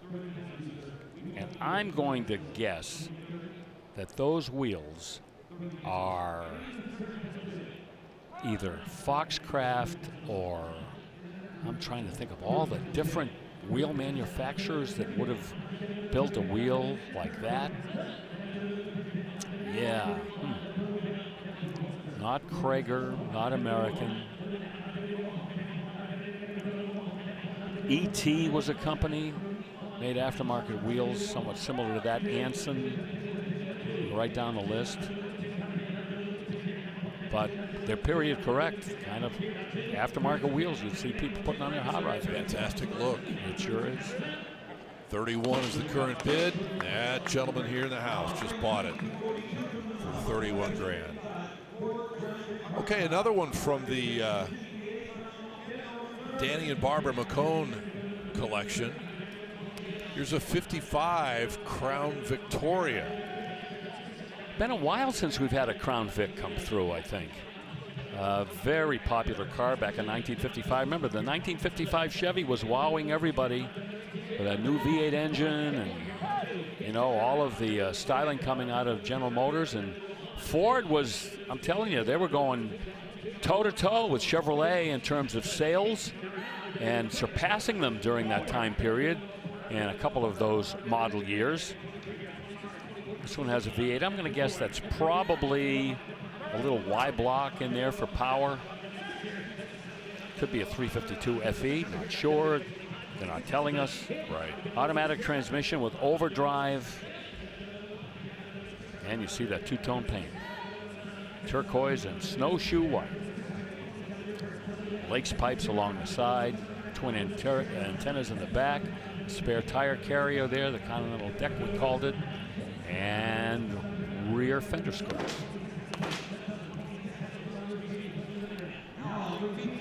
And it sells for $26,000. Here is maybe the one car along with that lead sled that is unlike the rest. Right. It's a 31 Ford Model A 5-window. Yes, with a high boy configuration with a 5-window coupe. A little unusual. That's a Hemi right there. Top has been chopped 3 inches. They took an automatic transmission with electric overdrive out of a Dodge Dakota and added that behind the Hemi. Ford 9-inch rear end, front disc brakes. Radial tires, aftermarket frame and suspension, and the little trailer, the matching trailer in the back, which, you know, guys that go on rod runs a lot will build a little trailer, although you can buy them now already done. And you take, you know, your beverages, your lunch, or whatever you want to bring right behind you.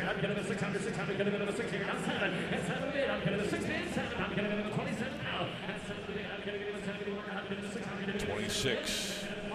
Yeah, I think that's the second time today that we've seen chrome reverse wheels with baby moons. You're right. Yeah. On the coupe, you're in. So, thank you, sir. Congratulations. Right. Matt Thanks, guys. Borbeck, Appreciate you. that gentleman in the upper left buys another one from the Mecum collection. This one going at $26K. And the last of the 7 vehicles is right here, 1958 Ranchero Custom. This is a beast. 428 Cobra Jet, the power plant with a C6 high performance automatic transmission. I knew that combo would get you. Oh, indeed. Look at that with a Cobra valve cover and open element air cleaner right there in front of you. Inside, got the blue and the white to match the outside. Aftermarket shifter. Custom console. You're not going to see many Rancheros cruising around with Cobra Jet power. Wow. Yeah. 27,000. That's the hammer price for that 58 Ranchero Custom. And so with that, we wrap up the Mecum collection. We'll take a timeout here and return to PA for a final hour in just a moment.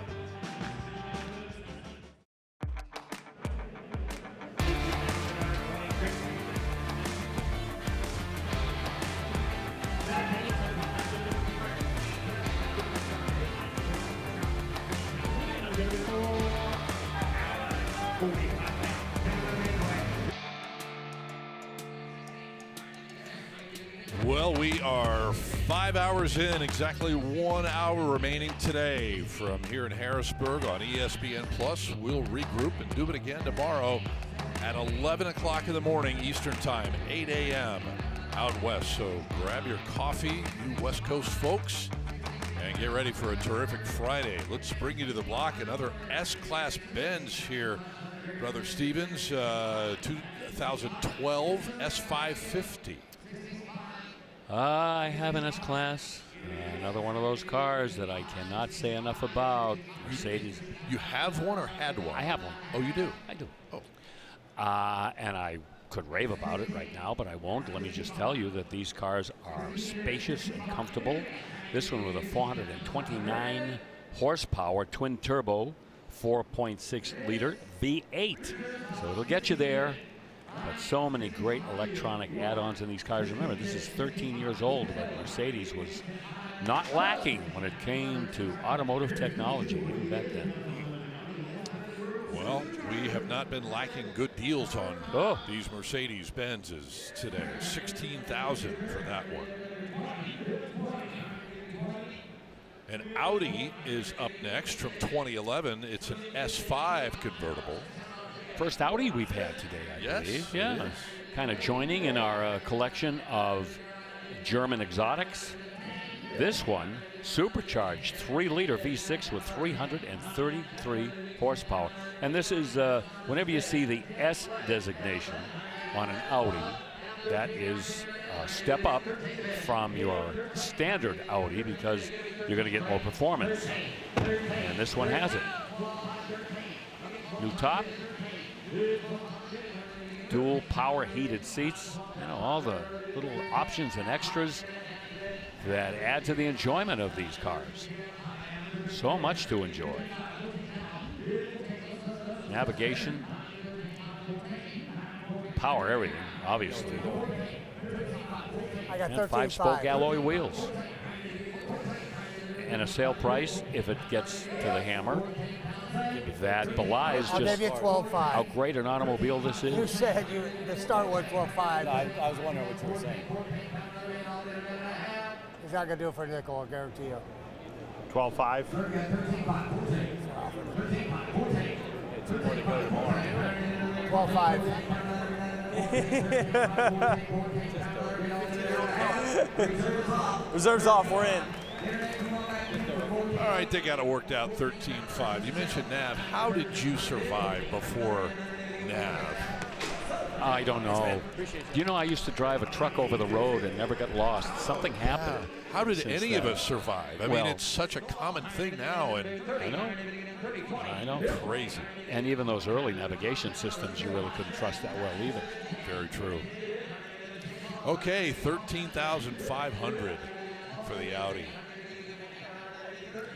99 Chevy Tahoe. Looks fantastic. Oh, my. It does. Man, that has been properly prepared for the auction block, indeed.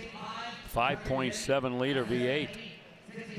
This is a pretty original truck. You're not going to see anything in the way of noticeable modifications or personalization at all. Those are factory alloy wheels, as you can see. They're stored in a climate-controlled facility, so whenever you see that, that certainly can help explain the condition. Running boards.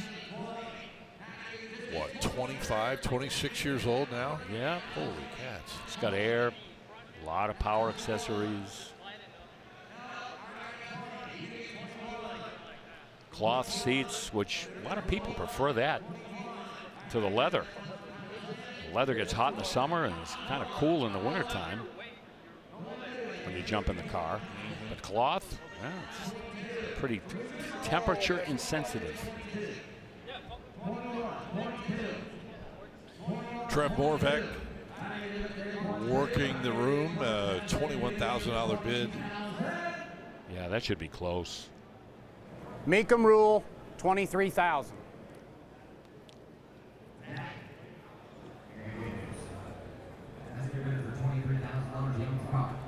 No, Laura. We can ask either one of them, it don't matter. He was my runner-up bid, so I tell you what, you get first chance if you want to get $23,000 off your bid. You want a 23 too? Otherwise, I got to go back to that. Sorry about that. First, I took it in $23,000. Here's the thing, if you don't move, Hold on, listen to him. He might come back if you don't bid. 23, you on top. You want to get 23 on it? Step up, just get 23. Give 22. Meet him in the middle. Now, Trev's got the crowd involved. Yeah. Hey, remember I asked you earlier, but you weren't in? Now you got to give 23. You Not a lot. The guy at 21 okay, is 21 out. 5. You want to be 22? You want to get 24? You just say goodbye. I've got 21.5 bids for 22. 21.5, 22. You said I'm not bidding until reserve tops off. 21.5, 22. 22. One more. Come on, do it. Well, 21.5 will not buy it. You heard the Mecum rule at 23, so they're $1,500 away. 21.5 is the current bid. Well, and they've just lifted the reserve, I guess. Oh, that makes all the sense in the world for where the numbers are right now. Exactly. She said do it. Well, there you go.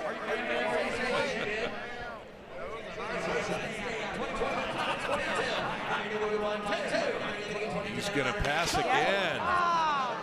And it goes to the other side of the room. Way back in the back.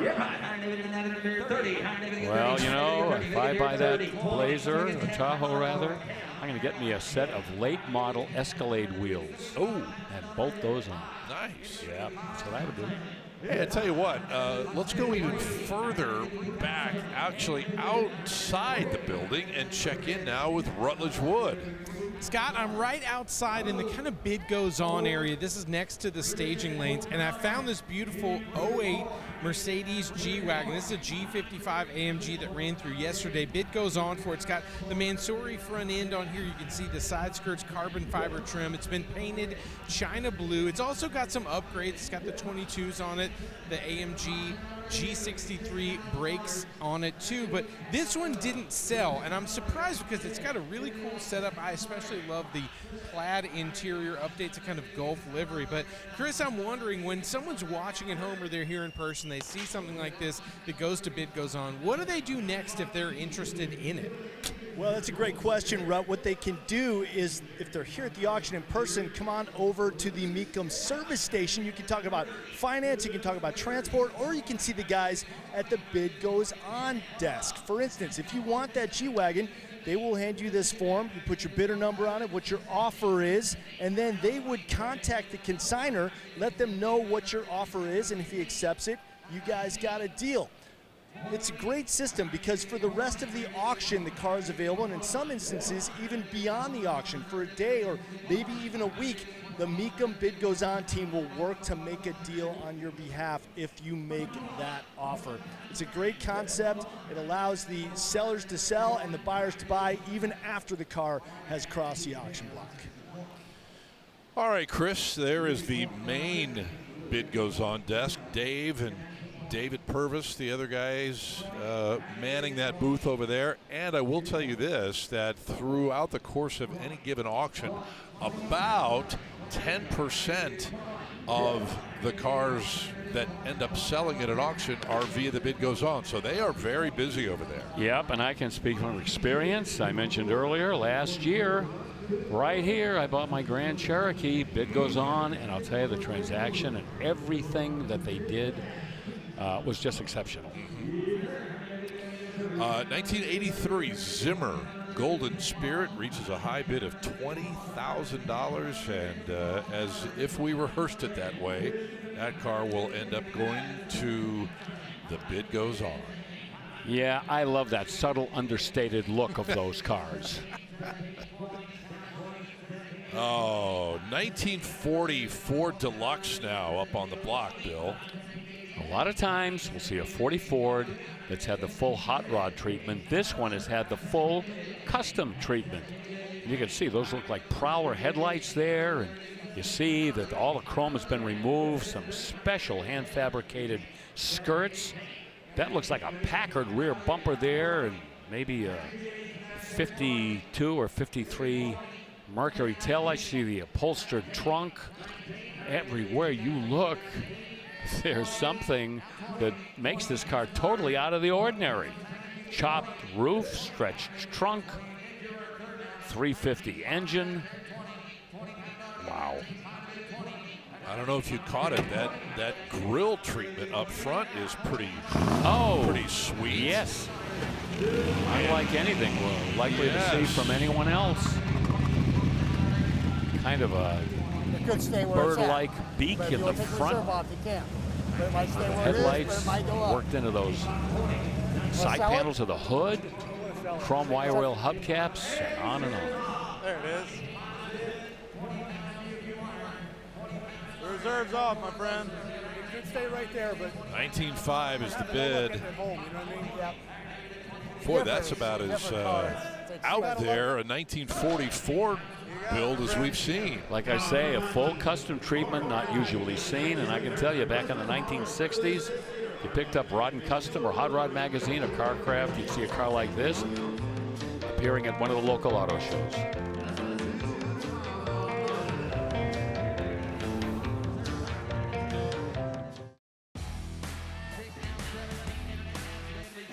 Back in Harrisburg, time to present to you our State Farm moment of the day.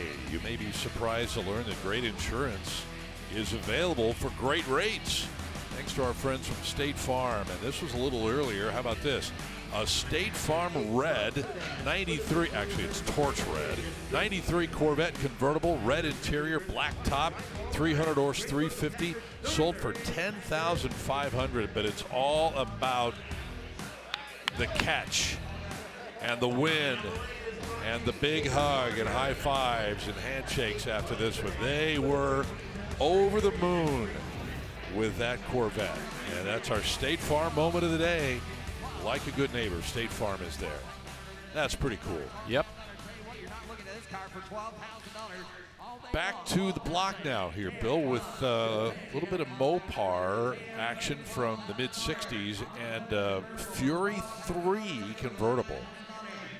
Well, back when I was a degenerate teenager, my friend Russ McDonald, his mom had one of these with a 318 and an automatic transmission, and she used to let us take it, so we would take the air cleaner off so that you could hear that big 2-barrel carburetor sucking in all that air, and we'd pop off the hubcaps and pretend that we were driving a fast car, which we were not. But this one has had some upgrades to it that makes it a little quicker. That 318 V8 has a little bit more spunk.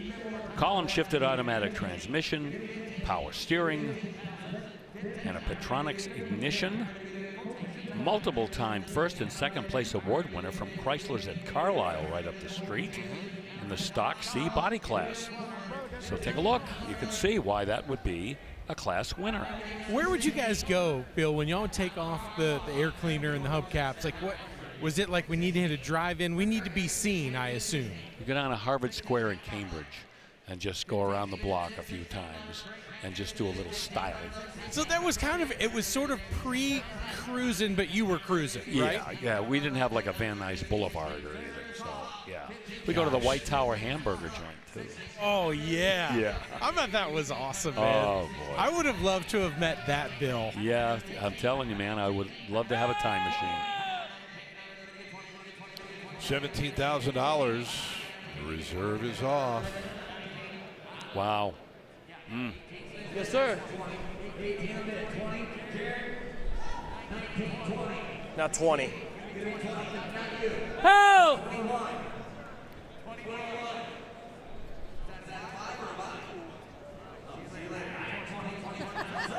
Look at that. Thank you, sir. Yeah. Little 318 with a torque flight. But that's not really the story here. It's just how that car looks. 20 grand.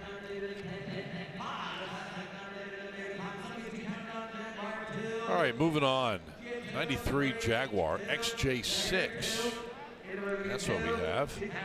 Yeah, this is not a sports car in the literal sense of the word. This is a luxury car. Inline. 6-cylinder engine there, 4 liters. About, I'm going to say 280, maybe 290 horsepower. Pretty much the same engine that you'd find in the XK8 back in 1993. Automatic transmission with a burgundy paint, burgundy metallic, a beige leather interior. Again, you can almost smell the leather, the beautiful burled wood, trim across that dashboard. That is a statement.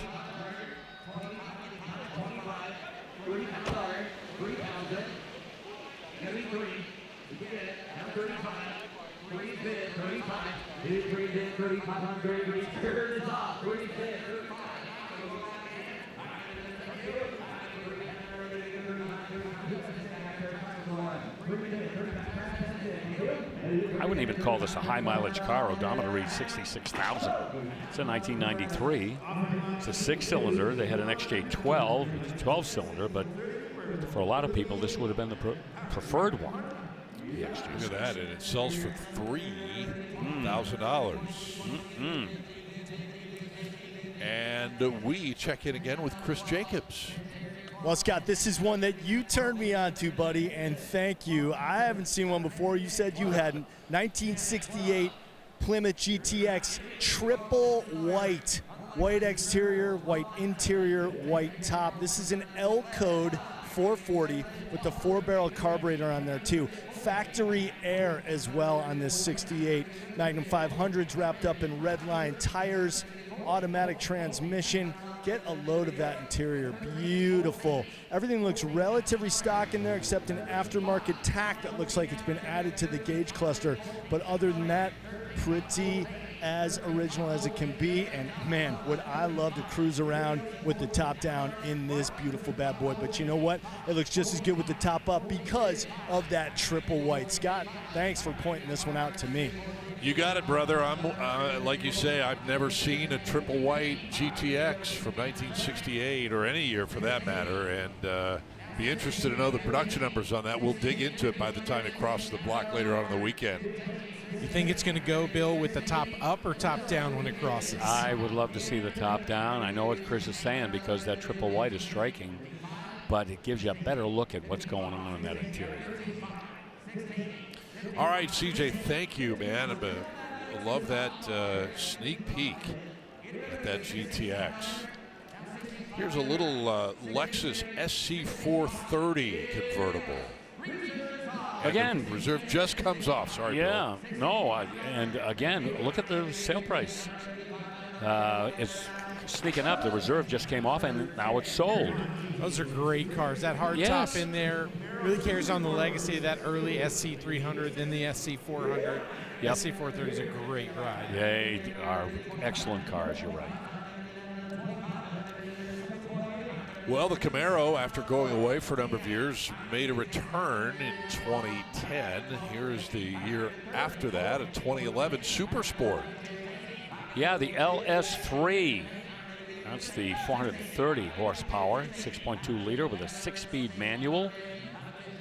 There's a cold air intake and a hand in there as well that you may have seen. That was my hand, Bill. I Oh, wanted to I'm make sorry. sure you could see that big Nitrous Express kit in there. All right, I'm thought you'd not get sure what your excited. hand looks like, so now I know.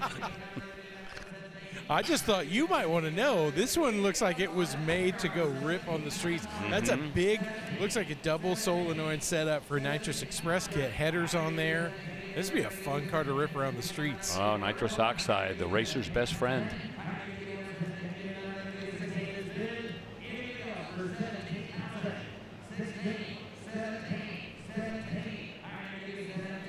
So that would have a bottle somewhere, right? I'm guessing in the trunk. Probably in the trunk, yeah, out of sight. All right, the high bid of $16,000. Oh, this is cool. 1966 Chevy C10. Bone stock in its appearance. Yeah. Tell me something different. Well, it's been upgraded with a 350, I'll tell you that. Okay. All right, and that's a pretty hefty upgrade from what it was built with. Automatic transmission and four-wheel drive. Just recently restored. Interesting color choice, rather subdued, kind of medium dark green with a tan interior. That doesn't look like tan to me, though. That looks more like gray. On the inside of the dashboard, You know, is tan, but the what seats that are, looks sneakily like. Looks a lot like a John Deere green, doesn't it? It does look like a John Deere. Pretty close. It's got a newer model Chevy bench in there. Yep. Got to throw some yellow wheels on it and have the whole package. True. That's it. Yeah. Yeah, they've added power disc brakes here as well. Yeah, some stuff that you don't see on a 66 C10. Right. Yeah. But that vibe, man, just that vibe is so cool. It really is, right? I was just thinking this would be a great winter truck for you at home. For me? Yeah, it'd be perfect. You got it, my friend. What can't you do? T265 and 2000 Jaguar. Maybe a little more tire, even though it's four-wheel drive. Sometimes we get enough snow in Indiana that you need that extra tire. That's a great point. And what did that sell for? 16? I think you're right. Okay. So we'll move to another Jaguar XKR. This is from year 2000. We have never had this many Jaguars. I was going to say, yeah, look at that. 1 year only. Remember that? Those cookie tray on the hood. Oh, I'm kidding. That's a different car. Yeah, you're thinking of a Corvette, but you know what? It's okay. You're getting late. Supercharged 4-liter right there. We've seen that several times today in Jaguars. This one with black exterior and a black leather interior. And this is not the convertible. As you can see, this is the coupe. 10-spoke alloy wheels. It's almost as if you were in a Jaguar mood today and said, hey, let's bring them all and put them in the lineup on Thursday. It seems that way. Now between, I would say, 1997 when the XK8 debuted to the early 2000s, not a lot of big styling changes on the exterior of these Jaguars. And kind of reminds me of the Bentleys. We talk about that all the time. Sure.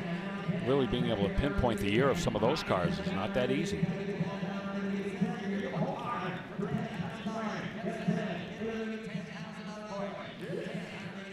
$7,000 now on the next car, which is a '66 Lincoln Continental. And what are the odds for the second time today that we get that MEL Mercury Edsel Lincoln 462 cubic inch V8? That was only offered in '66 this year, '67 and '68. I think we had a '68 earlier, and this one has it. And this one looks like it's in very original condition, at least based on the patina on the paint. Power windows and power everything else, air conditioning. Got the rear hinged doors or suicide doors, as we pointed out, vinyl top. And again, this is a car that's not going to send anybody to the poorhouse. And it still has that look of luxury and opulence that all those Lincolns had. They ran that particular generation from '61 to '69. They stayed with it for almost a decade. Right, you think that's original paint? It kind of looked like it, but there was some cracking on the rear door that kind of made me wonder. I got really excited about the tow hitch because this makes me feel like once this family might have pulled a sailboat. They had some fun with it. You might be right. I missed that one. It's kind of hiding down under there, but it's definitely there. Back with more in a moment.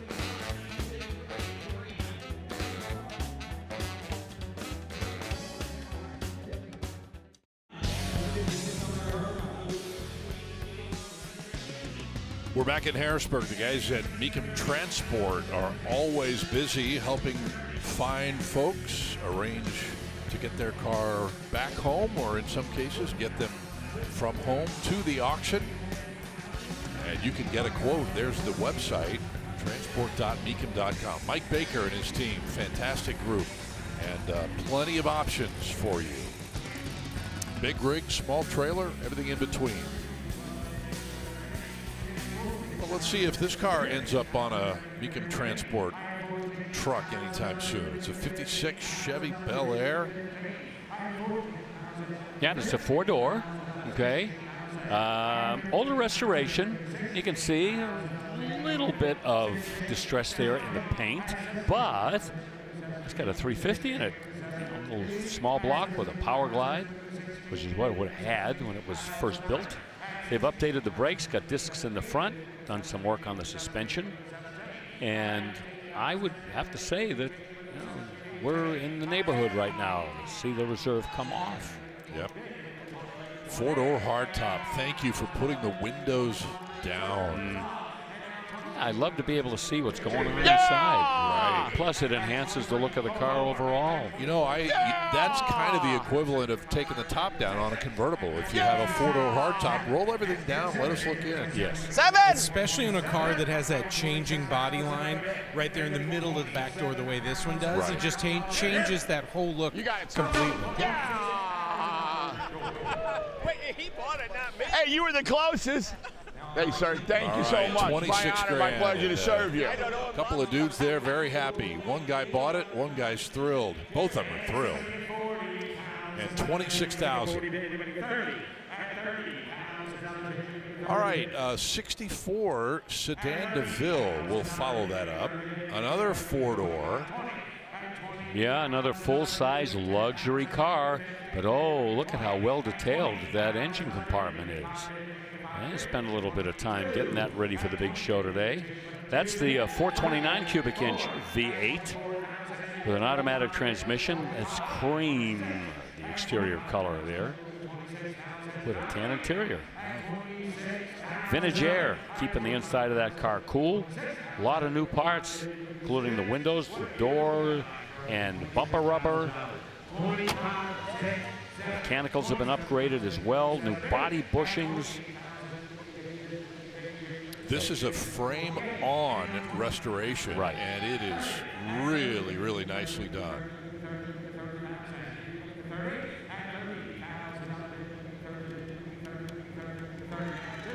Yep, 30-something, and I think we'll sell this Cadillac. The reserve is off, even as you say that, Bill. I got to talk faster.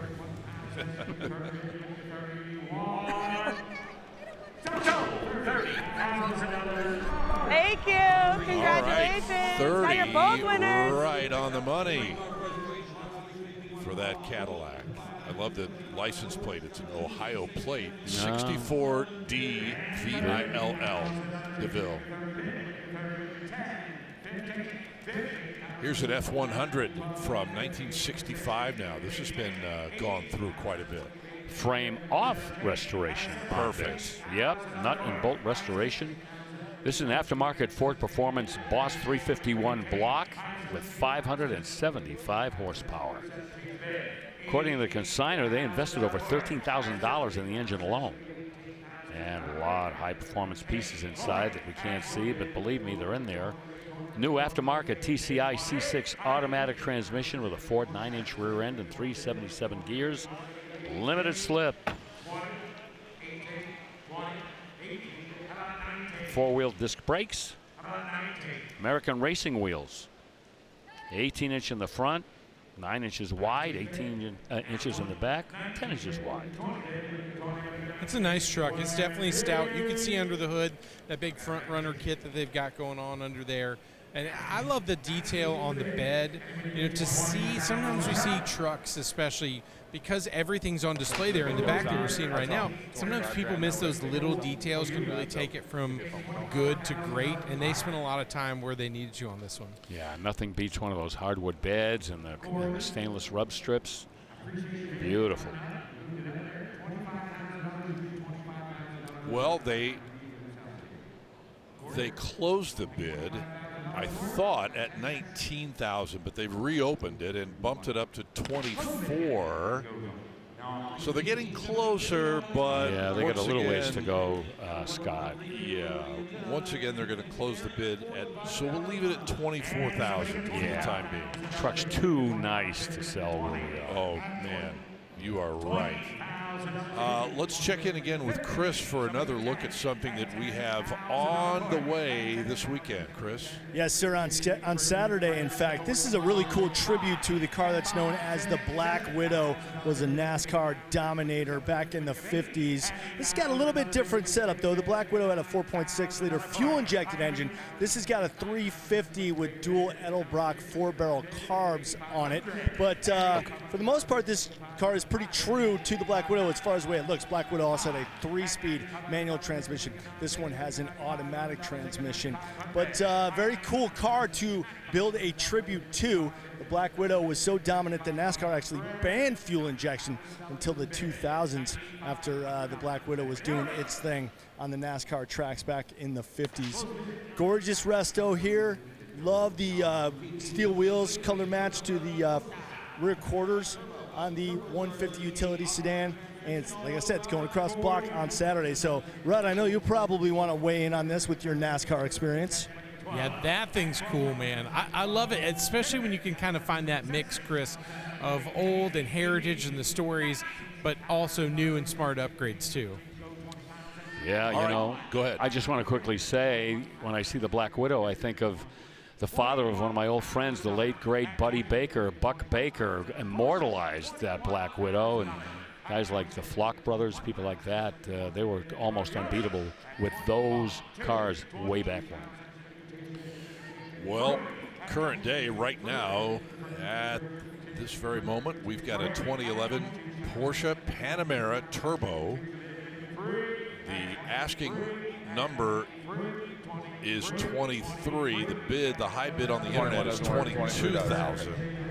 23, Jimmy. Big rocket ship here, 500 horse, 4.8 liter turbo V8.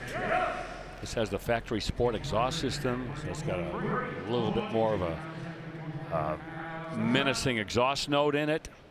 But it's a family car. It's a four-door.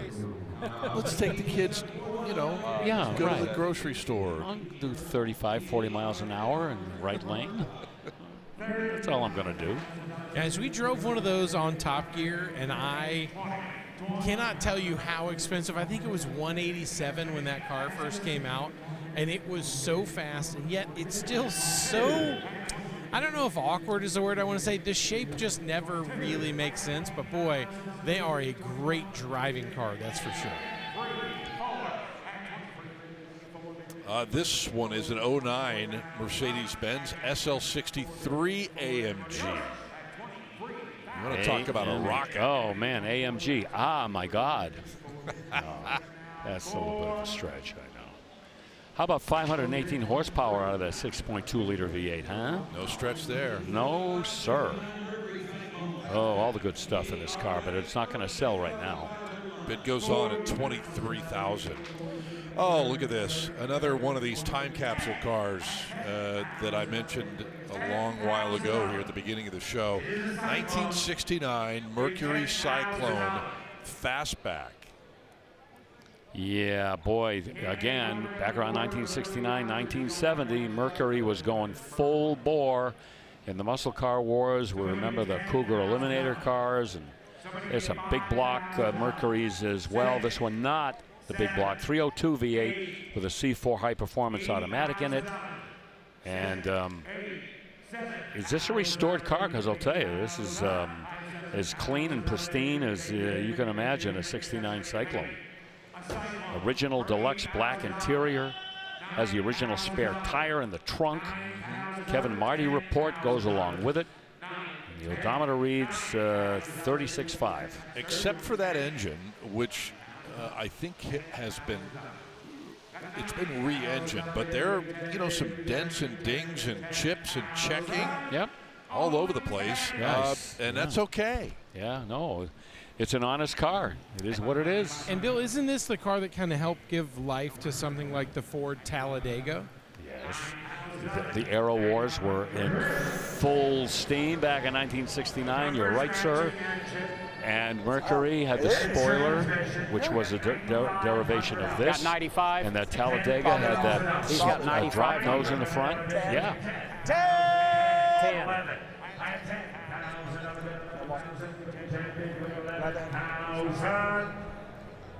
Reserve off. Take reserve off. Well, the consignor says take the reserve off, I think.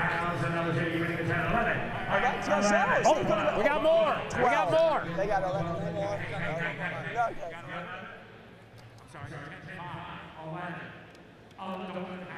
Now at 11,000. Have it for a half a bid. 10-5, 11, $11,000. That's one of those cars, the longer you look at it, the cooler. Oh, it's just great history, though, that car represents. 1969, you had the Dodge Charger 500, and then the Superbird came in, and the Daytona. Just an amazing time. Talladega nights. Hey, there's Jim Wicks. He just bought that car. And I tell you, he's got some fantastic cars of his own. And this, I think, will be part of that collection at $11,500. All right, 2015 Jeep. This is an Unlimited Sport S. Yeah, this has got that Transformers front end treatment on it there. You see that angry grille and headlights. And this has the same engine as we've seen so many times today, the 3.6-liter V6. Removable hardtop, it's been lifted up, 20-inch grid wheels. And that's a custom EAG front bumper. And it's cool when you look at this one. This one still has what I would consider kind of a factory rake to it. Obviously, they've clearanced the fenders enough to fit those 20s on there and a good-sized tire. But there is something cool. Sometimes we see Jeeps that get lifted so much that it kind of doesn't match the rest of the vibe. But I think this one's done well. Boy, that wheel and tire treatment, boy, that commands attention. Your eyes automatically fall right to them. For sure. And with that dark green color, that's nicely done.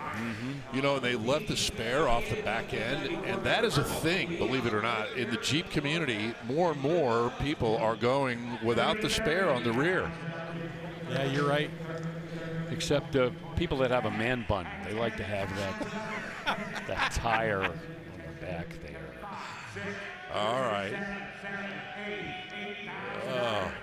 1990 Corvette convertible.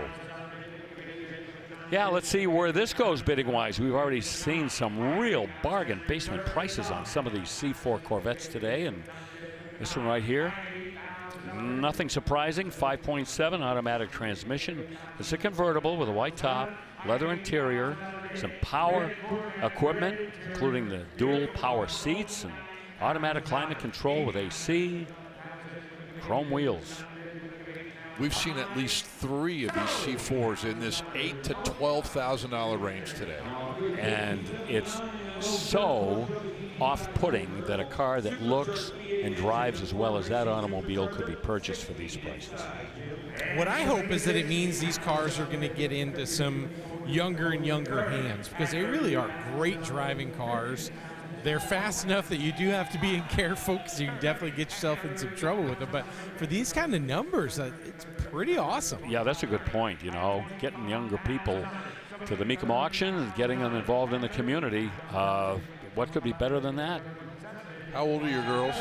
They're 17, 14, and 11. Oh, so one has her license. Yes, the 14-year-old's about to be 15, so she'll get a golf cart next in our town. And that's a whole other thing. Yeah, Fast ones, lifted, all of them. It is. Shelby GT500 from 2007, important vehicle here, Bill Stevens.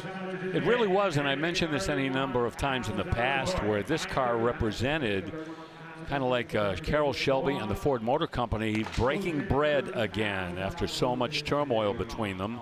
And this one, not going to sell. High bid at $30,000. Back for our final 10 minutes with you today. Coming up in a moment. Welcome back to Harrisburg, everybody. Just wrapping up our 6 hours of coverage. Got about another 10 minutes to go. We're back for 6 more hours tomorrow. And one of the cars you're going to see is this bad boy, 1969 Corvette convertible, powered by a 427, backed up by a 4-speed manual transmission. There's that Stingray badge, the Stingray name, returned after a 1-year hiatus in 1968. This one is done up beautifully in Riverside gold over a black interior. Factory side pipes, highly original condition here. All the paperwork, all the complete service history, the Protecto plate. This car has got a lot of provenance backing it up, and you will see it cross the block if you join us right here on ESPN Plus tomorrow. Scott? Oh, yes, indeed, Chris Jacobs. Thank you very much. We hope you can. 11 o'clock tomorrow, Eastern Time, 11 o'clock on Saturday as well. Buick Skylark here from 1970, Bill, with GS badging. Yep. Sitting a little high. It is, yes. Yeah. Of course, that color and the black stripe makes you think GSX, but it's not. It's just a regular Skylark that's been played with, has a small block in it, 350, automatic transmission, and I'm thinking air shocks in the back, maybe station wagon springs in the front, or any number of ways that we used to jack the cars up. Could have airbags in it. I don't know. I think it might have had bigger wheels on there before, Bill, and I think that might be why it's got a little bit more stance. Like you could have run a 22 or something on there. Yeah, or maybe the wheels off that Jeep that we saw a little while ago.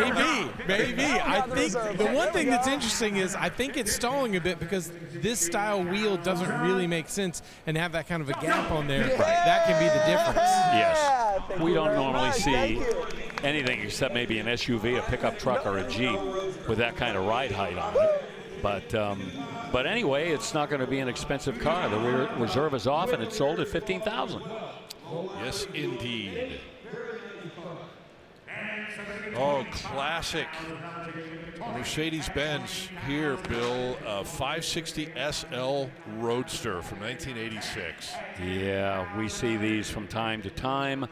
This market is so dependent on mileage. When we see these cars with low mileage and in excellent condition, we have seen bidding much higher than where we are right now on this car. This one has 80,000 miles on it, but it's still in decent shape. There you see that third brake light that Mercedes-Benz fans bemoaned when that started popping up back in the mid-1980s.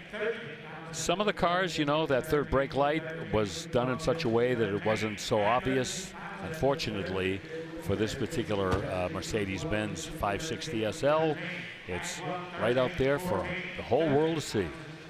5.6-liter double overhead cam V8, silky smooth, 4-speed automatic transmission. And Mercedes built zillions and zillions of these cars. Really timeless to me. I think so much about being a kid, growing up in Birmingham, Alabama, and I feel like there was that kind of goldish, tannish color one that I saw that one everywhere. Yes. The white was always so clean, but I've got a few friends that are around my age that have gotten these, and they just really feel like it's this sort of time-traveling device. Yeah. It's a portal, takes them back. Right.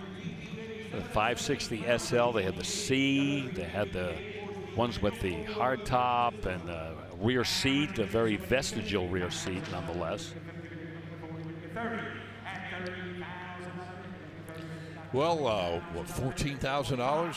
Very reasonable. 1970 Z28 will follow up that Benz.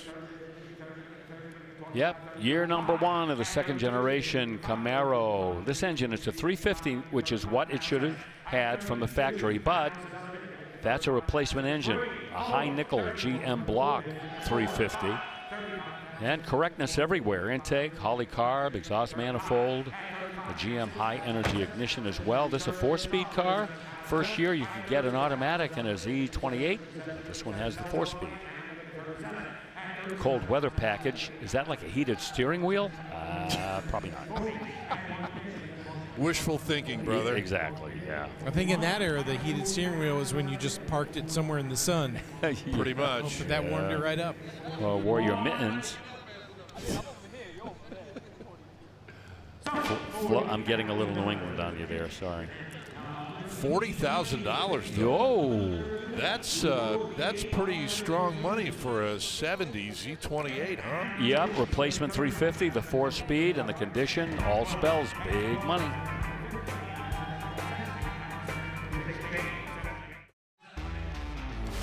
Oh, we've got a good one coming. I can barely spit it out here. You can Bill. do it. You can do it. It's a good one. 71 Chevelle Pro Touring all the way. It's coming up on Saturday. It's got a fuel-injected 454 big block engine, all kinds of other goodies, and it has the look as well. Coming up on Saturday here at Mecum Harrisburg. We'll kick it off again at 11 o'clock Eastern Saturday. The reserve came off on this 68 442 for $43,000, Bill. That's pretty good. Good-looking car. Man, huh? it was called the gentleman's muscle car for good reason. You had performance. You also had comfort and convenience. These could be optioned out to the max. 400 cube V8 with an automatic transmission. You see the triple white. It's got the W25 intake, carburetor, and exhaust package. And back in 1968, the Oldsmobile 442 was certainly one of General Motors' performance flagships, no doubt about it. And we love seeing them any year of a 442. Okay, on to 2010 Camaro Super Sport. Mentioned a little while ago, the first year that the Camaro came back to us in 2010. Yes, and got a front row seat at the Indianapolis 500 as the pace car, didn't it? Was it 2 years in a row, I think?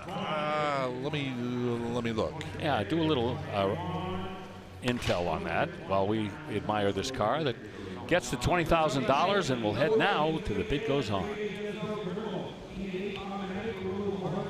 Actually, 3 years in a row. 3 years. 09, they brought it out for the pace car duties. Yes. Knowing that the 2010 model year would come around. And then in 10, it was the pace car, and also in 2011.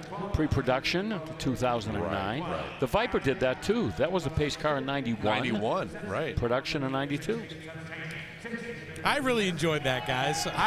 You two are so fun to work with. You know that? Your facts are always there. You guys back it up. I want to make sure we wish my friend Jerry a happy birthday. What a fun day it's been. And guess what, fellas? There's 2 more days of this. Yep. Insane deals everywhere you turn. It's runaway excitement, and we got plenty more. And we're going to leave you with this Mercedes-Benz 1983 for $16,000 as they continue to work on that deal. Don't forget, you can check out all the results on Mecum.com. The bid goes on, by the way, on that Mercedes at $16,000. So that's a wrap for day 1 of our Harrisburg coverage here on ESPN Plus. We will get down to business again tomorrow morning at 11 o'clock Eastern 8 a.m. West. Hope you can join us then. For the entire gang here in the state capitol, I'm Scott Hoke. See you tomorrow.